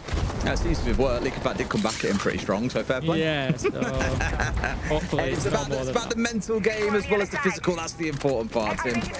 Either way, let's see how they do in round 3. Starting things out, Jacuzzi is going to find itself opened up by the Habana, so it is only a small hole that gets opened up here, but not really a problem. Solotov can still step on through that very, very comfortably. No major problem at all. It's about this time-wasting game again, as I said. Yesterday, both teams did this really well. No matter where they were playing, they looked to play the rest of the map really aggressively. You can see 2 or 3 players, one in construction, 2 out towards gym and bedroom on the side of Virtus Pro, just challenging on towards Jacuzzi wall itself, giving Brede something to think about and slowing Falcons down. Lights on. Gonna get that little smoke thrown in through the construction wall. Gonna give an opportunity now, maybe just bait out a little bit of attention, a little bit of a peek, and we've got June just holding the angle there, hoping to pick somebody up, but they're not going to overcommit to that. There's absolutely no need to, no reason to. Have toxic babe canisters going out just to prevent the drop here from Solotov coming into logistics. Again, Falcons not really moving these defenders around too much. We've got Candelas going in, we've got shields going in, but how much progress is being made? Oh, they tried to charge their way through, and Rikers just gunned them down as they ran towards him. 5v3. Falcons had to play this slowly at the start thanks to the way that Virtus Pro were playing, and when they've tried to hit the gas and say, let's go for it, run them down, boys. The exact response, the exact opposite has happened, unfortunately. Still one inside of gym, as we just saw a second ago. Think about being very mindful of that slight window itself as he tries to creep on towards the balcony, and sure enough, as Necro takes a step across, gets his freebie. 5v2 for Virtus Pro. Look to try and cut off that rotation, but honestly, a lot of the damage is already done. Doom just peppering shots in through there, but they're going to be happy to play advanced and aggressive siege here of VP, not only because of the man count, but because they've got that diffuser down inside of elbow as well. They know that it's there. Ooh, just threading the needle there. I think hitting him through the soft wall, finding the man, taking a little bit of chip damage off. Doom can't spot him as he comes around the corner. It's going to be Skies who manages to pick that up. Flawless round for Virtus Pro, 2-1. I wouldn't worry too much, by the way. Leo did step in and translate for us, and what they said wasn't really... It's a soft spoiler. It was basically the equivalent of screw the ref, which obviously League of Fact agrees. You can try and guess from that what that means to them. I won't spoil it for you, but I can understand their fury. I'll find out after the broadcast today. Virtus Pro 2-1, and we see the bans coming in. It's going to be Azami and Monty that will be taken away. We've already seen those shields used. The Monty will, of course, impact the attackers, but they haven't really used it too much. We've had a couple of rounds on the Monty. It hasn't been too successful for them. They've switched across to the Blackbeard in the last round. So I dare say that Falcons were already kind of heading away from that. Still not a bad ban. We've seen Virtus Pro banning the Monty out consistently tonight. It's just something that they don't like dealing with, but I don't know, maybe more value elsewhere. Yeah, honestly I think it's a smart call to go and take away the Azami as well. Like, it's been such an ever-present part of Virtus Pro's wheelhouse. We have seen it in nearly every single round in the previous series. We saw it in every single defensive round on this map yesterday.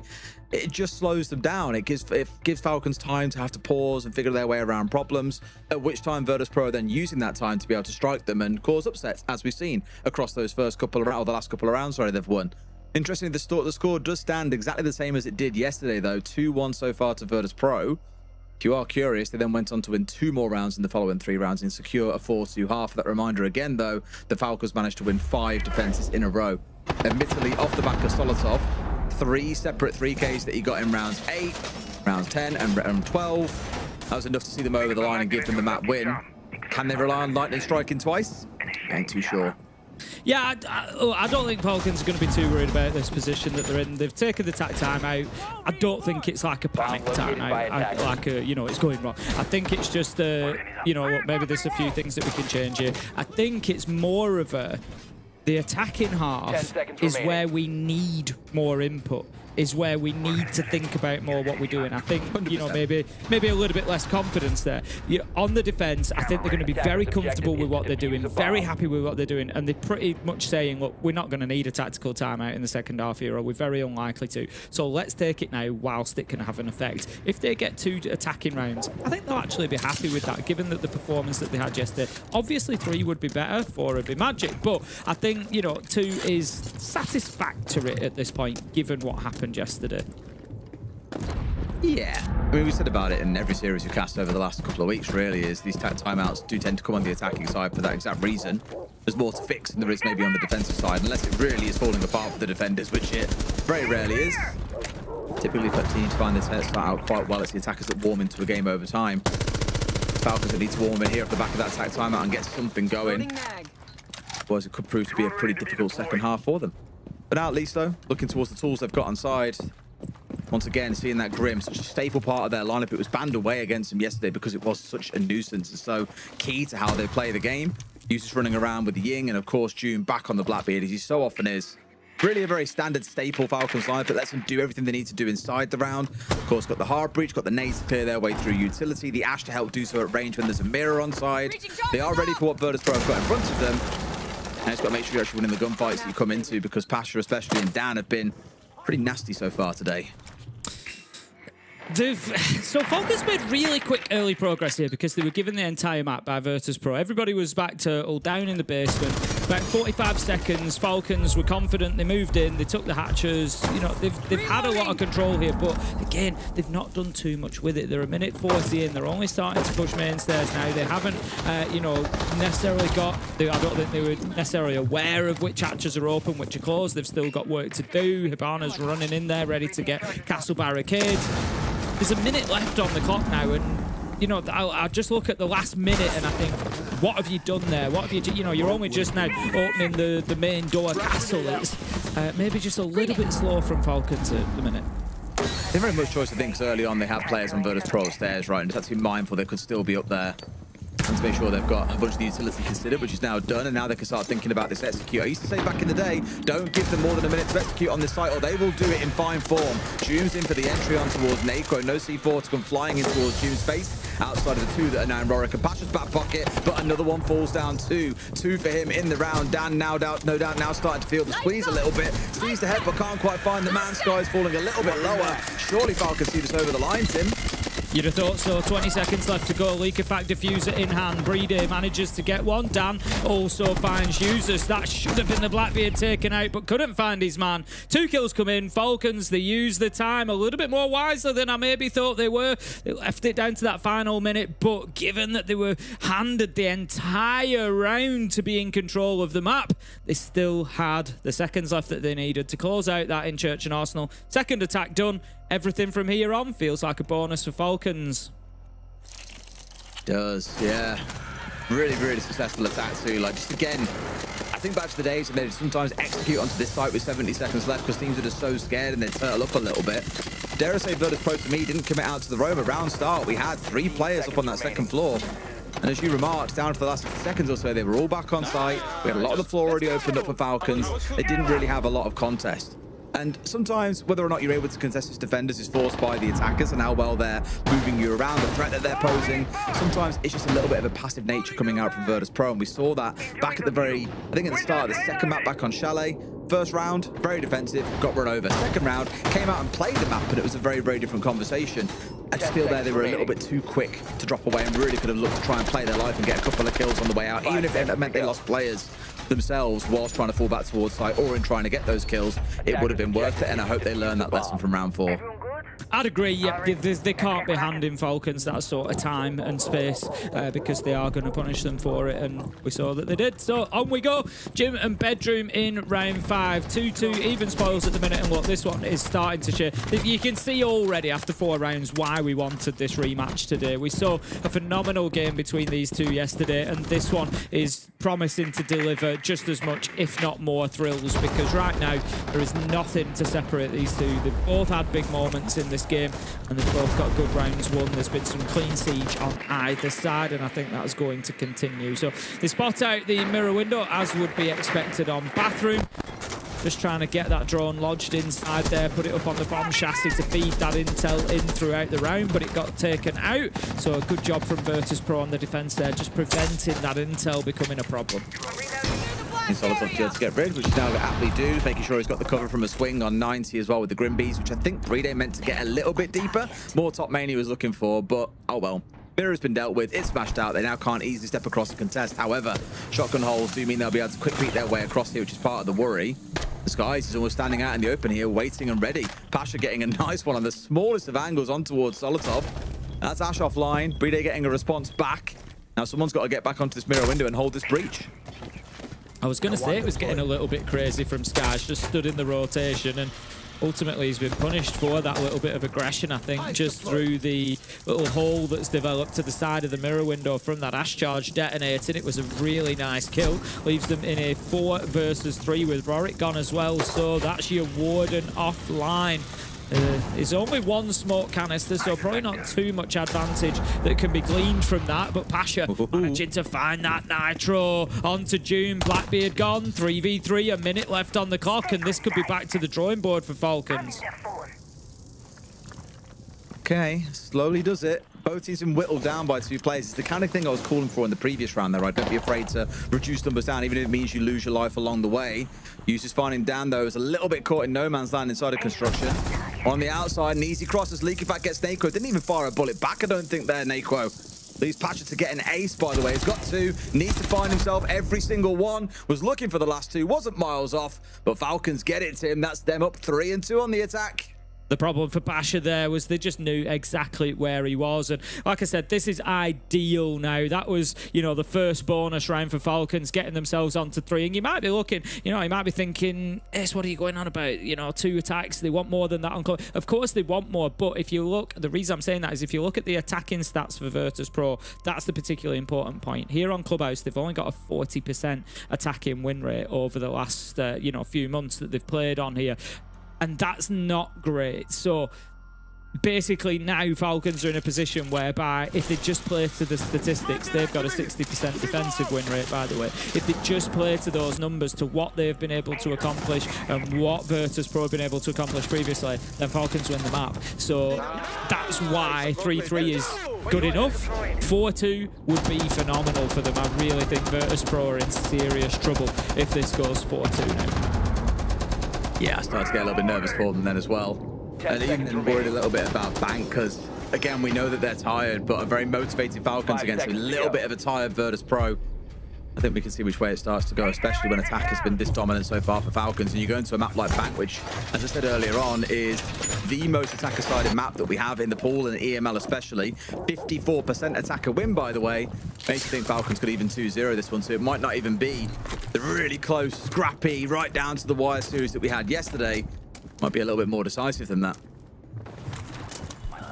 Looks like they're coming out of the way. Final defensive round then for Virtus Pro to try and level things up. It is going to be CCTV and Cash. They won it back in round 3. It was the last round that they did win. Falcons have managed to get themselves back-to-backs after that point. And have the long angle, I think, just being held through CCTV window for a little bit there. See if they can catch out any rotations whilst they get this wall opened up. That's going to be construction. So Pasha's position, to be honest, it didn't back him up last time at all. It maybe makes the rotations for Rorik and Dan a little bit more risky, but to be honest, they're going to play their life out here on the gym and bedroom side anyway. At least one of them will do. You can see the utility that has been expended out there. They're not going to want to give that up too soon. They've got FNATs out there, they've got deployable shields out there, they've got all sorts going on to keep them in this position. Give that first battle around Jacuzzi Breach again. We saw Pasha get the opener last time. Solotov a little bit better. Still firing all cylinders today. In fact, the whole Falcons team is. All of them up there. Solotov in the middle of, not really side, but in the middle of the extension has got away with 2. Yes, Pasha might get one in response, but you don't mind that, Tim, because yet again, Falcons have got themselves the advantage. Nako working his way up from the backside. Have they got tabs on him? You'd hope so, but nothing's guaranteed. Yes, they have. There you go. You've just seen it. Maybe a swing to come in. Nako's already dropped away, though, and has taken out the drone, taken out the fire with the environmental ingredient being removed alongside him. He's coming back for afters, though, Tim. He's coming back for a second sniff in. He's going to be in trouble if he does. They are holding that. Should be the signal now for Falcons to think maybe we push towards site. There's only 2 of them on there. We could get them into a 3v2, a 4v2. They haven't been able to kind of relocate themselves quickly enough to do that before Nako gets back to site. It's not the end of the world, but Skaz has taken a lot of damage here. I think he's going to try and get himself back up red stairs. He's just looking to survive at the minute, but needs to be very careful because literally one touch of a bullet will do the job. Nako taken down. Pasha and Skaz both super low health. Not looking good for Virtus Pro right now. Leakerfact manages to find Pasha. That's a beautiful kill on the long angle. The plant is going down from Brede as well. The LMG can do nothing. Doom can do everything, and Falcons, they take the first half 4-2. They are not mucking about today, are they, Falcons? Different beast to yesterday. Not that they played bad yesterday, just that today there's levels now. Yesterday it was very, very close. Let's head over to the studio, though, guys. I don't think that's what any of us expected to come out of that first half. That's a big improvement in comparison to what they did yesterday, because yesterday only won 2 rounds really on the attack here, and they're already doing a better job now. Yeah, 2 times more rounds, and I think to me it's the adaptation from yesterday. What do they do differently that from most teams on Clubhouse? Most teams will go and take step by step, go slowly behind a Monty. They will bring Capitao, they will bring EMPs, all of this stuff. I think on the side of Falcons, they decided to not play into VP's slow game. Instead of going about utility and clearing them, look at this. Look at how many explosive attacks we've seen on the side of Falcons, on the back of a Blackbeard, for example, of Ying, of Grim, of Dokaidi and Solid Snake combo. We're seeing a very different lineup, targeting, getting the man advantage quite quickly, and then exploding on site with a lot of utility on the back of Ying and Shields. And it really speaks to what you said earlier about when you're going up against a team on the same map the day after you've already beaten them on it. Do you change? Do you stick? Do you twist? What do you do? And actually, Falcons, they made a change. They decided instead of playing default, we're actually going to play a lot of initiation operators. We're going to play a lot of operators that are uncomfortable to be a defender against and forfeit some of that more traditional utility. And then the second thing to me that made them kind of unpredictable compared to yesterday was about the shields. When you think of Falcons and the main shield player... Ooh, I know this one. Yeah. Brede. Exactly, right? Brede is usually the guy that plays the shield. But if you pay attention to what happened in this lineup, in the first 6 rounds, we've seen 2 rounds with Yuzus on Monty. We've seen 1 round with Solotov on Blackbird. We've seen 2 rounds with Joom on Blackbird. Yeah. So 3 different shields players, and none of them are Brede. And very different ways to play the shields, by the way. Yuzus is a little bit more safe on the Monty. Solotov played Blackbird super aggressively. Joom plays it quite calculated, only gets aggressive at the right moment. They're keeping VP on their toes. Yeah. They're playing a very weird, aggressive, roam clear playstyle on a map that usually doesn't suit that. And I love that innovation on the side of Falcons. And I think what's interesting actually is whenever Brede's on the shields, we saw this yesterday actually, it wasn't on Clubhouse, but it was on the other maps that they played. Very often last alive, especially I think it was Lair that we saw it on. Yeah. Very, very passive, very last alive, very using the shields just to try and bait pressure and bait presence, whereas the others will play it a little bit more actively. I think of the church round with Joom, where he was pushing out and he actually got 2 kills on the Blackbeard by ADSing, and then he actually managed to just force somebody out. So he played it aggressive and passive. Now as we get into the halftime, we probably wondered, will we see a repeat of yesterday? Because Falcons, when they were on this map yesterday, when they played Clubhouse yesterday, they found success off banning the Ace and banning the Fairmite, forcing these small breaches and forcing it to be very, very calculated as to where VP were going to go. They allowed Nako to have the shields, but they just lobbed C4s and smokes and impacts and anything they could at him. Tuberao and Mira are opened, so in theory you could go and try to trick at the same time. Wamai now has a C4, so Wamai can play in rafters with 7 magnets and can play the C4 game in the late round. So the patch actually makes it really good. Jagger is completely buffed, he can run around, so he can set up the ADSs in rafters and then go on a roam as well. I don't know if they will have read the patch notes just in time, but we'll see. You must imagine they did, of course. And well, defense actually was the half where Falcons made the big difference yesterday. I'm hoping we get a second very explosive half. And I'm very sure we will. And if any, like you say, if yesterday was anything to go by, I only think we're going to see more of the same, especially, Tim, when my eyes fall over to this Falcons lineup. One, of course, we find ourselves with the Scott Post on side. That's always a sign of trouble. We've also got the Castle on side, just to complicate things across the ground floor for when the attackers want to push their way through. We've got the Black Eye cameras to inform those out on the roam. I think this could be a little bit of a nuisance for Virtus Pro to deal with unless they smash their way in towards side and ignore all of this. But you're unlikely to be able to get away with that because of those Goyo canisters which will impede your path. I love the Leakerfact Scopos pick. We see it occasionally. He's going to stay out on that roam for as long as he can. He's going to be as aggressive as he already. Look how aggressive he is. He's just waiting around that corner. He's going to get him here, honestly. So he's waiting for the sound of that rappel, and if it comes, he's going to absolutely... Or for the drone. I don't think he's going to run out that far. No. He's not going to want to challenge that too much, but he's just waiting for his opportunity. If they don't draw on him, he's just stood clean in the doorway. They've seen him. And he has no idea. Big problem. Destroyed the drone, though. They know. They know. No, there was one behind him that was just covering him. Again, well played from Falcons there. Leakerfact wanting to get aggressive, wanting to take the fight. You spoke about aggression on defense earlier at the start of this game and during the last one as well. And that's what we're talking about, making it very difficult. Doom is the one ultimately to pick it up, but where does the kill come? Dan's still outside of the map. Great stuff from Falcons, honestly. At this rate, Clubhouse is going to be over quickly. And that's the worry I have going into Bank as well, that yes, it's a new map, yes, it's one that Virtus Pro really like, but as we've already said, they aren't exactly slouched on it themselves. Their Falcons only having lost it to, in fact, they've lost it to a few people throughout the year, but a map they're still very happy to play. I've played it 9 times.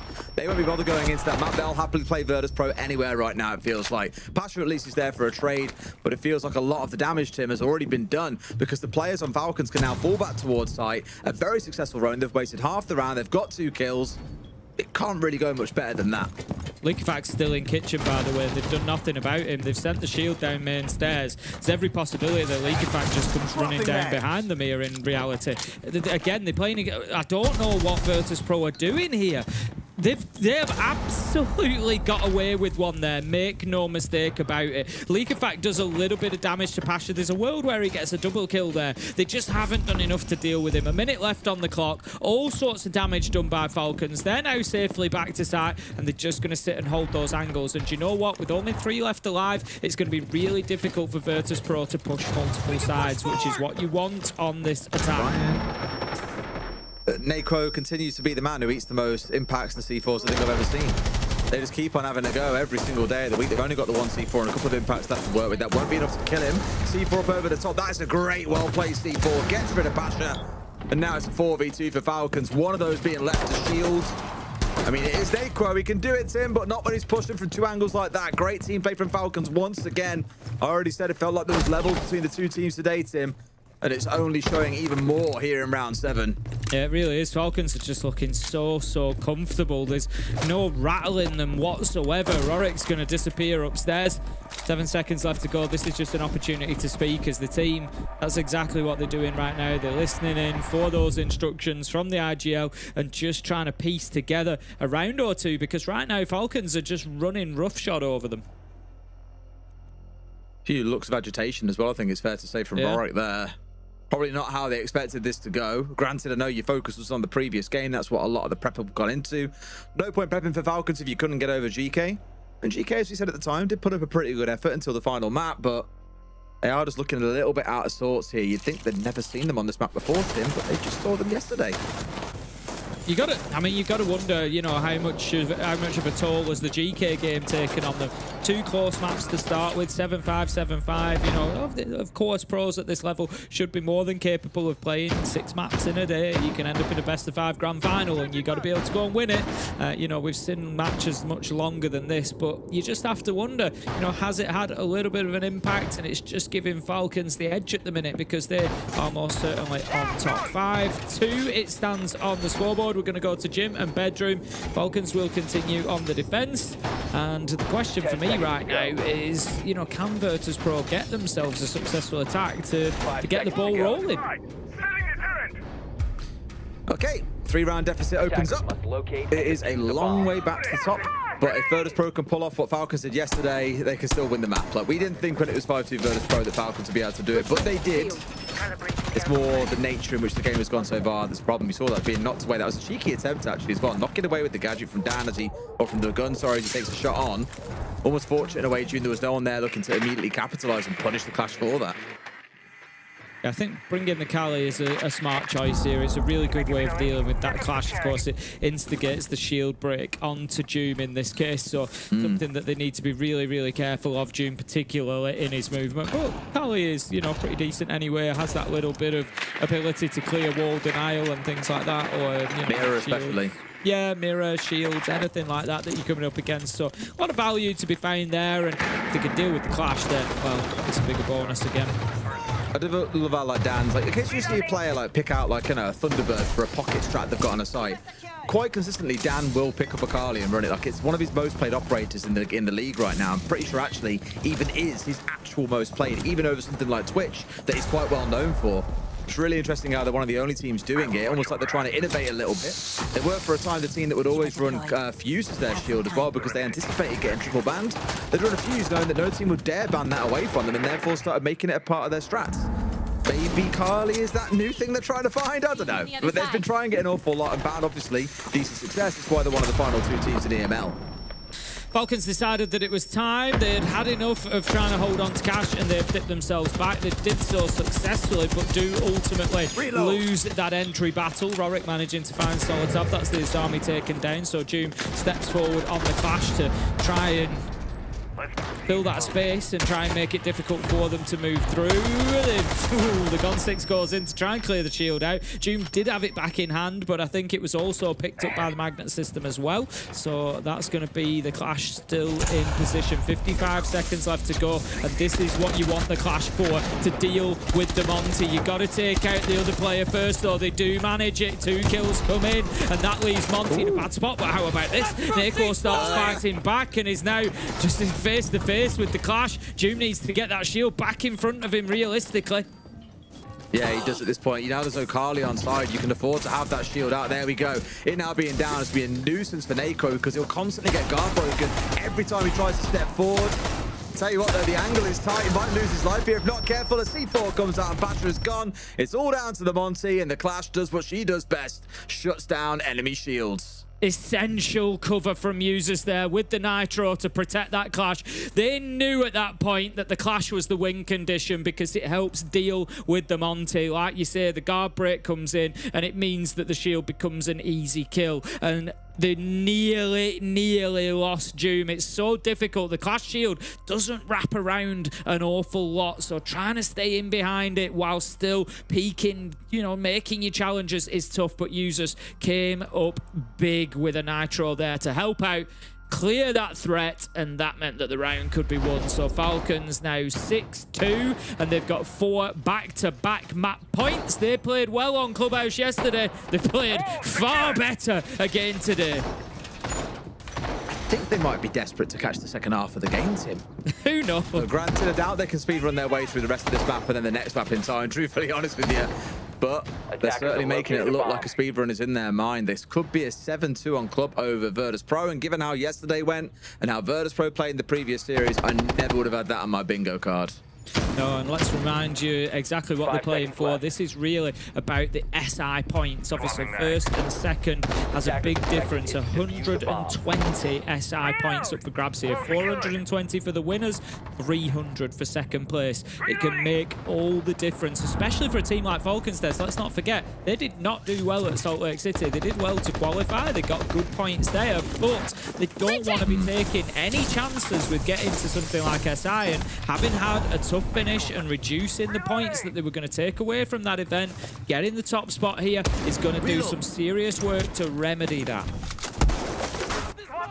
They very, very narrowly made it out. Interestingly, made it out of the Swiss stage of Salt Lake City by beating Virtus Pro 2-1, but then got decimated by FaZe, as many teams would and did at that event, with a 2-0 in the quarterfinals. Well, quarterfinals were still okay for them.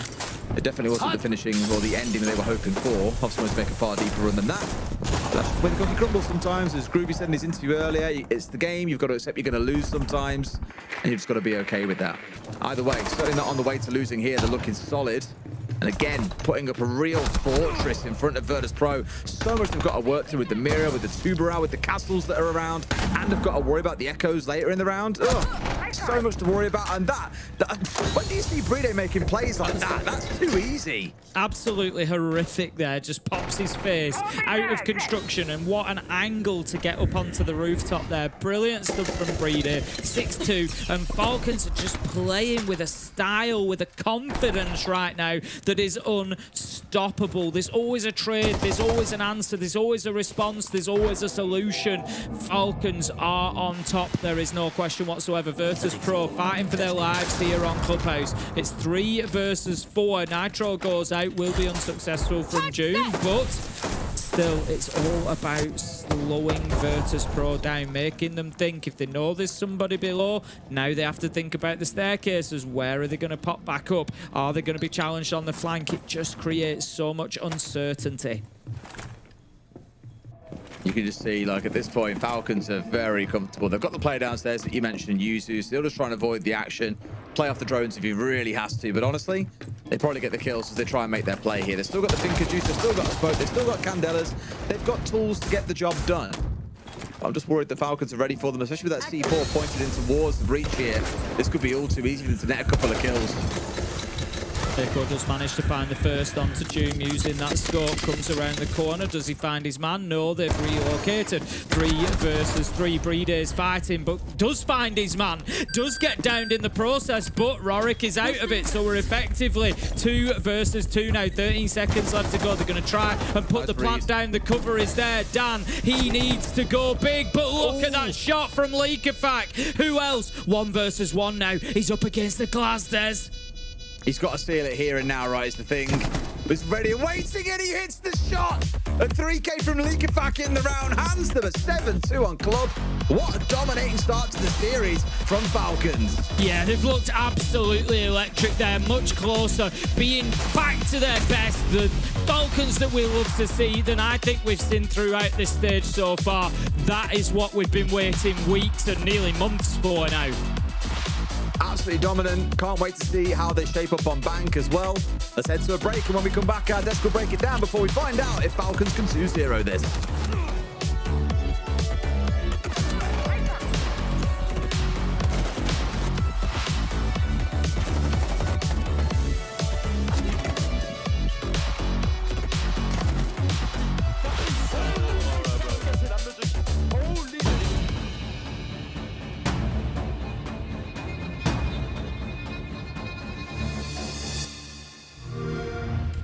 Pick up the pace, ain't no time to waste. Hey, give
A great start for Falcons here in this grand final on their way to defend their crown. It was also, of course, their map pick, right? But then again, a 7-2, we saw big improvements on the attack. And then again, you know, on the defense. Yeah, this ubiquitous team just does it time and time again. They make every final of EML. They have done ever since they became a team. And it looks like they're going to kick on. And you know, the way they did it, for me, was better than that they did it. I think, you know, they won this map yesterday. You kind of expect that they would win it again today. But the fact of the matter is they're playing a lot more free. They're playing nice, loose operators, just trying to engage and play around the team play. And even when it happened on the defense, they were choosing their moments to get aggressive on the defense.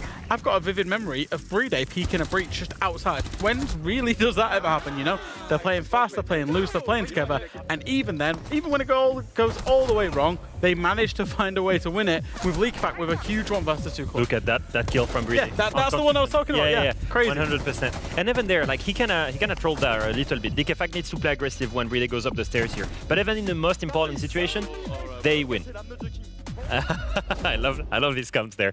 I just think in general, I agree with you. I think it's not only about the fact that they beat VP, it's the way they've done it. I think with improving a lot of things, I think with coming up with a straightforward game plan, very different from the one from yesterday, a quick turnaround in 24 hours, and they come up with a new entire identity, and that's the depth that we see only in Falcons in EML. I think that's why I see them as the face clan of EML, is because they have such good players. Then they can come up with a game plan on the spot, and it will work, and that's the quality of a great team. And even in the gunfights as well, you know, we had in this lobby, if we go by the start of the day, we had 3 of the 5 top-rated players inside this lobby, all on the other side.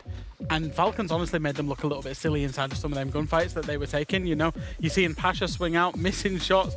Obviously, they're against a formidable opponent, but that's the level that Falcons have got. Yes, they might not have hit it across the whole stage, but when it really matters, that's when they've really started hitting their stride. Is there maybe a case to make as well for Virtus.pro that fatigue might be showing up? I mean, they did play really intense first series. It always comes up when you've got 2 best of 3s or best of 3 into a best of 5 back-to-back, normally on a kind of championship Sunday event. And I think the general consensus is the team that's in the form, that's got the reps under the belt, is fired and ready to go. However, I'll put a big caveat on that. That's very different at a tournament than it is to online play when you know you're already qualified for EWC, when ultimately what you're playing for now is SI points and, you know, a bit of prize money and then a bit of, oh, we're the champions of EML. That's a lot less at stake than, say, a major or an SI. So I think, yeah, maybe, you know, when we asked Rorik what he was going to do and he said, honestly, I'm tired and, you know, I want to go for a nap, maybe that, you know, that is the case. So I think maybe Falcons have got the benefit of the doubt here. And just to quickly glance at the map feed then, because we will be going to Bank. You two were talking about this a lot, you know, about the last time they played it? Yeah, and I think that, you know, Falcons for the longest of times, before it was Team Secrets map, before that, Falcons was the best bank team in the world. Yes. And I think they've returned to good form on the map ever since Joom came onto the roster. In 2026, they've looked actually incredible on it. And so this was, in our opinion, the weird pick from VP. Yes, they're a great bank team, but do you take Falcons there when you have other opportunities? That was the big question mark. Like I said, if I'm sat there and I'm Dark Zero or I'm M8T or Furia or FaZe Clan, I'm sat there licking my lips. I'm licking my lips at the prospect that Falcons and VP are both going to show this map right now. I think it was not a strange map pick, but certainly one that I wasn't expecting from VP. I mean, it's the grand final, right? Surely Virtus.pro must have done this with a reason. And I'm very curious to find out what that reason is. I think we all are, to be fair, and it's going to be one of those where, on paper, Tim, I think it looks good for Virtus.pro, undefeated on it in 2026. But Falcons, as I said back on our last map, have only lost it once, and that was to FaZe Clan. So both are good on it, and I feel like the real loser here, arguably, is both of these teams, as the Desk have said, having to show what they can do on this map ahead of EWC. Yeah, absolutely. I think, you know, realistically, Falcons would much rather have probably gone somewhere that was maybe a worse map for them, just so that they, you know, weren't showing this maybe within a good few months of going to EWC. We know that teams like to keep a map or two kind of in the, excuse the pun, in the bank, to, you know, be able to bring out a big tournament, and that's been taken away from them effectively here. So Virtus.pro bringing them to bank, they're backing themselves. Like you said, they've had some good results as well. We're going to have those bans coming on, and it's going to be Mirror and Castle. It's going to be Ace and Monty. The Monty makes sense. I'm not saying Ace doesn't, but usually if you're going to go for the ranged breach, you've kind of got to commit to both. I think Hibana will come out as that third ban there, so the top floor second time around is going to be a bit easier, but you've still got to deal with it on the first time. Probably depends if they just avoid playing top floor altogether, right? Because that band combo is really effective when you're playing up on the top floor. But we've seen teams just swerve going there entirely. Time will tell, of course. We're going to start things out down in the basement. We'll see what happens when we get round to the second and third sites. I can only imagine, Tim, this will be one of those very aggressive maps because, as I've already alluded to a few times on this broadcast, this is currently our least defender-sided map in the game. It's at 46% for the defenders, which means attackers are winning this more often than not. That is a very rare thing to be able to say about any map inside a siege, which means defenders need to play aggressive. You need to be getting out in the map and contesting and fighting for every square inch.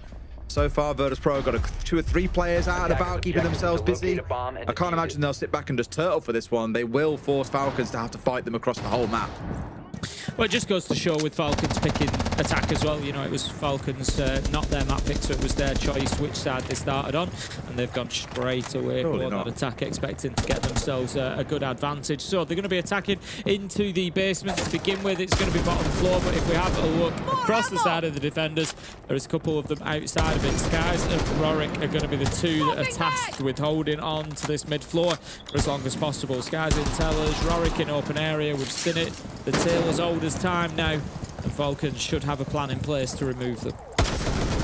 They should. My main worry was, as I was speaking about them playing out on the road and playing aggressive, they're pretty much all fallen back. Like, you've got Dan sat on blue stairs, you've got Rorik who's dancing around open area more as a early warning more than anything else. Guys inside of archives too, so okay, like there's a little bit of presence out there. It does make a problem for Falcons to have to work their way through, but typically Shields are very, very good at forcing these players to have to drop back down to the hatch and get back on towards site, at which time Falcons have got a minute and a half to figure out what they want to do.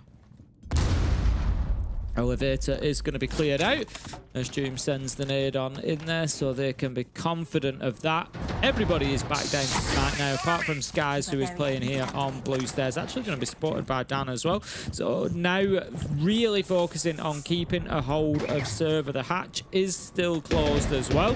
Falcons half of the round left to go. No attention towards garage, so Pasha doesn't need to be worried about that. It looks like it's going to largely be a standard hatches and server take. So looking for a C4 waiting on the below, though, up and over the top. Not quite going to find either player that was hanging around inside of admin, which means Leaky Fact can carry on largely unbothered now. It's like, what was that noise? No idea, just the wind, and off he cracked. But getting this hatch opened up, that's now done. He's got himself tucked inside the corner, and there are no more C4s to come his way, but there are definitely bullets, Tim. His feet, his toes, he's just sticking over the edge of the hatch, and that gets him down. Somewhat recoverable, I want to say. But maybe the team won't really bother here. Maybe they'll just focus on trying to hit site. I think it was a little bit of unnecessary risk from Leaky Fact there. Open the hatch, get yourself away from it if you're going to do some droning.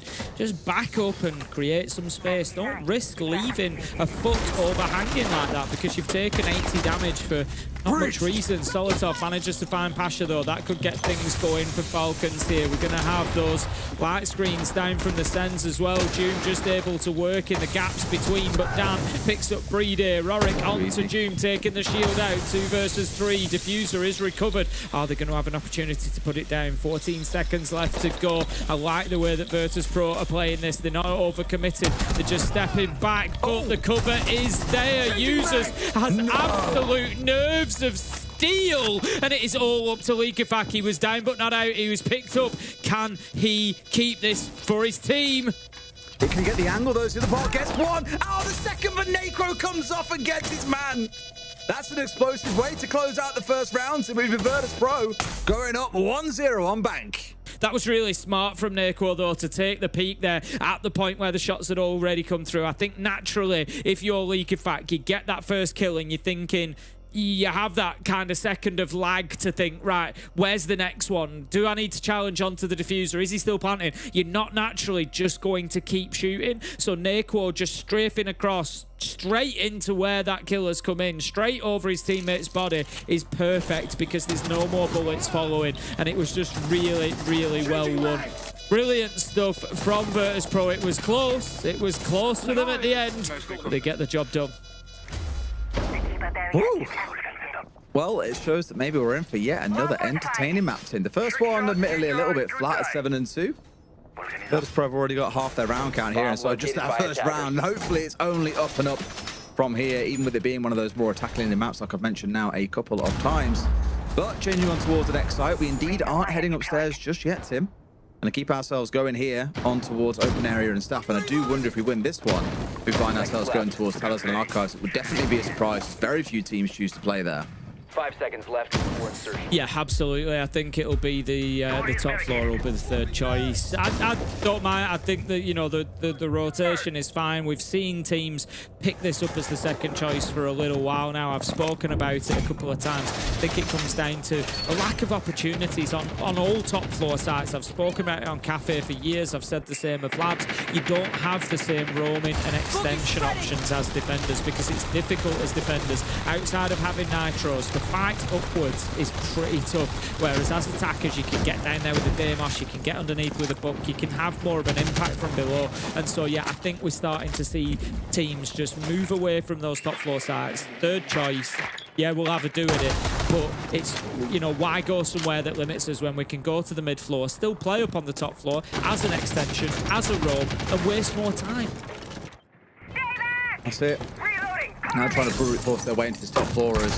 As you probably expect, there are a couple of players up here looking to waste a good chunk of time, but Candela certainly help. Dockerby phone calls certainly help, and a Blitz certainly helps as well. Everyday looking to lead the charge, spearhead his team in here. Hope to catch anyone out that's still upstairs, but little do they notice him. They've all fallen away. Of course, we have that wonderful blessing of outlines. They do not. Be a little bit unfair if they did, but everyone has now dropped away from Virtus Pro. They're back inside sights him inside 60, 75 seconds. Feels a lot like round one here, where they're giving quite a lot of time towards Falcons. Yeah, Falcons need to use it a little bit better, though. Need to make sure that they're not giving them anything for free this time. You wonder, you know, had Leak Effect not taken that down on the hatch, would it have been a slightly different outcome on the battle that he had down the hatch or not?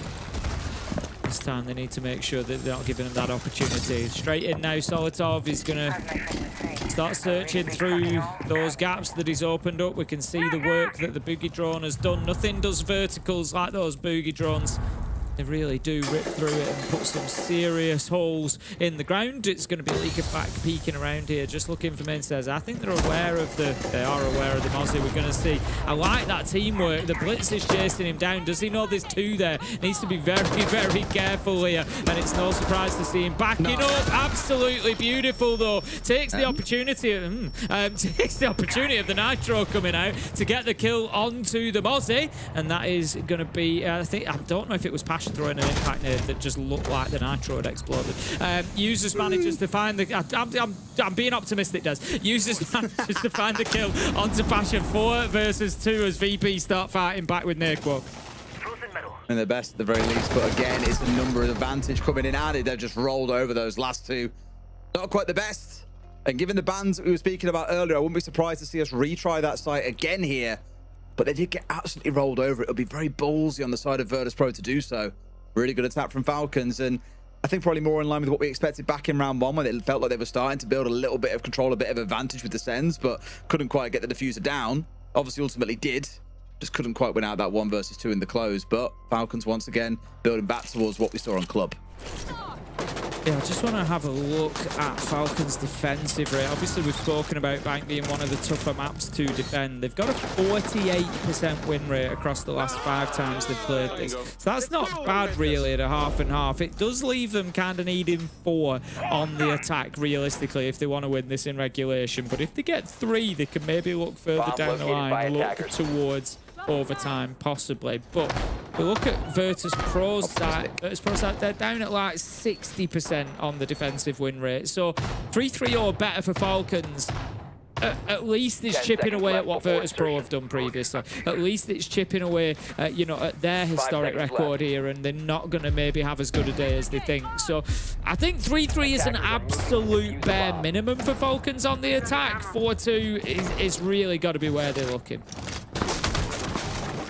Well, you'd hope, Tim, but let's see how they can build up towards it. It's a bit of a mixed bag so far. I mean, admittedly, 2 good attacks from Falcons, just one that ultimately Virtus Pro came out on top of. Can't forget there's that second team in the game that have every opportunity to fight back and do a little bit of damage, especially with a frustrating round like this one coming up. I'm looking in towards that clash when I say that. I'm looking in towards the electro claws that need to be taken off those walls. And of course, we've already seen what Dan can do a couple of times today with that DMR. He's even banned away against him at one point, so you know that it's a threat the other side has to respect. Falcons, a few obstacles to work through first and foremost. starting themselves out as you might expect on the windows. The pressure coming in towards ATMs and on this long window. I expect to see Leakafak up here at some point too, making use of the Habana pellets to get this wall opened up that we spoke about right back during the banning phase.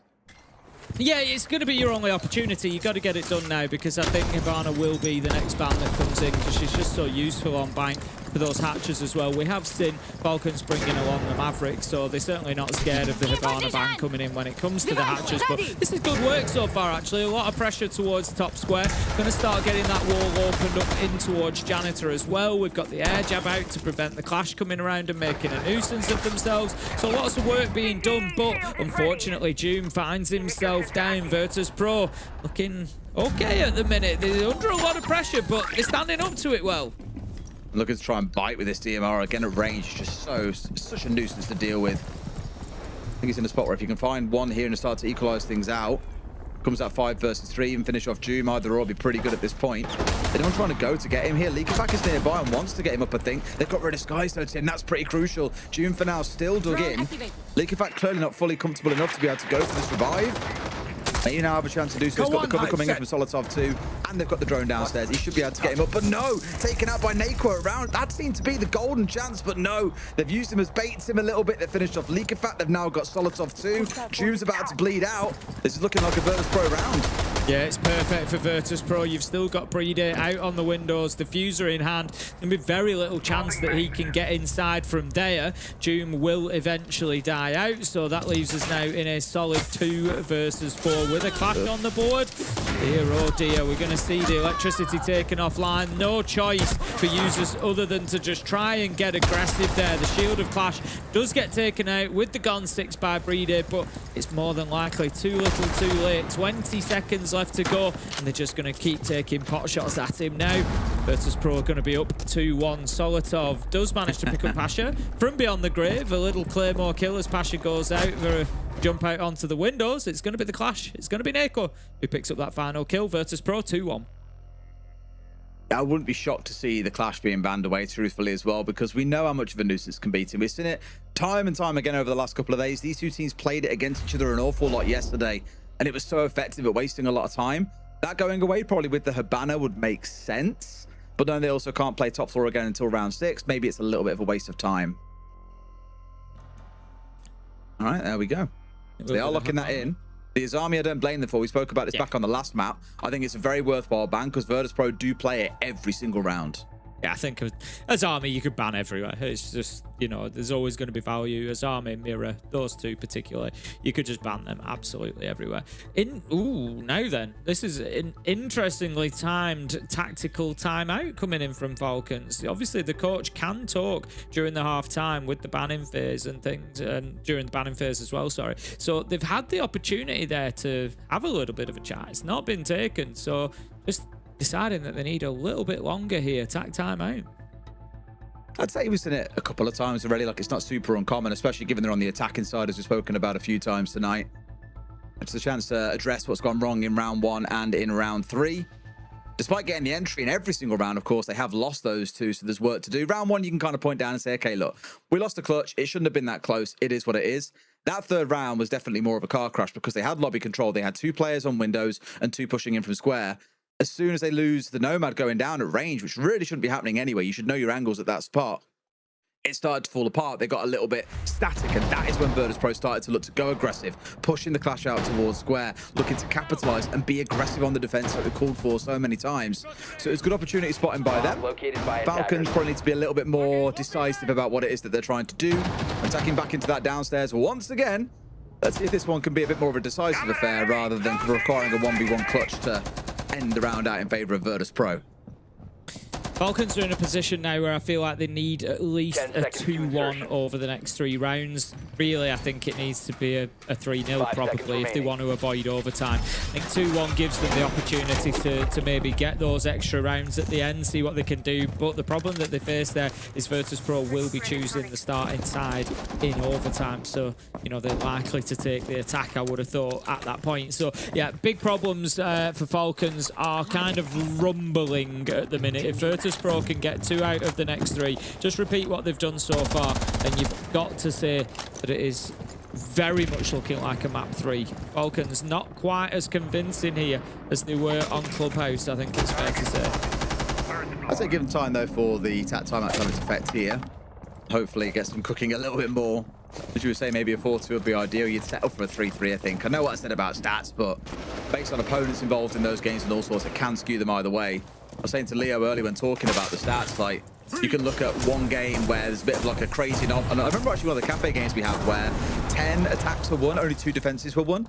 That is going to massively skew stats, for example, by a couple of percentage points that otherwise wouldn't have been skewed. Probably if not for how mental that game was and how out of the ordinary it was overall. So I don't want to lean too heavily into this being like the most attacker-sided map that we've got. I still think a 3-3 would be pretty happy for Falcons overall. They've got this top floor control now. They know they've managed to force most players back downstairs. Now it's about trying to find what they can get inside of open area. They won't have a chance now because the last player has dropped through the hatch. All Virtus Pro players back on site once again, Tim, inside 75 seconds. They do give up a lot of ground very quickly. And we're going to see Skies taking a lot of damage along the way as well. Not really going to have much grounds to be taking fights on, so he needs to just keep himself away, deep, safe. He's going to head towards Vault in order to do so. He's there to cover off. We'll give a little bit of support to that elevator drop should it come, but also be able to call out any main lobby attempts. As it is, don't think that's going to be what Falcons go for. They're going to be looking instead for the hatches for server, as they have done previously. Doom's just watching main stairs at the minute, aware that there could be a possibility of a flank coming up there. I don't think there's going to be, though. There's not really any need to for Virtus Pros. Pasha manages to find Brede through the hatch, and that is the Thermite taken down. They've got no more hard breach left, so they're going to have to work with what they've got here at Falcons. This is part of my worry that we'll have, in a sense, is that clock. Do you doubt yourself a little bit too much here? Do you take too long to get yourself in a good spot? Because we're coming down to that last 35. They've already lost Brede off the back of it, where Virtus Pro, yes, they're backed away, but have largely just been like, fine, we'll catch you with utilities. You come a little bit closer, no worries. One being equalized back as they managed to remove Pasha on the other side. Here we go as the smokes go on down, but still so much Chankified. No, taken out. That's a crucial kill. Nako has 19 Shumakas left, but it's down to a 2v3, Tim. Falcons struggling here to get this one over the line. And they're going to struggle further as Dan manages to get a double. Virtus Pro get themselves round 3 for them on the board. 3-1 now. And Falcons, it's not quite, you know, crisis time, but as I said, 3-3, absolute minimum requirement for them on the attack, I think, because Virtus Pro have got some very good numbers when they get onto the second half of this, when they're going to be attacking on bank. And I think we're maybe starting to see why they picked it up here, because they could well be getting themselves a map 3 out of this one, because Falcons are going to have some serious work to do in the second half. Even if they're able to get round 6, it's still for me now the bare minimum that they were looking for. Absolutely. Okay. All right, an uphill battle then for Falcons. It feels like it's on the way, and Virtus Pro should be the one starting to take control. And what I do like, Tim, I have optimism. I see a Skopos on side, which normally means that it's even more roaming coming. And when you see a Mutant and Mozzie combo coming out, I think about maps like Clubhouse. It's about wasting a lot of time upstairs. It's denying them the ability to use drones to ensure that top floor is clear. They have to go in, they have to nade out those mute jammers, nade out those Mozzie pests, destroy them with Twitch drones, whatever, in order to actually get intel across that top floor of the map. So I think Virtus Pro here have no option but to try and waste a lot of time from the side of Falcons. Especially the shield as well. As long as they don't get pushed from lobby, then that shell will stay there very happily and just feed information all day on any push coming in from square side. Otherwise, I imagine Dan will be the one dancing around, as you can see inside the kind of second floor now around CEO. Just looking to put threat onto the windows. They don't want to concede the verticals too early onto the attackers. Just looking at how they're going to deal with Brede on that blitz.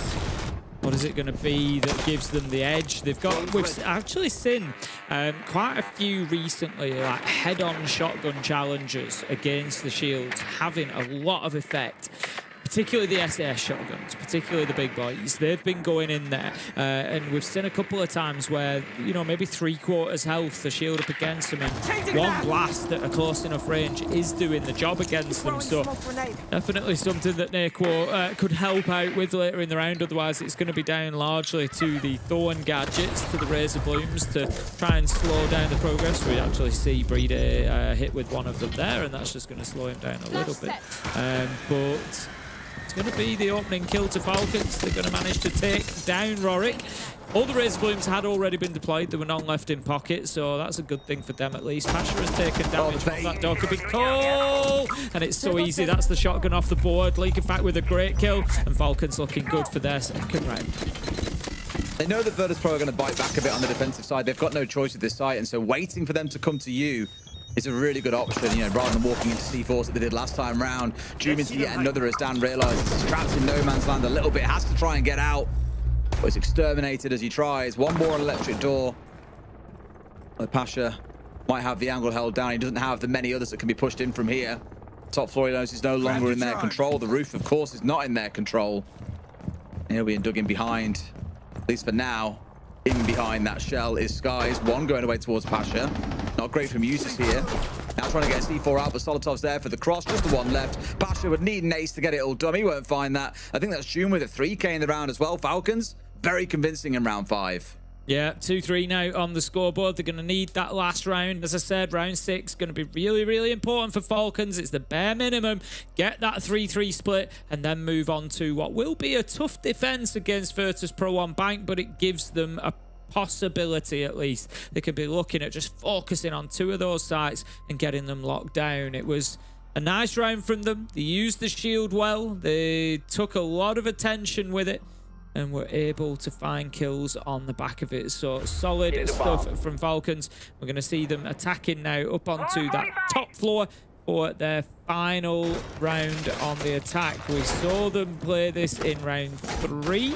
They were unable to get the win. Virtus Pro came away with it on that occasion. The clash caused them a lot of problems. Naquo was playing around the janitor's door on the corner. They just never really had an answer to it. June got downed, and it was beautifully baited out. They knew that June was down out there. They just gave Leakifak enough space. I think, you know, don't take the shots. Don't just make them feel safe enough to go in and get that collection, go and get that pickup. And as soon as he stepped in, he just got absolutely hammered. So really, really nice from Virtus Pro last time around.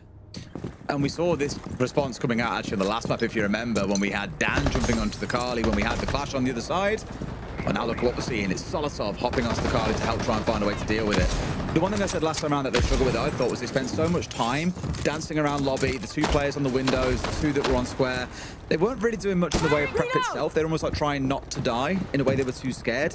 Didn't have like a super coherent game plan at the time. They were trying to figure it out. And that was when Virtus Pro thought, right, we'll go into them, then we'll push the clash out. We'll challenge at long range. This is no problem for us. I think at least here with the lineup I'm seeing coming out from Falcons, there is more of a game plan in the round. I just don't want to see them stall out and give Virtus Pro time to react. Already cleared out the utility on Gold Stairs, so that's just going to be a little bit of pathfinding for them, giving them an option later in the round. Brilliant use of the Thatcher there, just picking up on the use of those default cams, picking out a position. Again, intel that could be found for the team, and also clearing them off the cam. Solotov manages to pick up Dan using that sniper rifle to pick him up, I would imagine, somewhere around Banana, possibly, given that he was on that front-sided rappel. And now pressure is going to mount into Janitor as well, with that wall being opened up. It's going to mean, of course, that a little bit of gadgetry can go over the top. It's about building forward from here, though, right? You've still got so much of the round to play with. Your game plan that you came in is still intact. You've got all the operators you need. You've got all the utility you could possibly need to get it done. Slow steps from this point forward. And I know I said last time around that being slow was what sort of caused them to get chewed up and spat out. They've already shown teeth here, and now Virtus Pro know, and they saw it in the last round as well, that Falcons will happily wait. They'll bait you into rotating or trying to go aggressive onto them and then punish you for it. I think the Falcons have really kind of found themselves over the last couple of rounds, especially. The Virtus Pro, they've got to make something happen. They try and make lobby work, and sure enough, there's a freebie. Leakifak a little bit late to the party. They even had a call on towards Pasha. He does get away with Doom, losing those Candelas. That's painful. Yeah, it could be a big loss, that, especially if you're looking for a window. Plant Breeder is out there on rappel with the diffuser. If you want to get inside and put the diffuser down, you really do want those flashes coming in. Solotov manages to pick up Rorik. They might be able to do this just with sheer weight of numbers now, Falcons. Skies is on the Solus, but is not below, so he's not going to be in a position to deny any planned attempt. And Naquo, he has to come off that shield realistically now, be in a position to take a gunfight if the opportunity opportunity presents itself. Damage done to Skies as well. I think Falcon's getting a good picture now of where everybody is, although I say that, and Skies gets almost a freebie, walks around the corner. They're not really reacting quickly enough to him. Nico manages to find Breeder as well. 4v2 becomes a 2v2, becomes a 2v1. I'm sorry. Are they just won a 2v4 without losing a single player? Yeah.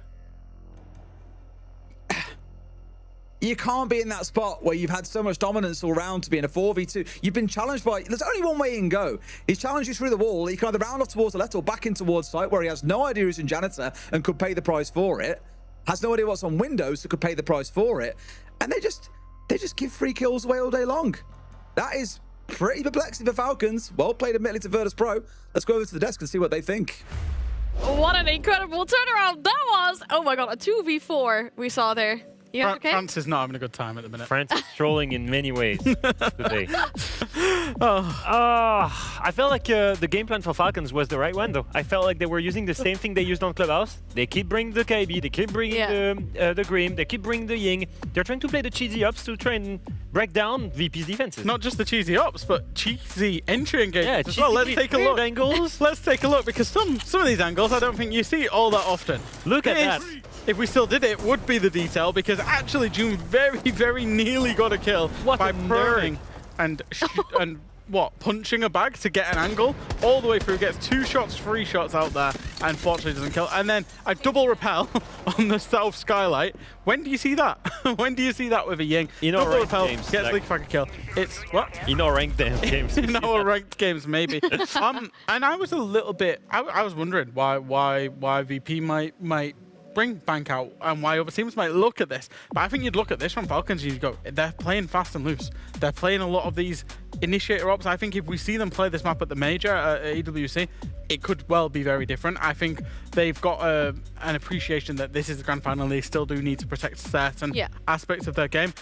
However, that being said, that 4 versus 2 is unforgivable to losing that one in the final round, regardless. It's going to be the reason why we might go to a third map instead of a 2-0 for Falcons. That one round.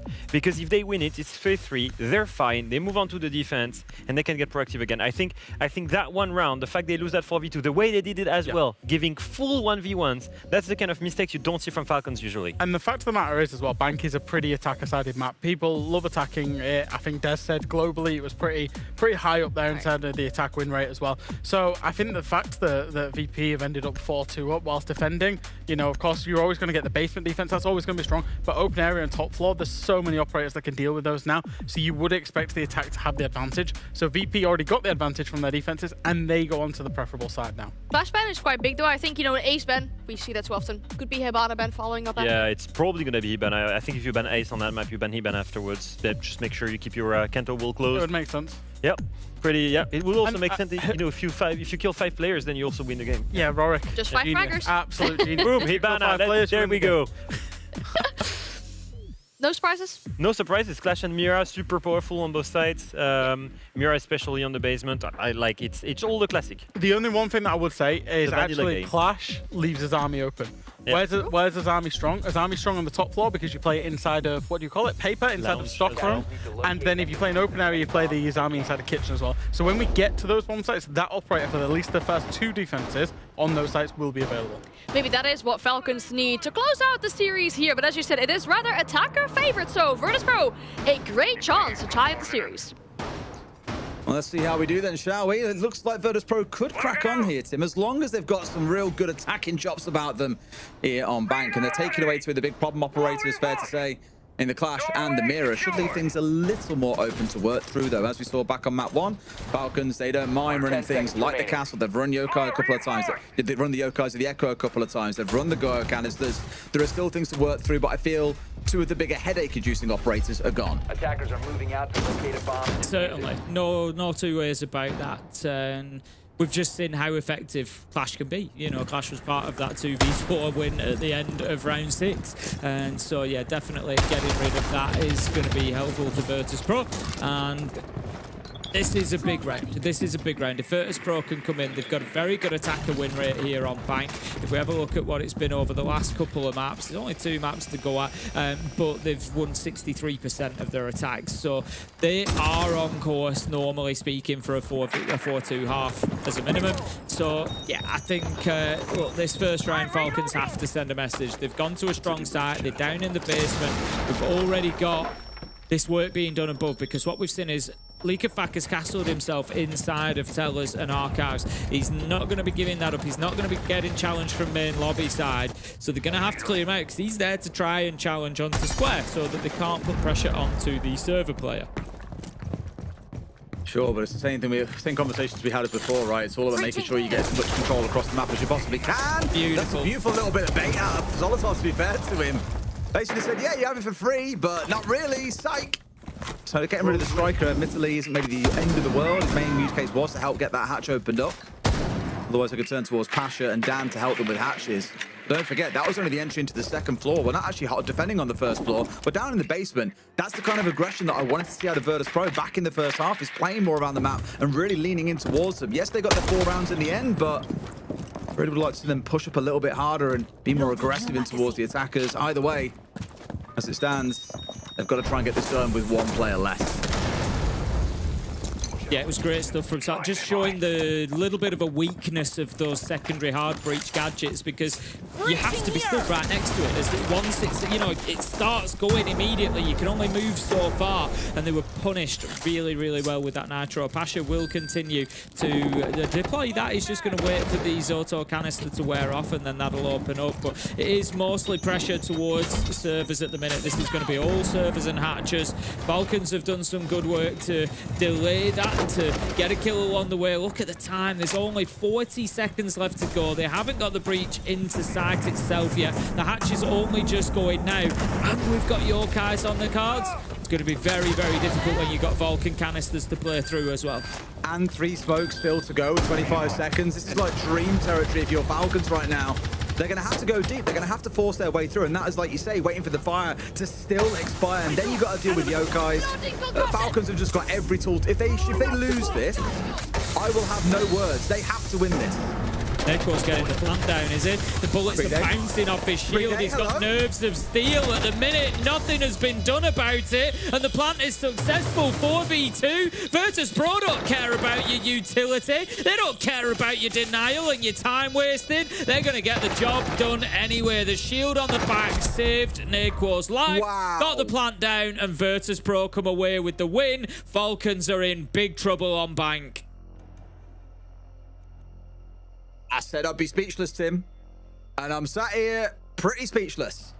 In what world do you have Yokais, 3 smokes, fire still burning out in front of you with 20 seconds on the clock, and you still managed to lose the round? Granted, Virtus Pro played it really well. The one thing that they did there that worked out well for them was they were laying down fire from range through the server side wall, just directly in towards the corridor. So if Pretty did step out, there was a very, very good chance there he was toast. He would just find himself getting shot in the head, and it wouldn't matter how many smokes they had left in back pocket. That's why I think the ones that he was throwing kept on hitting on towards like the desk and the roof, was he couldn't properly aim the angle to get it down onto the full plant spot, and they managed to get away with it. Really well done by Virtus Pro, but Falcons will be kicking themselves. They really shouldn't have been losing that.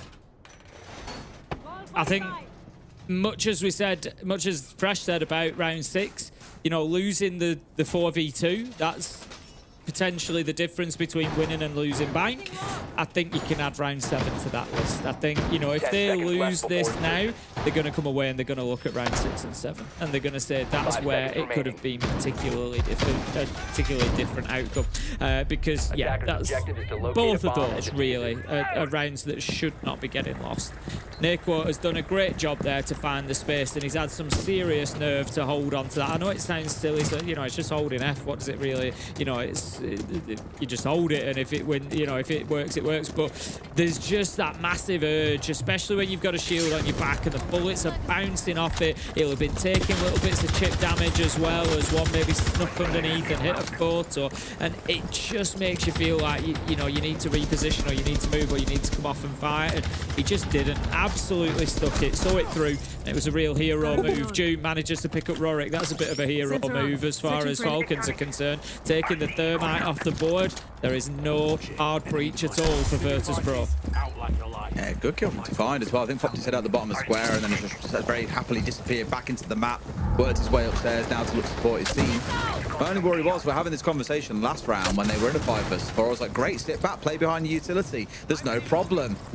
Psych. There was a lot of problems still to follow, Tim, as we saw in the execute itself. And so I can't get excited for Falcons just yet. Especially given it is such a critical round as well. They could be behind 6-2 if they fall shy of this one, in which case, yeah, Lair is going to be the demand to see who wears the crown come the end of the evening. Sophia, shock horror, Tim being a window player here with lots of utility to burn his way through. Castle barricades, laser gates, doesn't matter. He's got all the tools for the job. Could have a straight up 7-2 response here. Of course, Falcons winning Clubhouse 7-2. It could be the same for Virtus Pro. We're going to see one go down though. Pasha manages to pick up Doom.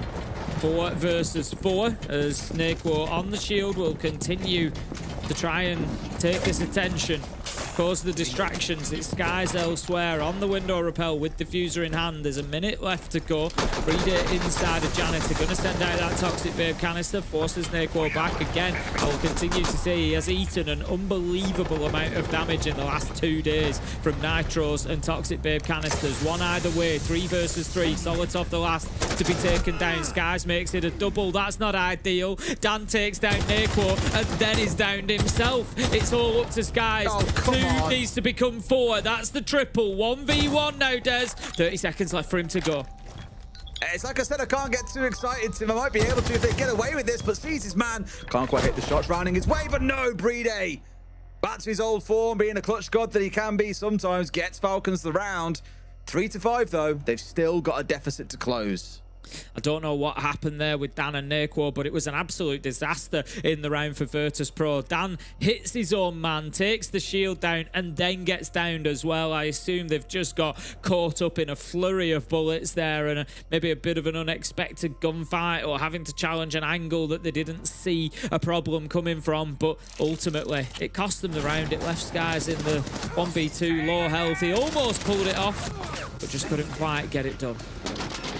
Yeah, there we go. Naquo maybe just getting a little bit aggressive there. Just a bit too much movement. Strafes in front of his man when he's having to challenge Janitor rotation. We've all done it. It's a tough one. It's just sometimes you don't always see when the call has been made for the blitz to go in and aggress. Things change in a heartbeat and you just can't communicate quick enough to call it off. If they hadn't bottled it in the prior round to that one, Tim, it would have been 4-4 right now. Falcons would be on course, it feels, to... 1, show that Bank isn't all about the attacking side. You can do an awful lot on the defense. 2, on their way to getting a 2-0. But as things go, I've already said it's a 2-round deficit. They still need to close up here. See if they can do it. They head in towards open. This time around, it'll be more of the same, I expect, in terms of the vertical start that we're going to have from Virtus Pro. Get in there, force the players back that are currently on top floor. There's 3 of them up there so far. What I will say is, based on that, compared to the first half, Falcons have been more resilient or more resistant towards Virtus Pro. They wanted to hold a lot more ground. Good bit of work being done by Dan with the shot drone there as well. Taking that, what, 3 gadgets on his chair on through. Initial charge that you start off with, not so bad at all. But I also hate that from Brede later on, dropping down that Malusi gadget in place. Of course, couldn't be destroyed by Dan as he rolled on through, but it means they might not quite know it's there, and it's good information. Someone comes in through that window as a vault, they know immediately because that Banshee's going to start screaming. And it'll start screaming sooner. The patch that we've seen today does have a small change for Malusi. Very, very small. It's just the activation radius for the Banshee has gone from 4 meters up to 4.3 meters. So just slightly bigger range of detection for that gadget. But I mean, you mentioned Des there that, you know, round 7, the last round, it could be 4-4 at this point rather than 5-3. Honestly, there's an argument where, don't forget round 6, it could be 5-3 to Falcons realistically. Solitov does manage to pick up Rorik. That's a great start for them. The Grim is gone. Really good utility burn there from Falcons by taking him down. 5 versus 4, and we've seen 2 Toxic Babe canisters come out. That could be a factor for Falcons. It's very early in the round for Leak Effect to be burning through those. C4, not a bad shout. Again, Nacro says must be the most C4 player in EML this stage. I wish I could find the stats on that somewhere. I won't be able to, but it'll be very, very amusing to find out. Dan starting out with a long-range one as well, the DMR. Not the F2 in this round, doing a bit of work. Things down to that 4 versus 4 point again. I'll come back to what I've said across the last couple of rounds, though. I still feel nervous when Falcons have a man advantage because they've shown that they can't quite keep things ahead. Now they are definitely at a man disadvantage. 4v3 for Virtus Pro. A trade there from Doom. Not too bad. A range at the same time, too. Good stuff. Eustace going for a challenge, but almost losing his life off the back of it. He'll be able to keep himself going for now and slink his way down towards the basement. Keep an eye on him because he could be a little bit of a problem later on if if Virtus Pro wrongly assume that he's got himself back in sight. Yeah, if he reappears up those blue stairs and on a little bit of a backstab, like you say, could be a round winner. Equo is going to be playing towards the hatch in stock. Boogie drone goes out, just try and create a little bit of space. Equo looking to see if he can see anything, if he can provide any intel to his teammates. Users has made his way. He's still kind of hovering around those main stairs for the time being. Drop comes in. Are they able to deal with the blitz? He's just trying to create that extra distance. Skies manages to find Breedy, but there's one. They can't deal with the blitz at the minute, but Users does. 2 versus 1. No choice for Skies but to try and stick it or lose the round. Doesn't matter that they came flying in at the end. They were concerned about a plant going down, but Falcons grabbed themselves 2 in a row on defense, and we've got ourselves a game. It's 4-5 now. Falcons just 1 round behind. I think it's very easy to look at that closing moment as well and just think, oh, why didn't he try and stick the diffuser? I don't think he realized necessarily they ran upstairs, expected both to come flooding in through that double door to try and force a trade onto him as he was planting, or to get the kills when the time was at 0. And he would have been right because the Goyo came charging on through, just didn't realize the second player had already headed upstairs and was waiting for that timer to hit 0 or maybe to get the vertical angle down. So smart play there to close things out from Falcons. Bans come on through. It's going to be Thatcher and the Echo taken away. A Thatcher ban coming in against Virtus Pro Team. I know we joked about it a little bit yesterday with how dismal they were on one of the maps and using it, but I'm not surprised because they have made good use of the operator a lot throughout the last couple of days. Yeah, they are. You know, we see that it's popular for them to use. You know, like I said, there's a couple of rounds there yesterday where I'd look and say, maybe don't bother banning it, get playing it. But yeah, overall, we have seen they've more than made amends for that over the last couple of days, today in particular. But we're going to go down to the basement then. It's the only site on the attack that Virtus Pro have been able to win so far. So Falcons going to have to mix things up a little bit. We're going to see them bringing along the Tachanka this time. Last time it was reliant on Echo, Goyo and Smoke for that area denial, for that plant denial. This time they've still got the Smoke, they've still got the Goyo, but instead of the Echo, it is going to be the Tachanka. So the big question always when playing Tachanka down in this basement site is, can you keep the Tachanka safe? Breedy is likely to play his shield in front of himself, so he's got the angle that he needs to fire off the default plant spot, but when you play in that Tachanka position, your biggest concerns, your biggest fears are elevator, they are vault, and they are main stairs. Any challenges coming from those areas can be really, really tough for you to deal with. So his teammate needs to make sure that they're picking up the slack there, that they're not letting anybody challenge him from those positions. Also, the Sophia of Dan going to be able to just blast that shield away. As soon as that happens, big trouble. They don't have the Jaeger, they don't have the Wamag. I don't think they've got the support to make this Tachanka work. Brace for it! They think it might be enough. I guess we'll find out. Big though.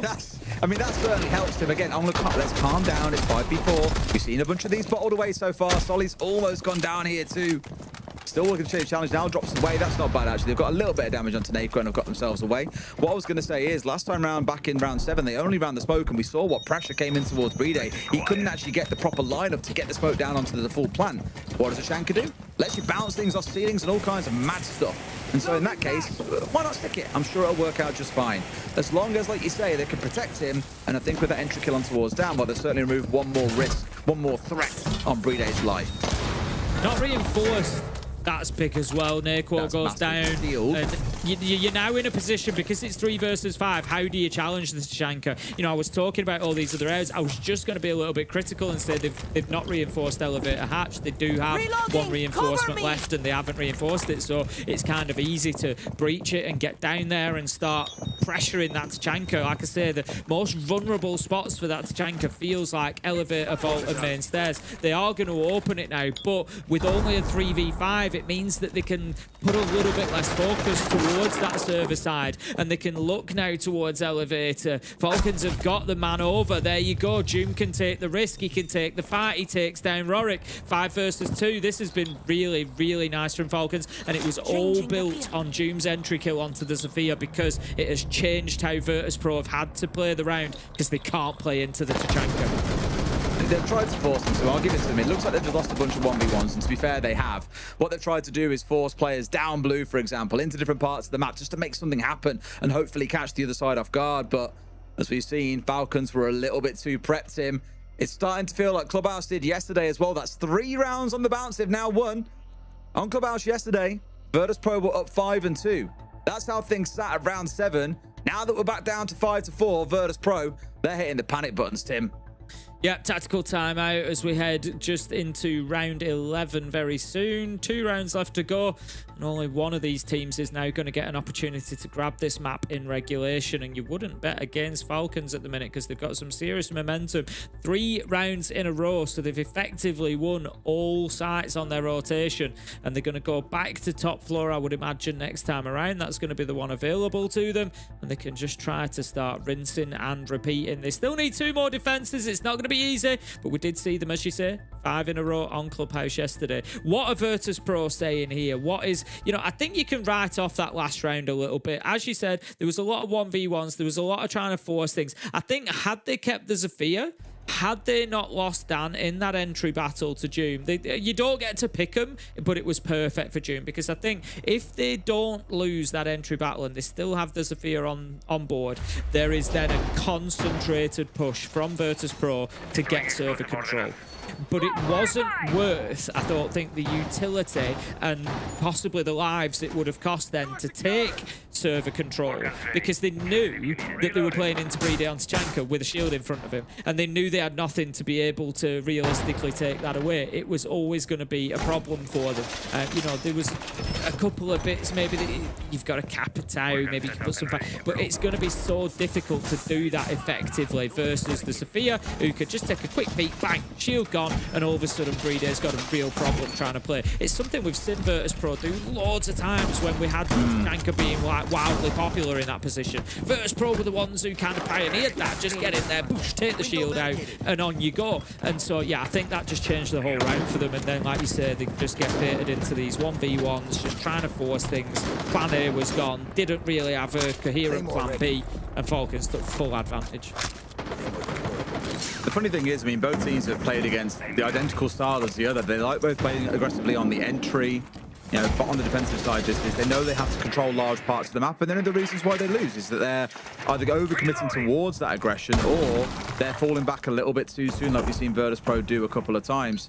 Here, Falcons have just played really, really sensibly in that they've had early aggression, but also had the tools to then be able to hold on site in case things do go awry. Could they have held on in a 4 versus 5, for example, with Smoke and Tachanka? Absolutely. So I think what Virtus.pro need to really do is read in towards that. More importantly, start playing as a unit in the early round. Don't feel like you have to spread out so far. It's the same thing that cost Falcons on their top floor attack back in the first half, was because they were trying to do too much. So I like here how Nakor said, right, I'm on the shield, we're playing around this, we've got a second shield coming along with Rorik, tighten things up to here, boys, back on drones, work as a team. They've done some serious work here trying to find the Valkyrie cameras in main lobby with the Twitch drone, but it just goes to show main lobby is such a big location. It's very, very difficult to find them. Solitov opens things up. That's the Grim taken down. Sky's on the board. 5 versus 4. I think it will be. Sky's played on the windows consistently last time, and they haven't found this Valcam. So Falcons well aware that the Monte is going to be working his way up gold stairs. Nitro goes out. Not going to quite find its mark. Nakor eats another one. And another one. That one doesn't quite go as deep as it needs to, though. Yeah, so to go back to the point I was saying, I don't know why Skies is trying to necessarily get aggressive on the window there. And I get he wants to punish someone, right? But all you've really got assisting you is a Monty pushing up lobby stairs. He doesn't soak all the attention because someone else on the side of Falcons might have said, hey, don't worry, I've got the Monty, I'm watching him, we've got a C4 in case he goes too deep. watch elsewhere, and then just ping skies off the window, no problem. They really need some supported aggression like this. Play off the back of the Monty, and Pasha finds just that. Virtus Pro still in with a chance. Yeah, Yusuf really trying to get some work done there. June from underneath, though, takes down Pasha. 3 versus 2, however, as Virtus Pro managed to fight their way back in. Brede there. It's just been so stoic throughout this game. Always the last line of defense for his team. Rorik takes him down, though, and this is not a pretty situation for June. Low health and up against 2 shields. Naquo's going to start putting the plant down. He misses his opportunity. It's absolutely fractional, but that was the one he needed to find. He takes him down. The diffuser's down 10 seconds. There's 10 seconds to go. All he's got to do is hide here, and enough sure enough, that's exactly what he'll try and do. He knows surely that Rorik is coming. He's just got to win the fight. Rorik's the full sprint. Who comes out on top? Sure enough, it's going to be the Goyo Joom. We said it yesterday, Tim. Joom Bellingham scores when he needs to. Falcons up to map and series point off the back of a 4 rounds win streak. This is looking magical. This cannot be happening again to Virtus Pro. Falcons have been unreal the last few rounds. Joom, I think there's a bit of luck involved there. He's 1v2 against 2 shields. Look, we said it in round 6, we said it in round 7. There were 2 rounds that Virtus Pro should never have been allowed to win, but Falcons threw them, they gave them away. And look, it obviously has just been paid back to them, because there is no way that Falcons should be winning that round. It just should not be possible. Virtus Pro have nobody to blame but themselves. And at the end, the Blackbeard chooses not to go for the plant. Obviously, it's difficult because you leave yourself in that situation whereby, yeah, you can just be picked up as the final kill comes in. But you've got to make a choice, I guess. He went for the kill. There's nothing wrong with that, but he just couldn't get himself into stock quickly enough. Couldn't chase Joom down. And it's going to be Falcons with match and series and EML grand final point. But they only get 1 chance. Well, the thing is, Tim, I'm looking down the stats that we've got here, and they've had the entry, what, 1, 2, 7 rounds in a row now. They've won 4 in a row. Game. That's it. The crazy thing is they've won 2 clutches during that time. In round 8, it was Brede's 1 versus 3. We had Joom a second ago winning out that 1 versus 2. They are relying on moments of heroics, but those are also opportunities given to them by Virtus Pro. Can't really complain at all about how Falcons have defended here. They've looked absolutely excellent. And again, as you heard the Des saying at the start of this map, I imagine there are a lot of teams at EWC will be licking their lips at getting to watch how this game has played out. And what a treat it has been. It's going to be open area for the final regulation time defensive round from Falcons. They won it. They've won everywhere. They won it back in round 9. The lineup is the same. So they're going to be playing... Oh, no, it's not quite the same. They've got Mute instead of the Smoke this time. So they don't quite have the same denial. Mute is going to be useful, actually, against that Deimos coming along. Mossy gets targeted, but is he able to find himself? Yeah, he's got to run away, surely. He's just going to keep challenging it. Falcons are feeling it at the minute. I was wondering if Solotov was going to go and try and find himself a Mute jammer to step into, but he didn't. Let's proceed. Hey, Joom. He's waiting for him just to stick his head above the parapet the tiniest bit, but it's Rorik who rounds and gets rid of him instead. Won't have another round of terror, as he has done quite a lot over the last 4. Falcons instead are going to have to make it do with the 4 that they've still got standing here. It was more that as he got trapped out, he couldn't stay and play the C4, else he would 100% get shot through the flooring. So instead stepped away towards the hard pillar of the wall and played behind that, so Deimos couldn't just one-tap him through a wall. So it was the right call. He still holds onto the ground. It has to be respectful of what Pasha is looking to do. He'll have another track available in a moment as well. But look at this leaky fat. This is big balls. Looks towards the main stairs, surely, and gets rid of Rorik. You'd never expect that to come. Pasha does pop up there from around ATMs and gets the response. He's been there all round. Admittedly, it's where he was challenging on towards Solotov earlier. 1 for 1, though, and it's the Ying offline. That is a move that will be judged at the end of this round as to whether it was heroic or whether it was just playing crazy, whether it's hurt his team or whether it's won the round. 4 versus 3 now. VP, 40 seconds left to go. They know that there's one towards the basement. Skies finds users. This is an opportunity to push that here. They know that they've got only one there. And that is surely going to be us going to a few extra. 30 seconds left to go. The fight back is on, but it's not enough. And we're going to overtime, Des. Was nervous for a second, then I saw Brede in the 1v4 and thought, well, he could actually make this happen if he really wants to. But no, Virtus Pro do manage to get the business done, and it was all that play around lobby as well, dealing with Doom early on, the aggression coming out of Leakerfact. This is what I was speaking about earlier on in finding the balance, you know, being over-aggressive on that early round aggression and paying the price for it versus being too defensive, as we've seen both teams be at points and giving the other team a way back into the round. Either way, we get to see 3 more rounds of this madness, Tim. I can't tell you which way it's going to go.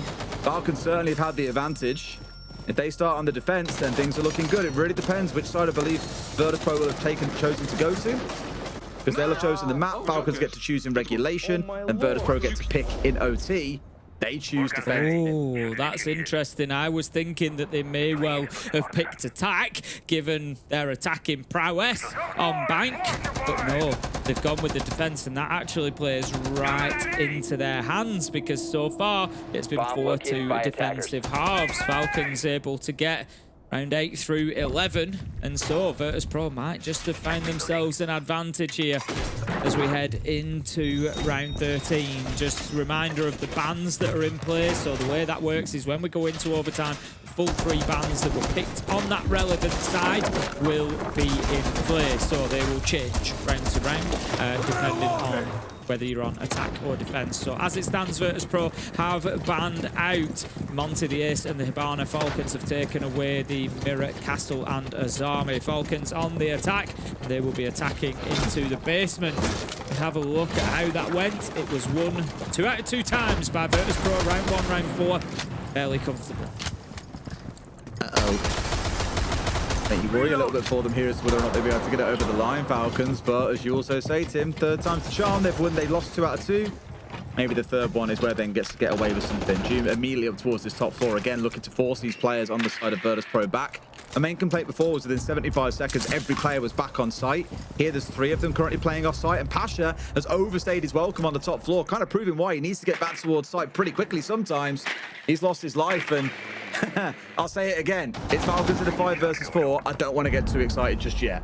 Yeah, the entry kills continue to go Falcons' way. It's astronomical, to be fair. I don't remember the last time I saw such a consistent entry performance for any one team. Out of 13 rounds, it is 11-2 in favour of Falcons. Virtus Pro showing an unbelievable ability to play in 4v5s today, because if they hadn't, they would have been long beaten by now. But I'm sure that level of pressure and intensity from Falcons will start to take its toll on Virtus Pro. The question is, will it be here on bank, or is the difficulty going to find and catch up with them on layer? Right now, we are halfway through the round. We're about to start work on the hatches from Falcons. They've got the hard breach charges, so it should be fairly quickly dealt with. They are now just looking to soften up that server side and push. Yeah, and of course, I have the information with the Solus as to when the plant is going down. They could well trigger Naquo into getting that fire out. But now June is creeping his way forward. Brady, the one who no doubt is looking for the plant here, of course, on the Yin, can eat a couple of those Candelas in deep and then look to make it happen. Could at least for a couple of seconds look to blind out the other side, but I feel like they need that long angle open. Don't forget what worked for Virtus Pro was opening up the server side single wall and then using that to get the long angles down towards corridor, in towards a Chanka or a smoke that was sat a little bit further back. They need an answer with the shield in front of his face. It's going to have to be main stairs where this pressure now starts to build. Yeah, if you remember what I said about that Chanka position, one of your main concerns is main stairs, and we see Naquo reacting to that. He does have enough canisters to burn out both for the remainder of this round. He just needs to be careful about his reloads and about how and when he deploys them, but he should be able to make it last. However, are they able to find a little bit of space? They go in deep, they go to an unpredictable position. Falcons are looking for Tachanka, but they don't get him. This might be a wasted opportunity. The push comes in from Garage. 8 seconds left to go. They need to find kills. The diffuser is down, but Virtus Pro have scattered like seeds on the wind. They have got themselves away from sight. They find the final kills, and that's going to be Virtus Pro taking the first round of overtime. You saw the exact thing you were speaking about earlier there as well, Tim. They had to try and kill the Chanka. They had to force deep for him, but Virtus Pro were ready. They know that it becomes a bit of a protect the president game when you've got a Chanka on side, and they made sure they had all their angles covered, even with the Vault player, making sure that he couldn't be aggressed onto from main stairs. A really good round. Falcons now have got 2 to win in a row if they want to see this done 2-0. Otherwise, Lair awaits. Then we're going to be heading down, I would guess, the basement again for Falcons here. They only won it once, to be fair. They did lose it once. The site they actually won twice was top floor.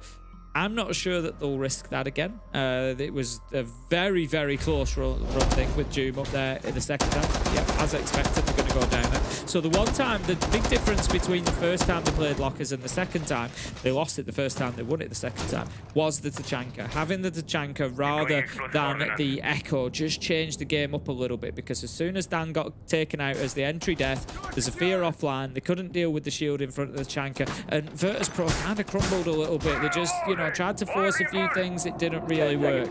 This time we've got Leakerfack. He's a little bit of a difference. We didn't have the Warden last time around, and I think normally you'd expect Warden to play around blue stairs, but given that he doesn't have the shotgun, I'm not too sure that that's going to be the case. We'll see how we build into it there, right? Because again, it's going to be this delay tactic. It's the thing that actually was banned away from them yesterday, was leaning in towards a ban on the Shanker to try and force Falcons to have to come and play out a little bit further. They couldn't just sit in behind utility and punish Virtus Pro through the clock. Here, of course, they haven't opted for that same ban. It wasn't on the same map. We didn't play Bank yesterday, but it was banned away from them on Consulate, I believe it was. Here with it being available again, no doubt we're looking towards the same style of setup. They'll just kind of go, well, it works so well for Virtus Pro, I'm sure we can do the same. This is where the challenge now falls on towards VP. You've ran a similar strat. You've just seen yourself pull it off to perfection. Can you now find a way to break it open? Because it's all good knowing how to play something well. You also need to be able to respond to it when the other side is doing the same thing. Quick clearance and claiming of top floor so far from Virtus Pro, but they've got a little bit of work to do in and around open area. Solotov is still there, joined by Doom as well. Two of the most deadly, 22 kills between them up to this point.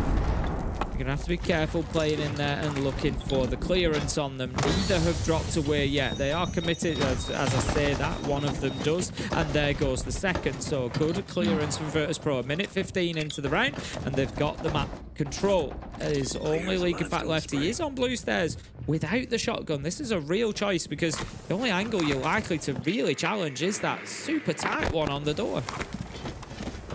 He's not got a shotgun primary? No. Oh. He does not. Are you sure? Certain. C4 out. Maybe he's there to waste a bit of time, shoot through some drones, and then fall back. You know, Jaeger on Oregon, big tower stairs style. I'll point towards on that one. And you are indeed right. It's the MPX set in the back pocket. Interesting. Okay.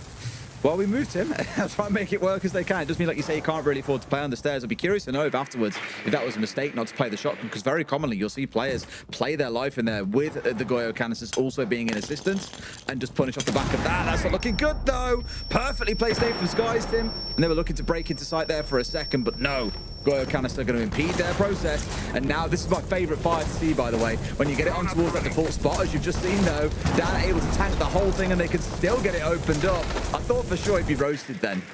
Yeah, it certainly looked like it, didn't it? He was kind of praying that his hard breach charge went off quickly enough, but needs to be careful here because they're going to want him to remove that shield in front of the Tachanka. It hasn't gone yet. 3 versus 4.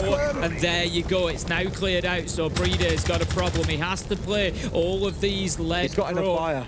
If he wants to burn it out, it's difficult to hit the mark from Lead Pro, and he manages to find the man downstairs. 3 versus 3, 3 versus 2, 2 versus 1. This is just absolute chaos at the minute. It's all up to Skies. 6 seconds left to go. He needs to find the kills, and Falcons just need to survive. Users does it the best way he knows how, by finding a kill, and we are going all the way to 15. I can't say, Tim, that I expected this coming into Bank. Given how Clubhouse went down, I thought surely we'd see Falcons run away with this map. They've done well. They've battled their way back in because they were behind for a long time. But Virtus Pro have just kept them pushed every single step of the way. It's going to take that 15th round tiebreaker to decide who walks away as the winner. I anticipate we'll go towards an open area and a staff setup. Got to acknowledge, by the way, Breede, 2 kills with the gun. Played so smart, knew they'd be coming for his life one way or another, knew that Vault was clear behind him. His teammates had him covered from inside a cache. All he had to do was watch onto main stairs and watch the main long angle. He could have stayed on his backside after getting the main stairs kill and just start spamming fire. He had like 15 canisters left that he could have laid down in all those default plant spots and they would have won on time. But instead, steps up, gets that second kill, and that's really what enables him to get the round over the line when you need him most. He steps up.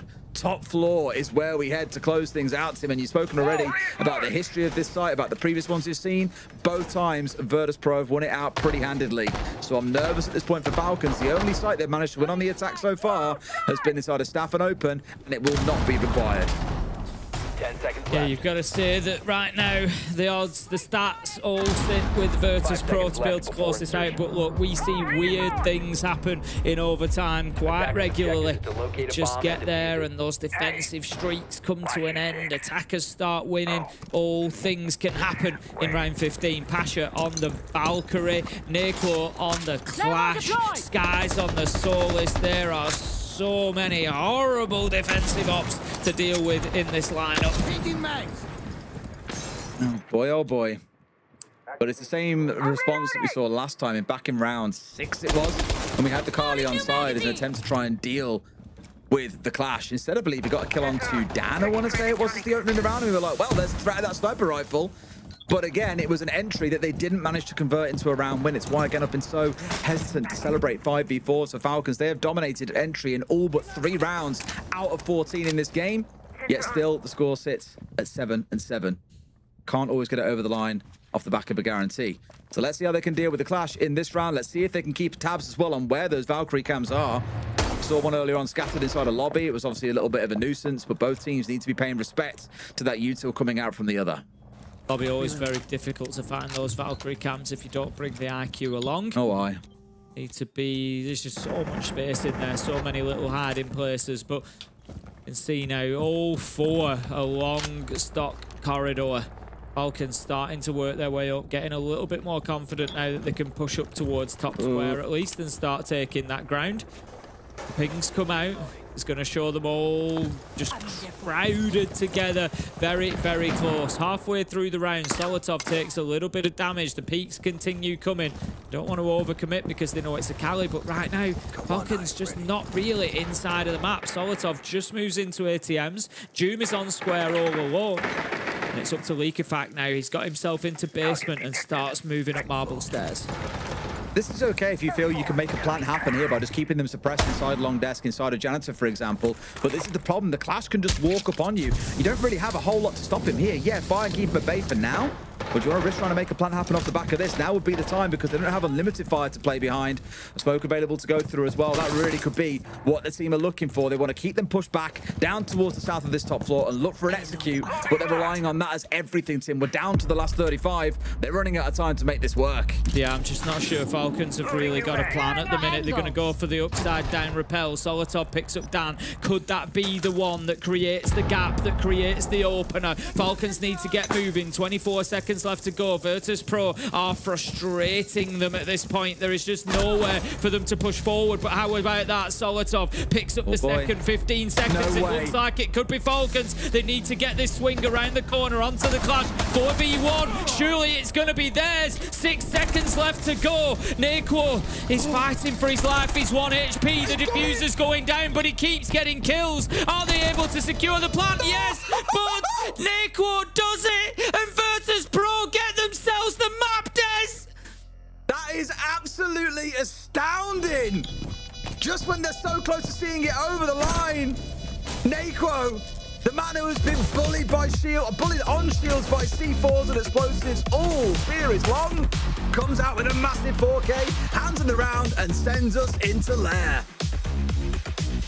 That was quite literally the definition of 1 HP and a dream from Neko there. Just picking up kill after kill. No fear in the man whatsoever. Job done, and we go to map 3. He won a clutch in round 1, Tim. He got one in round 15. I can't wait to see what map 3 has got in store for us. Back with you in just a few.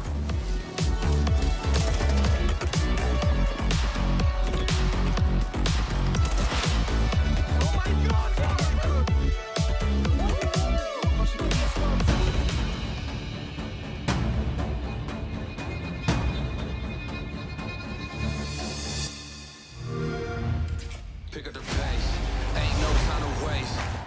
Hey, give me the go, breaking it right to the goal. They tried to tell me it couldn't be done.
what a series we are being treated to. Virtus Pro tying up in overtime with an incredible clutch. Yeah. And we're going to need one more map to determine our EML champion. And do you know what? What a crazy bank it was. Because first and foremost, we saw Falcons playing a very loose and fast version of their bank attacks with some creative plays, should we say.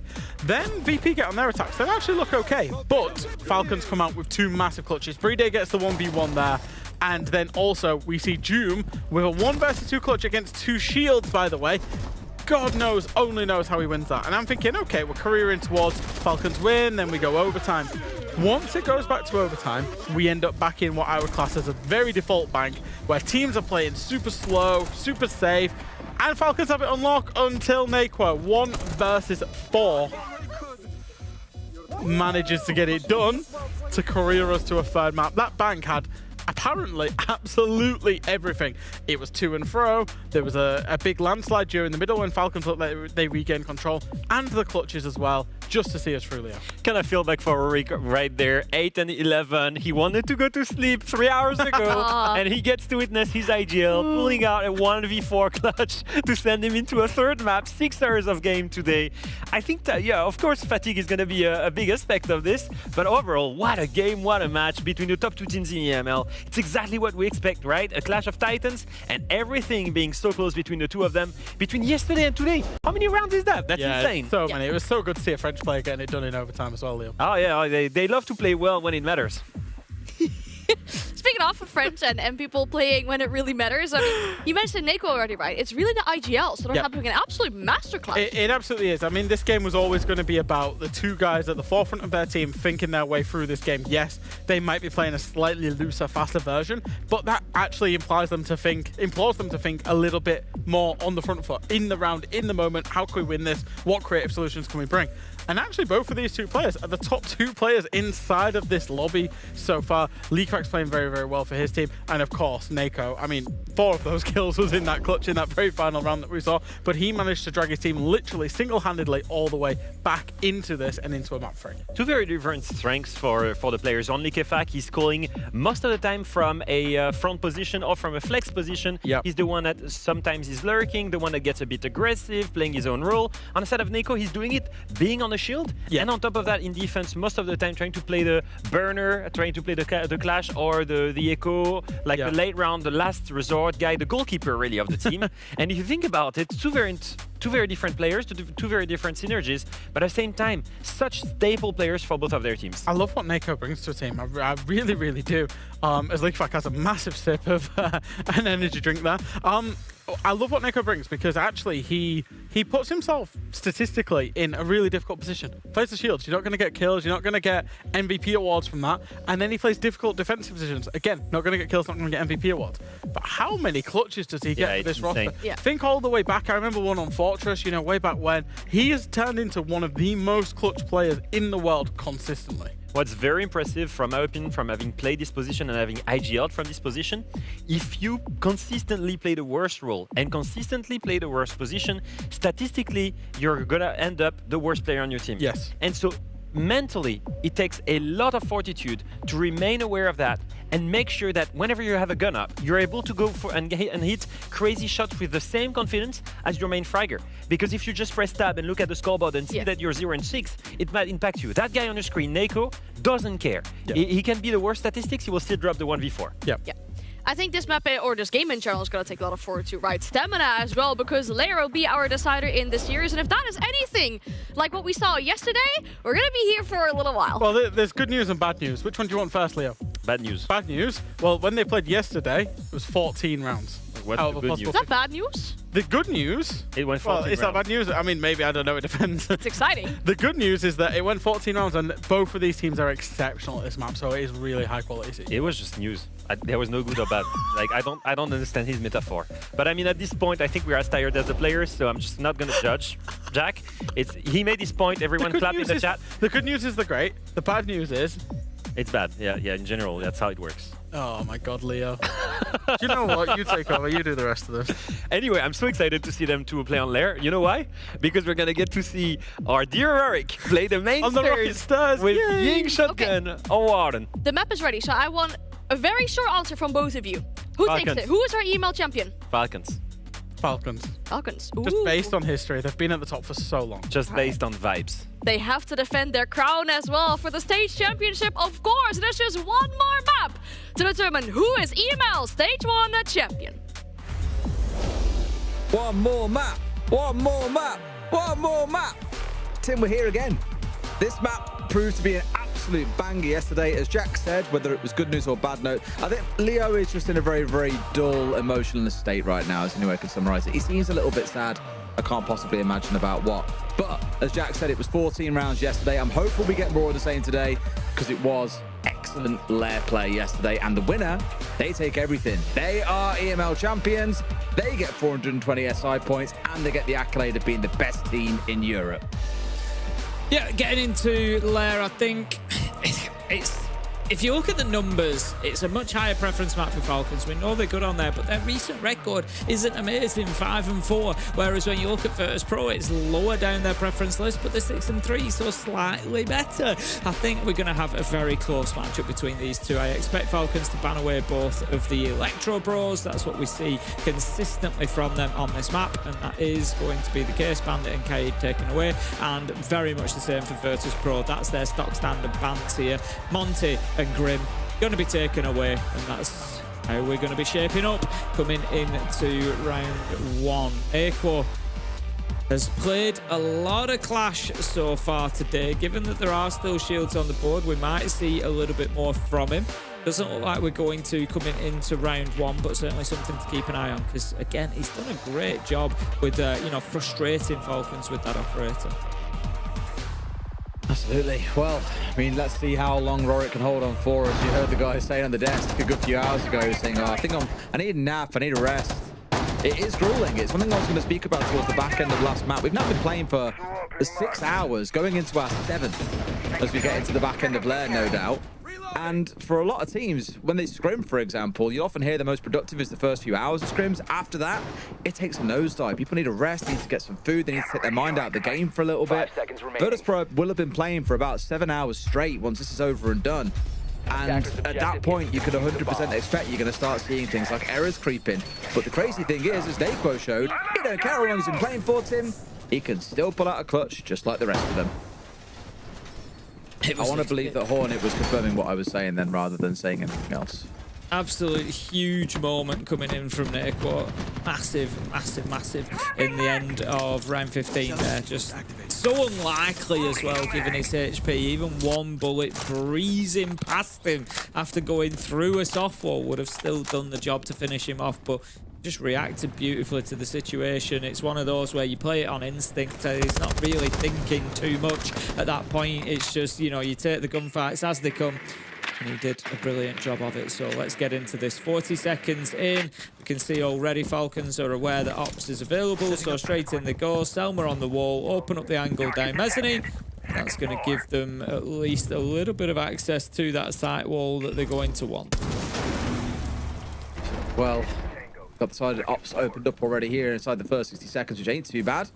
Off in the very, very far distance, you can see June putting his focus on towards green. And no doubt one on display window at the same time. So a bit of a surround starting things out here for Falcons. Flood in, often not a bad idea, but you do need that main spearhead, that main push in. And that really is to be Breedy. I'm looking towards him. That's easy for Doom, isn't it? That's Shanka gone as well. How to go from 0 to 0 very quickly in Aquo. Lose one of the most important operators for the round inside the opening 90 seconds without even so much as a bullet being fired. Breeder didn't really need to put the nade in there. The Nitro came out onto the barbed wire and did the job for him, but he's going to start pushing towards our 6th room, towards storage pretty soon, and looking to get himself onto that side of sight with the Blackbeard, cause a little bit of a nuisance. I often refer to it as like playing with a wasp in the room when that shield operator is up in your face, but again, the shotgun does a great job. Doesn't matter, the trade is there. It's Doom again taking Pasha down 3 versus 3 as Rorik manages to find Lee can fight. This is just an absolute bloodbath. He's gone underneath to take down the Deimos, I think, so that he can't be dislodging players from in behind that desk, for example. Neither of these teams willing to give an inch at the minute. I want to point out, by the way, that Solotov was 7-1 on entry on the last map. Absolute demon when it came around to getting his team the opening advantage. Obviously, hasn't quite been the case in this round. If nothing else, the team have found the entry and then not been able to push on forward and maintain that advantage or grow it in any way. In fact, they've lost it. Down to just a 2v3 here, but you'll thank your lucky stars having Usis on side with that snake. Should be able to feed information, but now at long range being challenged. In he steps, one towards the left, the other off towards the right. These two have been teammates for a long time, so if anyone get it done in the 2 versus 3, it is them. Here we go, the swing coming in from Usis, but no, they're almost all but out of time. Final 5 seconds, Usis has to win this engagement. On towards the shotgun, will try his very best, but the swing is in from Skies on the other side. He'll pull off the diffuser, round 1 to Virtus Pro. A bad nade from Usis has probably cost them that round there. You just saw he didn't quite bounce it around the door frame like he wanted to. He knew that the player was there. It would have dislodged their position. Maybe he makes the challenge and wins the fight then, because they would have been on the back foot having to move, but it catches the other side of the door frame, bounces back into sight and doesn't do the job. He takes a swing, can't quite find the kill, and that leaves them then effectively 1v2 whilst Breeder's putting the diffuser down. So if he gets that nade in the right position and gets the kill, he's then 1v1 and he's just trying to hold cover whilst the plant goes down. But Virtus Pro, they get themselves the first defense. Top floor is locked down, and that's going to see them move on to the basement. All right, not a bad first round at all. Again, despite them losing the entry, they still managed to battle their way back in and hold out well towards the back end of things.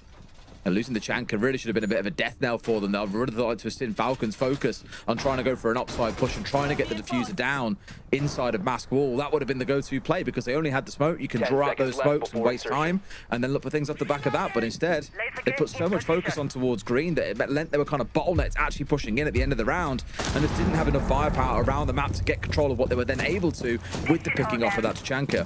So I think probably getting a bit too committed towards one route there when it would have been wise to pause and revisit and think, okay, actually, what's a better option now that the Chanka's gone?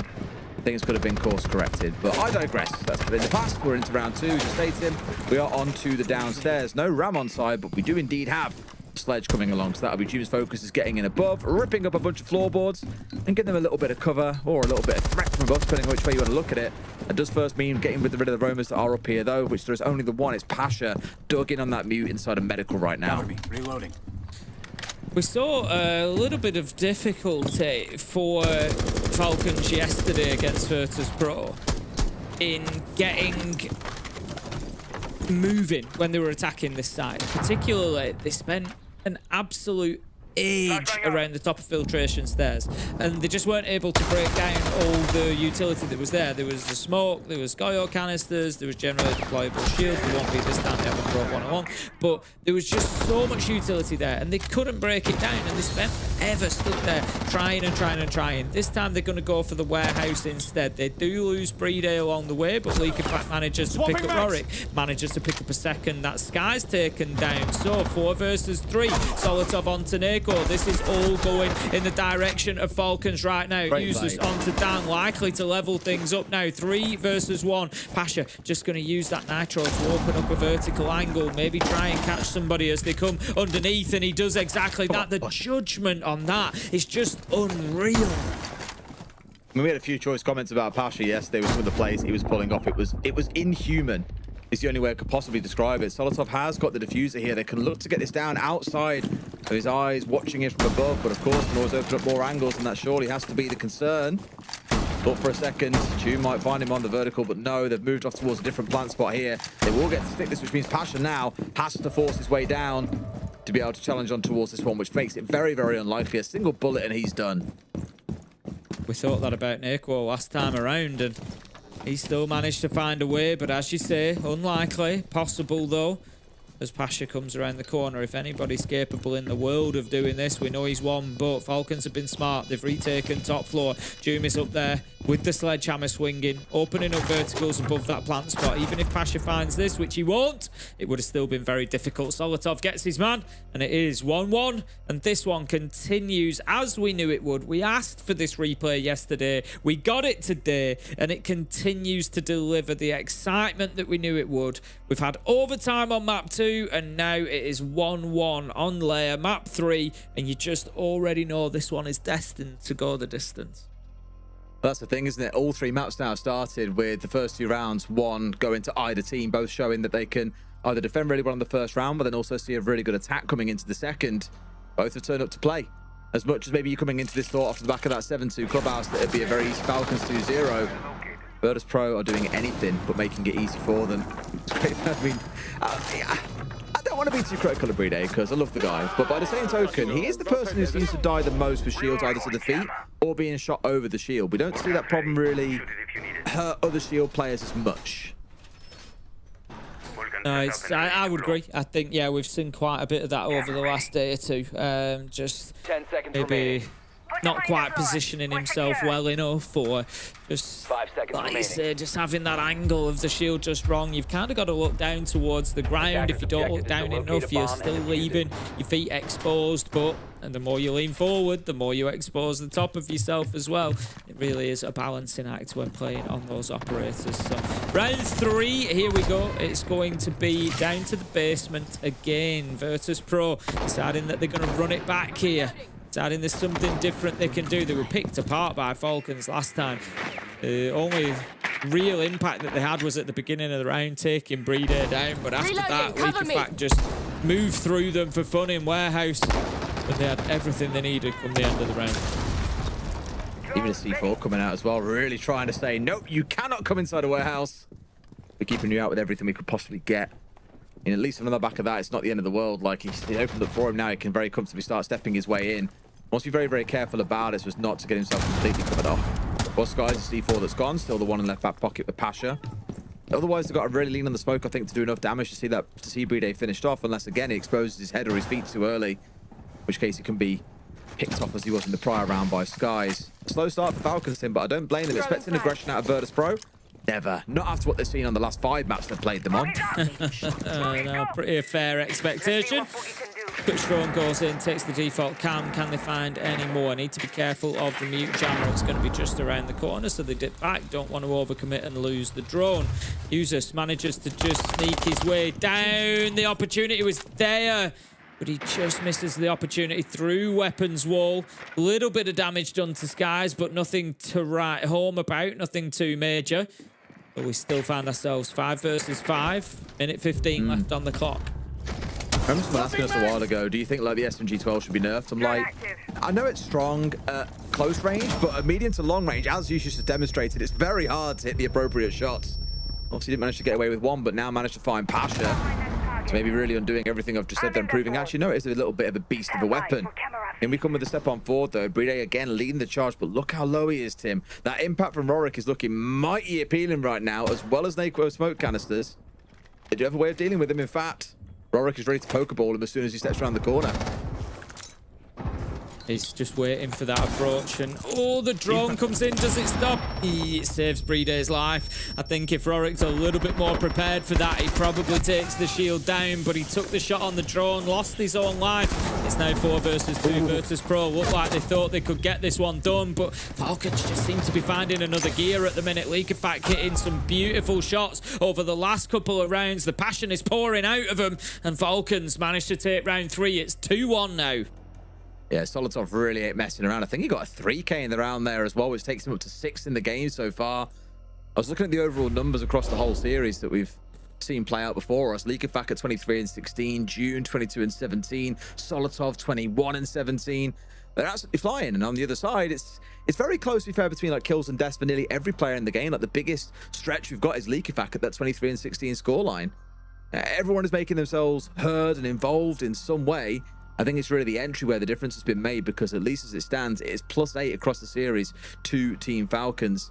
That round there in particular, and the previous one, to be fair, they did lose the entry, yet they've come away as the winner of both, which shows they've got that comeback ability that maybe they didn't have previously. On we go. We're going to have the additional bans will be coming on in, and see which way they go. If we have a look at what has gone previous, so we've got the Azami and the Deimos taken away, which is pretty much... Razor wire ready. It's a little bit more targeted, because the Deimos ban particularly is not one that Virtus Pro would normally make on layer. They tend to sort of line up more towards the Glass, Capitao, Ying. That tends to be their third choices. So definitely looking at targeting Leakafak with that Deimos. Don't want him getting underneath. Don't want him having that sort of effect. And it's a really common ban against Falcons, to be fair. And I think it is because of Leakafak using it so consistently. And then as far as the Azami goes, again, I would say vice versa. It's not usually something that Falcons would ban out on this map, but it is generally banned against VP. So what that tells us is that both of these have been targeted towards their specific playstyles. You need to know each other so well at this point. You don't sit as two of the top teams in Europe and not scrim each other a bunch and, of course, encounter each other in games that they have done over the last couple of days, as well as during the regular stage. I think we've obviously heard a few comments about the state of scrims in the EU right now, but I think a lot of top teams, they're the ones still taking this very, very seriously. So again, I imagine they play each other a hell of a lot. Probably helps that, again, their play styles match up quite a lot. I think, again, in terms of the tempo of their play, as we've seen across the last couple of days, like in some of those rounds, you could like remove the names from the screen, and I imagine you'd have a lot of people struggle to name exactly who is playing, like which team is which. Operator differences are definitely there, but playstyle looks very, very familiar, I think, between both. Rorik starting out as June Falls. That's the Blackbeard gone, Tim. Spoke about Brede losing it earlier on quite easy, while Tuba's just done exactly the same. Yeah, twice now that they've lost that Blackbeard at the beginning of the round. And not ideal for them. It's 3 entries in a row for Virtus Pro as well. Granted, it hasn't really, you know, transferred itself into round wins necessarily every time, but still it is giving them that advantage. We see the Selma charge just shot off the wall as well. Still 1 remaining, but Solotov needs to make sure that the end of mezzanine corridor is dealt with. Underneath that default cam, that kind of area has to be sorted, because otherwise just going to see the next one shot off as well, and there won't be any breach to be completed. Rorik manages to get one, Solotov another. Dan taken out. Might now be an opportunity to get the rest of that wall opened up, but Rorik onto Leakafak. As I say that, the Selma does go onto the wall. A lot of questions to be answered by Falcons in this 2v4. I mean, they've very much given Rorik every 1v1 he could possibly ask for. A freebie onto Solotov there. As much as we were praising them in the previous round, it's now starting to look very, very wrong. Very, very peak-tongue. Sometimes saying the UK, I spoke coming out on 3 days. He's got no choice here but to step up. And Skies is there for the close. Had Rorik off towards 1. Really good round for Virtus Pro. They bring us even once again. Honestly, these two are just destined to go back and forth here. They're both playing good siege. They're both having the moments. They're both making mistakes as well. They're both offering up opportunities to the other team. Like you say, a whole host of 1v1s offered to Rorik there, which he was more than happy to take one after another. And so it kind of feels a little bit like the team that can maybe you know, stop the rot, stop the mistakes quicker might actually be the ones to take the wins here. Yes, they are both playing well when they are winning rounds, but the rounds that they lose, if they could just cut out those small errors, going to be a real difference maker for them. Okay, well, build on from here. See you get the lead, or at least pull any kind of advantage out of this half. I really wouldn't be shocked, Tim, if we see a 3-3 split. If I go back and look at yesterday, honestly, off the top of my head, we've had so much siege the last couple of days that I can't remember the exact outcome of each half of every single game that we've done, but it was 3-3 splits that we had yesterday. I get the sense we're heading towards that yet again.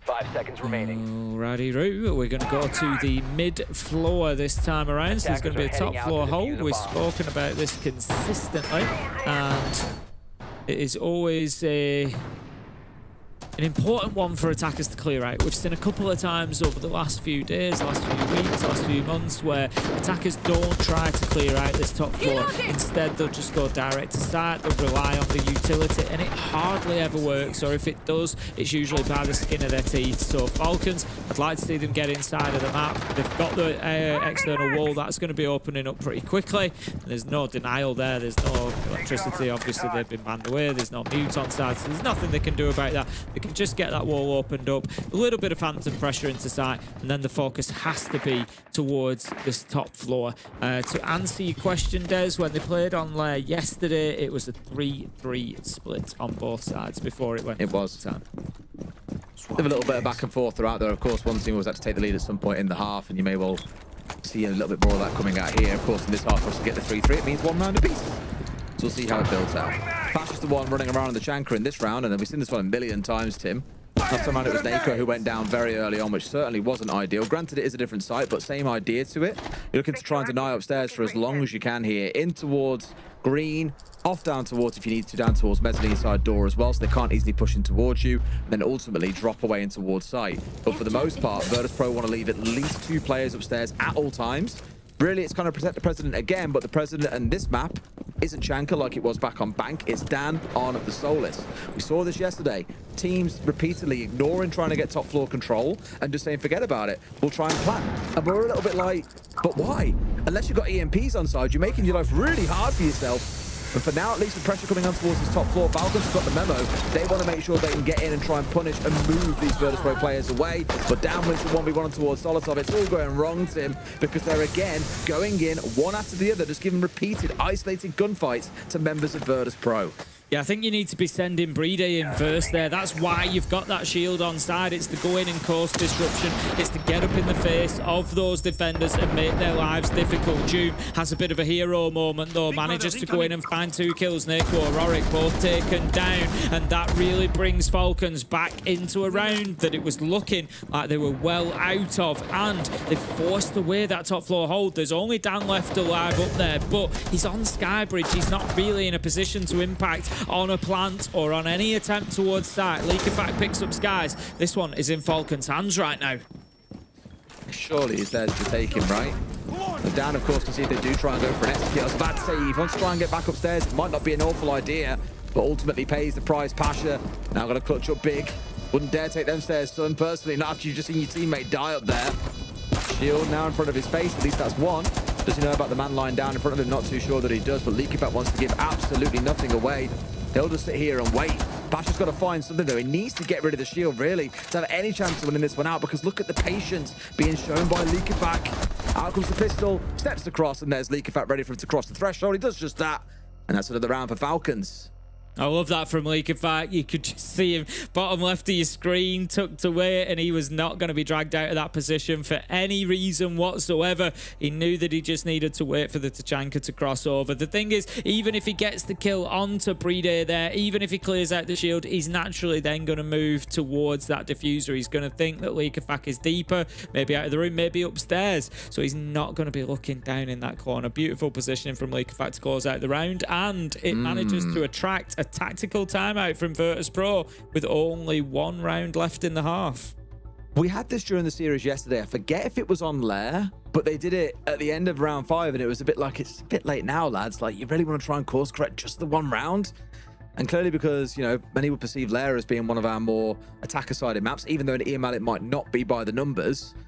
I think amongst 2 very even teams as these 2 are, it certainly is, and they just need to find this second defense from somewhere. They've only managed to win up on that top floor. They've lost downstairs twice in a row. They've lost bunks and briefing. Where can they go to get a win? That's probably what they're having the conversation about now. We've got to get the win from somewhere. We can't be down 2-4 going onto our attacking side. We need a win here.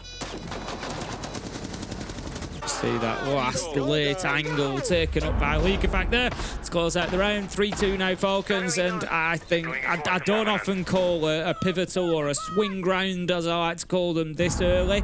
It's usually in the second half, but honestly I think this could be big if Falcons win round 6 here, take a 4-2 half on attack and then move on to the defense.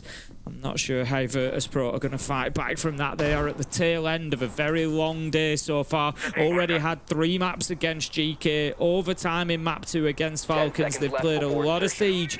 You just feel like the longer this one drags on, the more it falls in the favour of Falcons, and just think 4-2 half mentally could be a really big blow for Virtus Pro, especially when they're going on to the attack in the second half. So having a look at the site, it's going to be the basement. It's the lab and support. Neko finally brings the clash. It's the first time in the 6 defensive rounds, considering how much we saw him play it previously. It's the first time he's going to bring it along. I imagine it's going to be to try and hold on to filtration. Absolutely. I mean, Neko's got to do a lot of work here. It's the one my eyes are on most importantly. That clash, as we've spoken about so much over the last 2 days between these 2, has been a real thorn in the side of whoever's facing off against it. Those shields on the other side to really contend with. So I don't want to say diminished impact, because obviously still very, very potent. They've got nades to be able to throw at him to force him backwards or potentially catch out the shield if he leaves it deployed. Either way, there are options. It's still just going to be the frustration, I think, of that clash being there, staring you down when you're trying to push it towards site that could well prove to be the problem. Twitch drone, I think, will have just been taken out there. We hear the bullets firing off as we switch away from the POV, but just trying to survive, trying to dash its way through sight. Didn't quite manage to make it. Soliton radar is at least going to tell them that the area above sight is mostly clear, so they can start going in there now and looking for a bit of vertical pressure. What a challenge coming in from Pasha, though. Manages to take down Doom. Dockerby gone. Cole's along with her as well. 5 versus 4. Big entry for Virtus Pro. Absolutely. That's the kind of thing we're looking for. And I've got to say, that's 5 entries in a row now for Virtus Pro. Whatever the hell's happened between this and Bank, I really don't understand, but it has been a massive swing in the other direction. I mentioned that Falcons were +8 on the entry as a team across the series. That's been massively diminished down now off the back of some really good round starts of Virtus Pro, and yet they still find themselves trailing. Follow me what stats can do, Tim. It really is, isn't it? They can support anything you want them to a lot of the time. Pasha is going to take a little fight out towards that door. Doesn't find his man, but it doesn't matter because he's wasting time right now. He's all the way up on the top floor. Rorik manages to take down Solitov. Falcons unable to focus on sight at all, really, at the minute. Pre-Day is down there with Diffuser in hand, but there's just too much going on elsewhere, and Pasha is the real problem. They know that they've got a Solis above. They know that they can't leave him out there. 30 seconds is almost on the clock, and whilst they are doing some good vertical work here, they just don't have the answer. They have never put a leash on Pasha, and he has now seriously hurt them in this round. It's weird that, Tim. We almost said we might get ourselves a 3-3 half, but look at what we've got, Tim. A 3-3 half ending on a flawless Virtus Pro. I'm really interested to see how the second half goes, but before we dive into that, I'm sure our devs have got a lot to say about that first half. Let's go over to them now. What a close matchup this has been. Almost as close as Jack and Leo are at the moment. But honestly, it's just showing the great quality between these two teams and how closely matched they are, with this being a constant back and forth. Do you know what? I keep talking about this game as a chess match, and it really was, because VP, they could actually only win 1 bomb site on their defenses. They won the Master and R6 room twice. They then tried, once they, this is obviously the second round when they'd already won it, they then tried to play the basement. Twice, failed. And then they tried to play the Dorm site, failed that as well. So really, round 6 came down to a really pivotal moment. Can they adapt and win a site that they've been unable to win so far? If they can, then they'll have a successful 3-3 half on the defense. If they can't, then Falcons will be in full control. So what do? They went away from giving Falcons full control of the map, letting them execute, letting them basically do whatever they want, and they got a little bit active. They brought the Clash, they brought Pasha on the Solis, and when they did that, they caused Falcons all kinds of problems. That is like the minute detail, that is the kind of chess match, the adaptations, you know, the timeout, everything. That all happened so they could get actually a 3-3 half. I do think that there was a consistent issue of them getting the opening pick that happened 5 rounds out of 6, and then despite that, they all go back to the bomb site, give back all of the zone control they had, and think what we thought, 5 years ago, which was you get the opening pick, you go back to the bomb site, you just play the defense here, you're winning. But the thing is, against a team like Falcons, they're actually really good to come back from a 4v5. And eventually, in so many of these rounds, even though they lose the opening pick, they find ways to grab a pick here, grab a pick there, and then finally go for the execution. It's just not enough against Falcons, and I think they realized the mistake. Do not let them too much round, because Falcons have enough to work with, and they will beat you even if you have the man advantage. And that's the trade-off. There's kind of 3 pillars in Siege, right? If you've got the man count, the opening pick, you know, and usually that is very, very important. Then you've actually got the ground and who controls it. And Falcons, despite being down on the opening pick, did control a lot of the map. And then the third factor is the time. And because Falcons were doing that with relative pace, they were able to then just maneuver the defense exactly where they wanted them. So the opening pick was less impactful than it maybe previously was on, say, Bangkok Clubhouse, for example. I have a question. It's kind of 2 questions in one. A, are you still as convinced that Falcons is going to win? And B, do you think they won the first half as well, given what you two were saying? It's a tough call. I think that VP was dominating in the strategy aspect and with the opening kills. I think that Falcons is the better team, and that's why they brought it back. And I think that overall, it should show in defense again. I think that round 6 call, that round 6 adaptation to go down to the basement to change up the operators might just save VP. Wouldn't be surprised if we go to overtime though. I like these adaptation bans, by the way. Remove the Ace from Skies, remove the Grim from Pasha, who will be on the bathroom and display window. Exactly the bans that were a little bit hindering them on there previously. So I like that they're going for the same game plan. Well, I am just very excited that this is an incredible matchup that we get so far. It is deserving of a grand final for EML Stage 1, but it has to come to an end. The final half starts here. Thank you very much, Anne. And the guys over on the desk have already kind of alluded to it, Tim, but the bans are identical to what we saw yesterday. No changes away for either side. If you are curious what could possibly follow, it was a Chanka away from by Virtus Pro otherwise. But no, I'm lying, it was a mirror, and on the other side it was a banner that followed through. So maybe you'll see the hib and the mirror follow through in round 9. Or maybe, just maybe, both teams have learned something about each other from yesterday, and we could see a little bit of a spice up. Falcons have got to take this opportunity now that they've switched sides to start getting themselves involved in the rounds a little bit earlier. They actually benefited massively on Bank. We spoke about the numbers at one point. After round 13, it was 11-2 on the entry in favour of Falcons. Well, this time it is quite the flip reverse of that. It's something that Leo's mentioned on the desk there, the way that Virtus Pro are putting themselves into these rounds well. Strategy-wise, they are putting Falcons in bad positions. They are 5-1 on the entry at the minute. Falcons can't really live with that continuously going forward. It's one of those matters of attrition. Eventually, it's going to start getting the better of you. And so they've got to be very careful to come in here and maybe get that little bit of aggression, take the fights on their terms. They're now on defense, so they can kind of choose that a little bit more and try to start just shifting that early round momentum a little bit. Here we go, Rorik straight in, shotgun at the ready. I love this adaptation on it as well. No one's watching. He just gets an easy kill on towards Yuzu. He's probably thinking, how the Nora has that just happened? And now someone's vaulting up. That is ridiculous. Like, what is going on, man?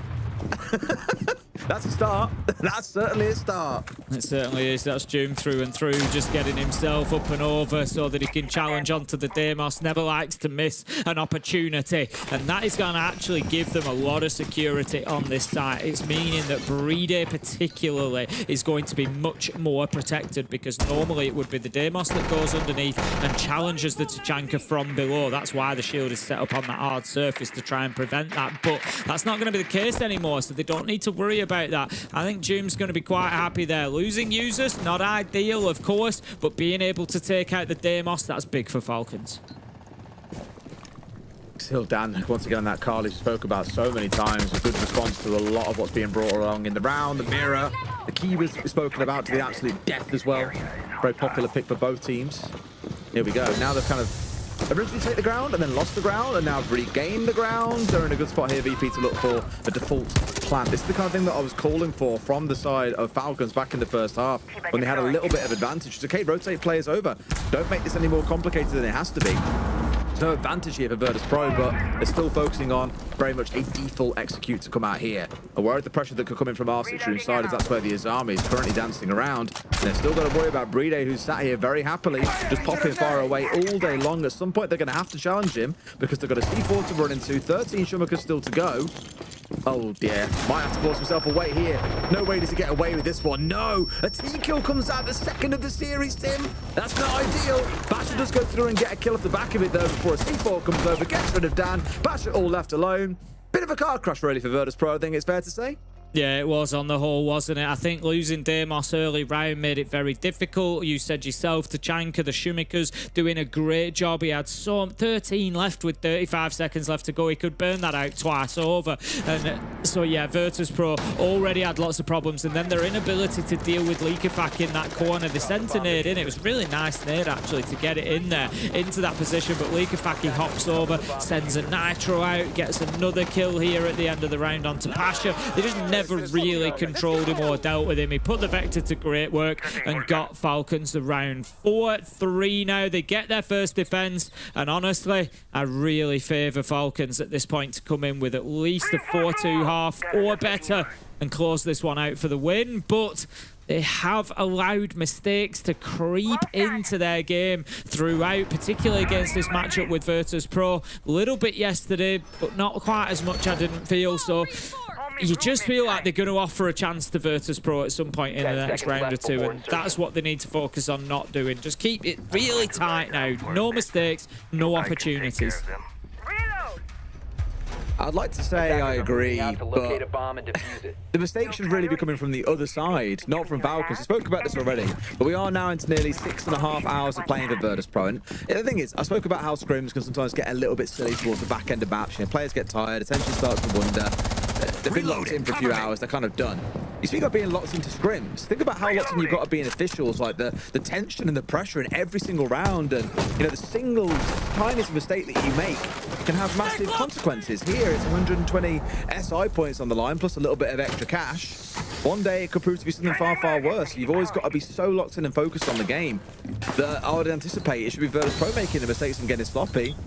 Maybe Falcons can hold on here, but they were the ones that fell foul to that crazy jumping from Rorik at the start of the last round that really got things going. And already there we go. It's a bit of a collapse of Nacros. They don't read into where the Echo is. Blasts away the shield. A free kill coming in towards Falcons, but there's also a trade back, Tim. Really nicely done there, but I think they've just maybe ignored the fact a little bit. Those smoke canisters being sent in through the door were not just for the Monty to cross, it was for Rorik to move into on the glass. Guys picks up Breeders, another one falls elsewhere. It was Solotov taken down 4 versus 2 now, and what looked like a fantastic start for Falcons has really slowed down as Virtus Pro have bitten back. I'm not sure how Leakafat got away with that. He opened up the floor above him and there was just no reaction from the player underneath. Dan is going to be successful in getting the plant down. Pasha is downed. It looked like they might line up for 2 there for Leakafat, but the fight back will continue. 2 versus 2. Nitro goes out, not going to get its man. It's not deep enough. 1 versus 1. Leakafat versus Dan. And Dan is scattered to the winds, as you can imagine there. He's got himself dug way back. A nade, a second one rolling over the top. This will be tough now for Leakafat, but he's been here a million times before, baiting it out of the open over. Now tries to come the defuse, spray through the wall. Doesn't quite find the man. Eventually he does. Down to the left, a tiniest little bit. And that's a round to Virtus Pro Team. We stay neck and neck 4 apiece. As I say, it's just Falcons just allowing those opportunities. You feel they got the opening kill there. Solotov takes down, it was beautiful team play to take down the Monty, and then gets picked up by Rorik on the glass, and it just starts to fall apart. Kill after kill come in then against Falcons, and just keep giving up these opportunities, not maybe keeping it tight enough. See that. It's just a bit of a heartbreak, isn't it? When you get the entry, you start out strong, you remove a shield. And this is what, again, I've been so hesitant to be excited about them finding entries throughout this series so far, is they start out strong, you get a 5 versus 4 class. Just back off a little bit, tighten up, fall back towards site like we typically see in most other games of Siege. Then back on like Club, for example, you get the entry, cool, all of us fall back towards site. Now just hunker down and play together off the back of util. That isn't really happening. They keep on trying to find more, and it's why it's leading to a number of man advantage situations just being choked. Exactly that, and that's, you know, what I'd said at the beginning of the round. Hopefully they were going to avoid, don't make the mistakes, don't overcommit, you know, get that entry.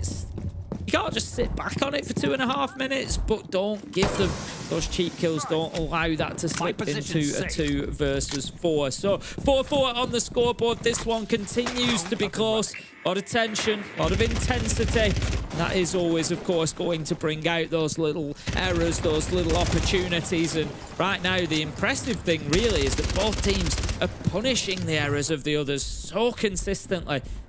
And that's, like I always say, it's only a mistake if you get punished for it. And right now, most of them are being punished. So, going to be looking towards a mid-floor attack. It's bunks and briefing. So, it's going to be taking control of top floor as a priority for Virtus Pro. You'd hope so, right? You'd hope so.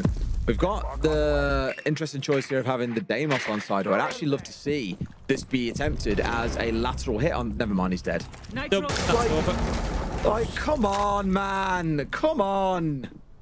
I thought for a second, oh, they're really cooking something special here. This is great. They can have the Snake go and lurk on top floor and try and punish him towards Brede when he's getting the track downstairs. You can have Rorik also being able to get a track on towards Brede, so he can't deny them going for the plant so easily. This is great. You know, chuck smokes down, make use of the glass. And then they lose 2 players inside the opening 60 seconds to basically nothing. I don't know, man.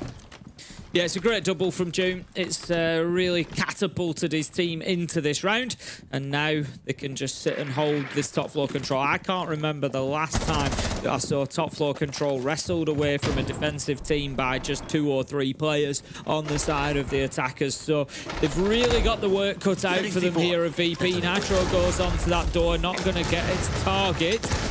Soto canister will slow things down a little bit. Solotov picks up the glass. That's Pasha taken out. Naquo looking to try and get rid of the Soto. Will be able to do that, but Scars has got him rid of at the same time. Leakerfact finds that kill, 5 versus 1, and you've just got the Blackbeard now trying to work from display door.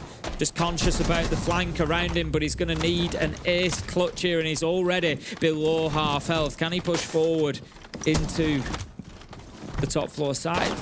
Can't, because he's going to be peppered from below. The thing is, the number of Falcons players now have just dropped the hatch back to the side. They've gone back to bunks and briefing. Doom's going to approach the Blackbeard, get the melee, get the kill, and that's going to wrap things up for Falcons. It's 5-4.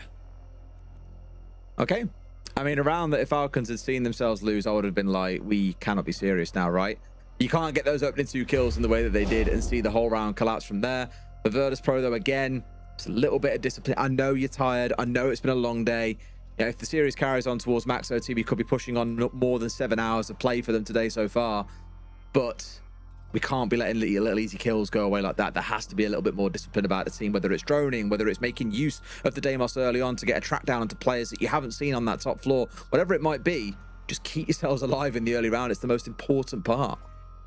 Glass and Mirror will be the final bans that will be tagged on, and as we head into round 10, Falcons have the slimmest of margins, and since round 3 it has just alternated. Round 2 and 3 were won back-to-back by Falcons, but otherwise it has been round 3 Falcons, round 4 VP, Falcons VP, onwards from there. So that trend would suggest that VP get themselves a round now and guarantee us 12, but if Falcons can overturn that, then they have a couple of opportunities to close it out and crown themselves the EML champions for stage 1, also grabbing the additional 120 SI points that a win here tonight will gain.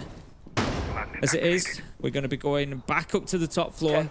Janka is there again. My question is, do Virtus Pro have a method for taking this out? You mentioned that we might see the Tachanka ban come in, Des. As it is, we haven't. We've seen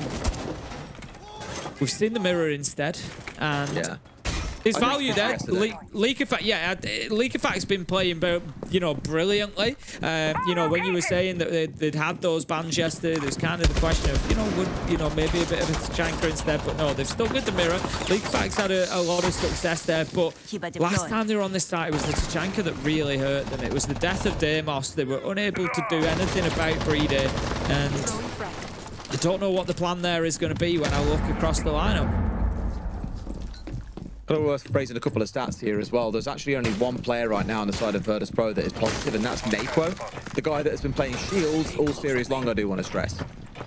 It's something worth touching on from the break as well. When the analyst came in at halftime and both before the series, we were speaking about top players on these teams that we had, Leakerfact and Naquo, both putting up lights. One is very much a gun-up IGL in Leakerfact. One is running around with shields in front of his face most of the game, yet he is the only player that's positive. That probably isn't a good thing. As you can see, Virtus Pro are struggling to get the kills they need to really accelerate some of these rounds forward. Whereas on the other side, for Falcons, between Leakerfact, Doom, and Solotov right now, they're plus 25. They're having an absolute laugh when it comes to kills. It is not even close. Doom at the minute is just hiding himself away in medical, looking for an opportunity underneath. I think he's concerned. He's basically there to protect the Tachanka. As I said, they'll expect maybe a Deimos to be coming in here and trying to clear that position from underneath, or maybe a Buck. So Doom has hidden himself away down there, kept himself off the drones, I would imagine, just to try and be in a position to do something about it. He's also got a Nitro in hand, being that he's on the Wamai. That's a recent change with the patch that's come today. So again, he can play for that vertical disruption.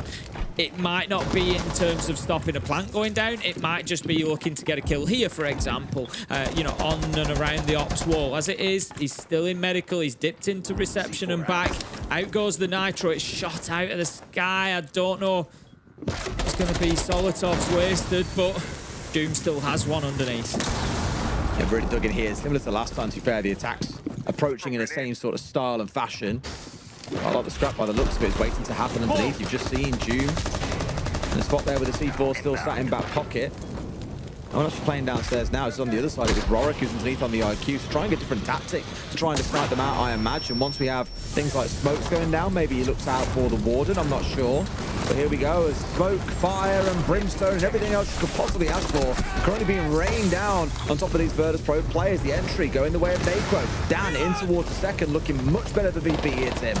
Yeah, a lot better. They're just brute forcing through this. They don't care about the smoke, don't care about the Tachanka. They go in and find the kills. It's a flawless round. Falcons really suffered with a lack of success on their nitros there. If they can hit one of those C4s out of the door, take down the Monte, maybe it's a different round. But one bounces back off the shield, the other is shot out. It was just a tough round for the utility of Falcons, and so much so it's going to draw in a tactical timeout from them.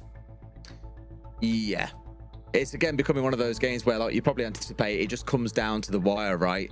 Virtus Pro did the same thing back in the last round of the half. They wanted to get that single defense over the line. Falcons now thinking, okay, we've now lost up on top floor despite winning there to begin with. We, of course, lost down in the basement. We can't go back to bunks and briefings, so we've got to figure out what site we go to and what we're going to change. That wasn't even a close round. So there's almost two sites there, basement and top floor, that are locked off from them unless they change something drastic. That's why I think it comes in now, because they've now got to win 2 back-to-back. If they can win this first one, then they can go back to bunks and breathing. Fine, then they probably feel they can get this done 7-5 and win without going to OT. If they don't win this next round, one, you open the door to Virtus Pro winning 7-5, but you also just mean that you're relying on bunks and briefing to get the job done for you, on which case you had Doom getting a 3K to really drag you through that round, kicking and screaming. What we do know is about 3 hours of siege comes down to just a handful of rounds. It effectively now becomes a best of 2 rounds, maybe a best of 5 rounds. We will see how it plays out, but it is going to determine who is the grand champion of EML for Stage 1. Falcons, they struggled through the stage, finishing 4th overall. Virtus Pro were much better, up there towards the top of the table, unable to beat G2, but otherwise they beat everybody and they looked fantastic throughout it, so do not write them off here. It does feel like Falcons have the momentum. It feels like Falcons are the team that keep taking the lead and keep getting the opportunities, but Virtus Pro have them on a tight leash to continually reel them back in. Are they going to find their turn to be the ones who go ahead? It's going to be a basement attack, and straight away Virtus Pro are lining up for a warehouse take. We've seen this before. We got zapped by a yokai and then blasted by Solotov for the entry. I would hope, given they've got the IQ on side, they don't fall foul to the same thing. You can hear it being slapped up on the ceiling there. So before Nako goes charging in, Dan needs to be getting that scanner out and giving them an idea on where these yokais are and what amount of disruption they're looking to try and do. Ideally, destroy them before you go in. Like this, by the way. That's a bit of aggression with the Goya to stop you marching on forward. Slow the round down as much as you can. It is interesting how this is also... We were speaking on the last map about normality and how attacks are being approached. Maybe it's like a club I was speaking about it, actually. Either way, on this map, the normal attack has now become starting warehouse and move across. Before, yes, that was always part of the game plan, but normally you start above and you look for vertical. But for both teams, on this map especially, it feels like vertical just isn't really part of the game plan. They're like, nah, forget about it. We don't want it as the attackers. Have it as the defenders. We'll just leave it out. Didn't manage to take out the yokai drone, and Breeder still has one in pocket and will be buzzing the other one around warehouse. Going to send one out into lockers now, as I think he's maybe lost one, but still possible to deal. We see it drop off the ceiling there in front of us. Actually, the silhouette still very possible to be dealing with the shield, and it is being stunned out. Breeder's doing a great job with the echo so far. 1:20 left on the clock, so a lot of time has been burnt here. Virtus Pro not really making any progress because they've been held at bay largely by those echo drones. Oh, come on, man. Like, you brought the thing to deal with it and you're not using the gadget that helps you deal with it. Oh, they're lucky to have not been blasted out, but of course all the intel has just flown their way. And look at it now. Look, again, the blast coming out there. You can see yet another one. What is the point in bringing the IQ if you're not going to be able to deal with it? Like, he's literally behind you, brother. Destroy it, for God's sake. If that got away, I would have lost it. I'm so glad they finally killed it. Jesus Christ. Yeah, they managed to get it. They're going to send in a nade to take out the bulletproof camera, but it doesn't. It's just protected by that little ledge that's sat below it. Users manages to get one. Solotov another. Falcons finding their feet here in the round 4 versus 2. The Monty does manage to find the kill onto Solotov, but is it too little too late? 25 seconds left to go. Impact Nade comes out. Neko eating more damage. I would love to know how many HP damage he has suffered without dying in the last 2 days. It must be astronomical. Users picks up Pasha. 2 versus 1. Neko, he said he's been the only one positive. He's going to have to prove that right now. Very difficult on the shield, especially when they've got either side of him like this. They're just running away. They know he can't plant. They're wasting the time, and it's going to be a round to Falcons despite Neko's best efforts. Up to 6 and 5 they step. I can't look past the IQ and the echoes, man. They got rid of one after it had blasted the shield twice already. And then it turns out there were still 2 more sat around. Like, what is going on?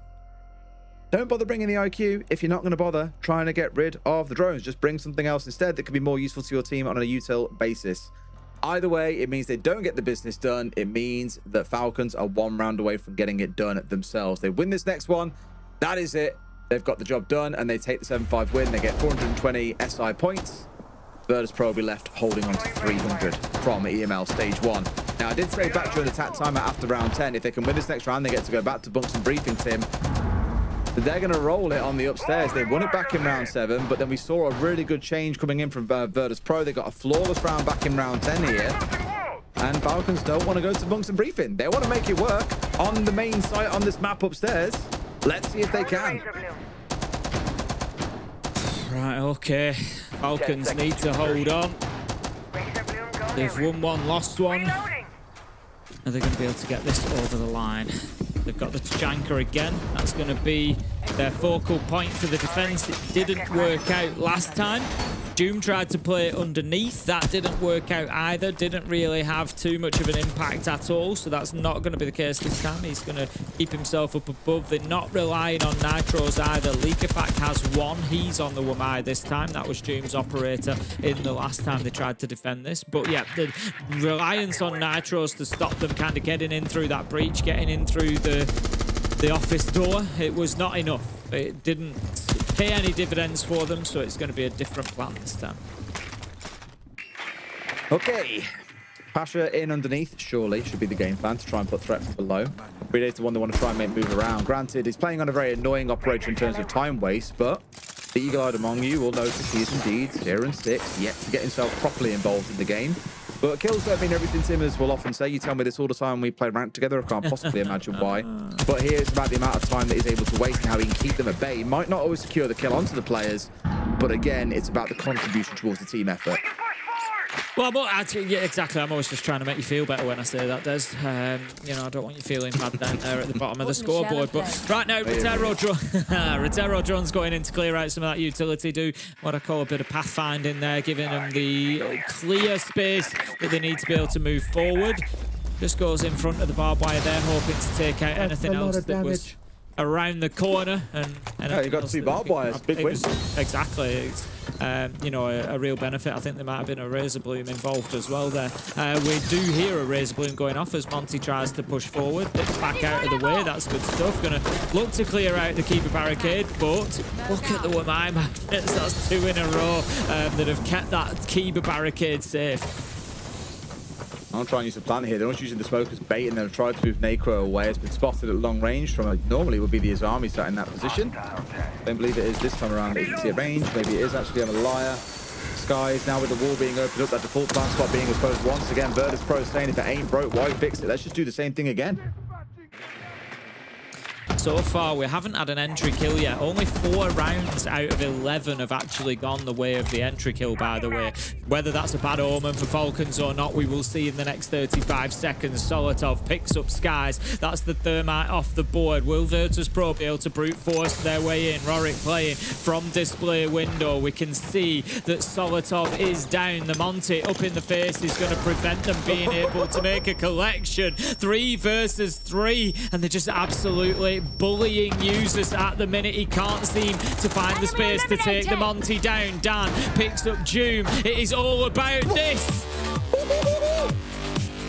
it's all about that, Tim. It's about Falcons close it out. get the win. Unbelievable stuff. It's a trade at the end. But because the diffuser is not down, the defenders win. And Falcons are your EML champions. Might not quite have been in the fashion that they were hoping for, Tim. And again, it's been another really, really close series. All 12 rounds here, all 15 on bank. Clubhouse, a little bit more one-sided, but you'll forgive that one, I think it's fair to say. Not necessarily the cleanest game either, but all that matters at the end of the day is the Falcons, who started in 4th place, climbed their way to 1st and won the whole thing. Yeah, it's been a real battle for them. It's been a tough one for them to get done. We knew it was going to be a great replay after the matchup that we had yesterday. It didn't disappoint. Almost went the distance on map 3, but Falcons grab it in the very, very slightest of margins, 7-5. And what a matchup we've just witnessed. It has. Honestly, entertainment from start to finish. If you put those 2 series back to back, the one from yesterday and the one today, we didn't love watching the whole thing. It was brilliant yesterday. We've had a hyper-dominant entry map from Falcons in map 2, a really entry-dominant one from Virtus Pro here, and the 3rd one, they had 6 in a row from rounds 2 through to 7. But as we kind of said, it doesn't always mean that those rounds will be converted in your favor. Wonderful stuff overall. And I can't wait to see these boys throw down at EWC against some international teams. They're both showing us some fantastic games. I hope we continue seeing more of that. But for now, we'll throw it over to the studio where they'll wrap things up for you and close out EML Stage 1. An incredible result for Falcons. They are your champions of EML Stage 1. And what a way as well. I mean, the final end of this game. Think back about how they won Lair yesterday with incredible heroics. And then this again, you don't make this up. I'm not having it. I'm just not. I'm just not having it. I'm flabbergasted. I'm gobsmacked. Like, genuinely, how Bank finished with the 1v4 to then how Lair finished. I mean, he might be the best shield player in EML, but why the hell? Why does he unextend before his teammate can swing? It's just, and then why is a Kali hard scooping in close range? It's the kind of mistake you make after 6 maps of Siege, after 2 super long matches. That was fantastic. Siege past midnight, basically. Yeah, I mean, it's like, you know, it's training. It was a crazy day. It was the craziest way to end up this stage. I'm not gonna lie. That was absolutely fantastic. This game was insane. The game before that was insane. The way they went to Lair with the bank clutch was insane. The way they ended up with the trade, there was just not better sentiment to just show like just how close this game was. Yeah, I mean, I'm glad that we get to speak to the winners here because I think we're a little bit speechless, right? We want to talk to Joom and, of course, congratulate Joom on being champions for EML Stage 1. That must be an incredible feeling, especially after the way that game ended. Yeah, finally. This is also my first time. The only thing it took is to join the team that always beats me in the final. I was about to ask that, Joom, because certainly during the stage, you could be forgiven for thinking Falcons, obviously you had your ups and your downs during the stage, but playoffs you really came alive. Did you always feel like that was going to be the case? And then, I guess for you as well on a personal level, how does it actually feel to finally get over the line on EML? For me, I was kind of expecting it just because of the work we've been putting in like every week after we lost the game. I think we just kept working harder. So I was just expecting it. Yeah. You feel like you guys basically jump a bit backwards to jump forward. Basically, you took a few steps back to just be much better. I feel like watching you guys play, I see a much more free-flowing Falcons. The roles are not as definite as they were before. I feel like you guys are switching. You played the shield, Yuzus played the shield, Bride played the shield, Solotov played the shield. I'm like, everyone is just flexing around, and I feel like I'm looking at a European phase. Is that kind of what you guys are trying to build? Yeah, I think it just works for us so well because everyone is so smart in the team. So everyone knows what they need to do. It doesn't matter what they play. Yeah, and I'm actually quite curious, just a little bit side topic here, but what do you think of the patch today? Like, what do you think of the impact at pro level? Wamai is back. Wamai is D4? Are you a big fan? Wamai is back. Yeah, it's so good. So yeah, that was fun. And then Jäger, I don't think we played Jäger today. I think it's also going to be like more involved with new strats. Yeah, just wait till you pick G2. I think Sophia's also going to be a new pick. I only like have some plays I want to do with it. So yeah, it's going to be fun, I think. Good patch. Joom, in terms of obviously the next tournament for you is EWC. It's not too far away. You are the reigning title holder, I guess. What's the team going to do to get from where it is now to winning EML finals? What do you need to do to reach, I suppose, the very heights of winning the EWC in a few weeks' time? Just consistency, I think, is the main thing. Just sometimes we still struggle, I think, in consistency because of this playstyle is very inconsistent. So I think it's just like working on the playstyle that we have right now. And then one more thing about EWC before we let you go, of course, Joom. There was a post made as well, of course, about everybody that won EWC last year among yourself making it to EWC in one way or another. How are you feeling about that? Of course, there must be somewhere a happy feeling as well. Oh yeah, it's gonna be so fun playing against the old teammates on all the different teams. I think we have a pretty good chance actually for one of us at least to actually defend the title. So it's gonna be fun for sure. That's awesome. It should be really good, of course, if it stays in your hands. But is there anything you want to say to the fans, Joom, to close it out here? Buy the Azami Falcon skin. It's so good. It's so good. We played it, I think, every round and we won. Okay, well, I don't think that's a coincidence. How to be EML champion by and thank you for all the support, obviously. Yeah. All right. Also, thank you so much for your time, Joom, and best of luck with the preparations for EWC. Thank you. And I told you yesterday I'll be back. See you. See ya. Good to hear from him there as well. Talk about EWC, talk about former teammates, like everything all at once. But for him to finally get this over the line is a big thing. Yeah, I think so. You know, I mean, he said it himself. How do you become an EML champion? Well, you join the team who always wins it. Yeah, of course. You know, clearly. But he also said, you know, it's about consistency. It's about going away. It's about learning when they had those losses. And, you know, they did get beat up a couple of times during the stage. They lost to teams that really you wouldn't expect them to. They put in performances and even won where you wouldn't expect them to because we expect such high standards of them. And I still don't think they're there yet. No, I think, they're climbing slowly. Yeah, like all of their games, all of them, 2-1 victories, you know? The one against G2, the one against VP yesterday, and again today. Could have gone another way. But as it is, they got to the top. They know how to win. Winning becomes a habit, so fair play. But there is still progression that they need to make, you know, in terms of if they really want to challenge for EWC. One way to see it is that they scraped their victory away. Yeah. And the other way to see it is that they just raise their level every single match up until they win EML. And I think, honestly, it's the best way to improve. Joom said it multiple times. Every time they lose, they learn more than when they win. Yeah. They lost quite a lot this entire stage. In the end, who's the champion? It's Falcons again. And do I dare say that I believe they're going to be better at an international level than when they were dominating the EML stage? Maybe, because they've learned more in this stage and they will have grown their momentum. Yeah, and if it shows that you can innovate like the same map within 24 hours and already show different things, right? That obviously puts up a good promise for a team like Falcons. In general, I'm really excited to see our region compete at international level. You know, of course, NA holds the recent trophy, you know, phase 1 SI. We are the EML merch. We are an exciting We like this tournament. Put it that way. We like this tournament. We're pretty good at that one. Yeah, and I think in general as well, you know, if we look back at our playoffs, I mean, Jack, the stats you put out there on social media just now, we've had an incredible run here, didn't we? Yeah, what was it? 27 maximum maps that we could have played inside of the entire playoffs bracket. We played 25. 11 went to 12 rounds or plus. And 11 went 12 rounds or more. Wow. CNA, guys, that's a competitive region. Yeah, 2-0 is something fun, but this is way better, and especially if you get the ending of the series like we do here, it's insane. You don't need to be giving a media train answer. Anything you want to say to close this out here? No, I think I was super happy about this stage. I think we had a lot of fun. I hope you guys really like the LED screen behind us. I had a lot of fun with it as well. I thought it was a really nice studio to go back into 2026. Really happy about the performance of some of the teams. A little bit of a change in hierarchy. Obviously, with Twisted Minds dropping and not making EWC. With G2, also the big missing ones. We're going to send 2 new representatives of EML. Yeah. I like a little bit of shakeups. Obviously, it's cool to build rivalries, and it's gonna, I guess, maybe hinder our chances as a region for SI. It's kind of well, bad. I mean, Joom did say that one of him or his former teammates are going to potentially win the trophy, so I'm really excited to see Secret do it. Again, I'm joking. Yeah. No, I think EML Stage 1 was full of surprises. I think that's the top and bottom of it. You know, we thought we had a really clear-cut, defined line, and that cut-off was the 4 teams that went to Salt Lake, and then everyone else. And that didn't end up being the case at all. I think there was positive surprises, there was negative surprises, there was a little bit of the same old with some of the players, but that's exactly what you want to see. And I think, I don't know, if I rate our chance at EWC, I probably agree. I don't necessarily think EML is going to put the best performance internationally, but there's positive sounds coming out of Falcons. There's positive sounds coming out of VP.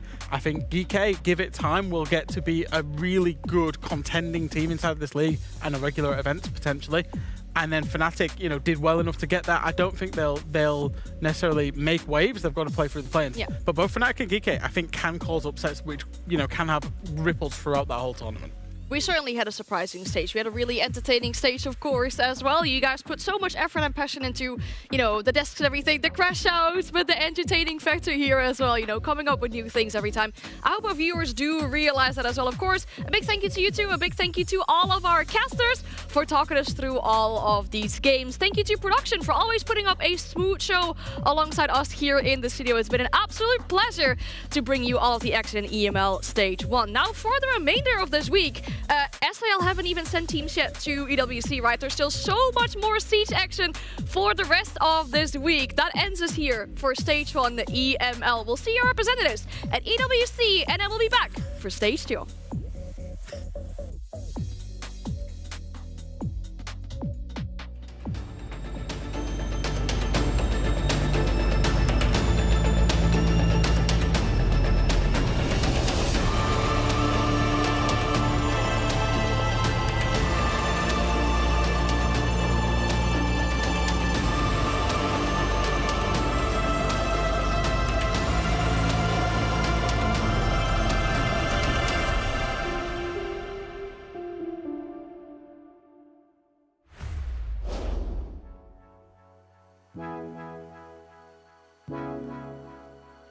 We'll be right back.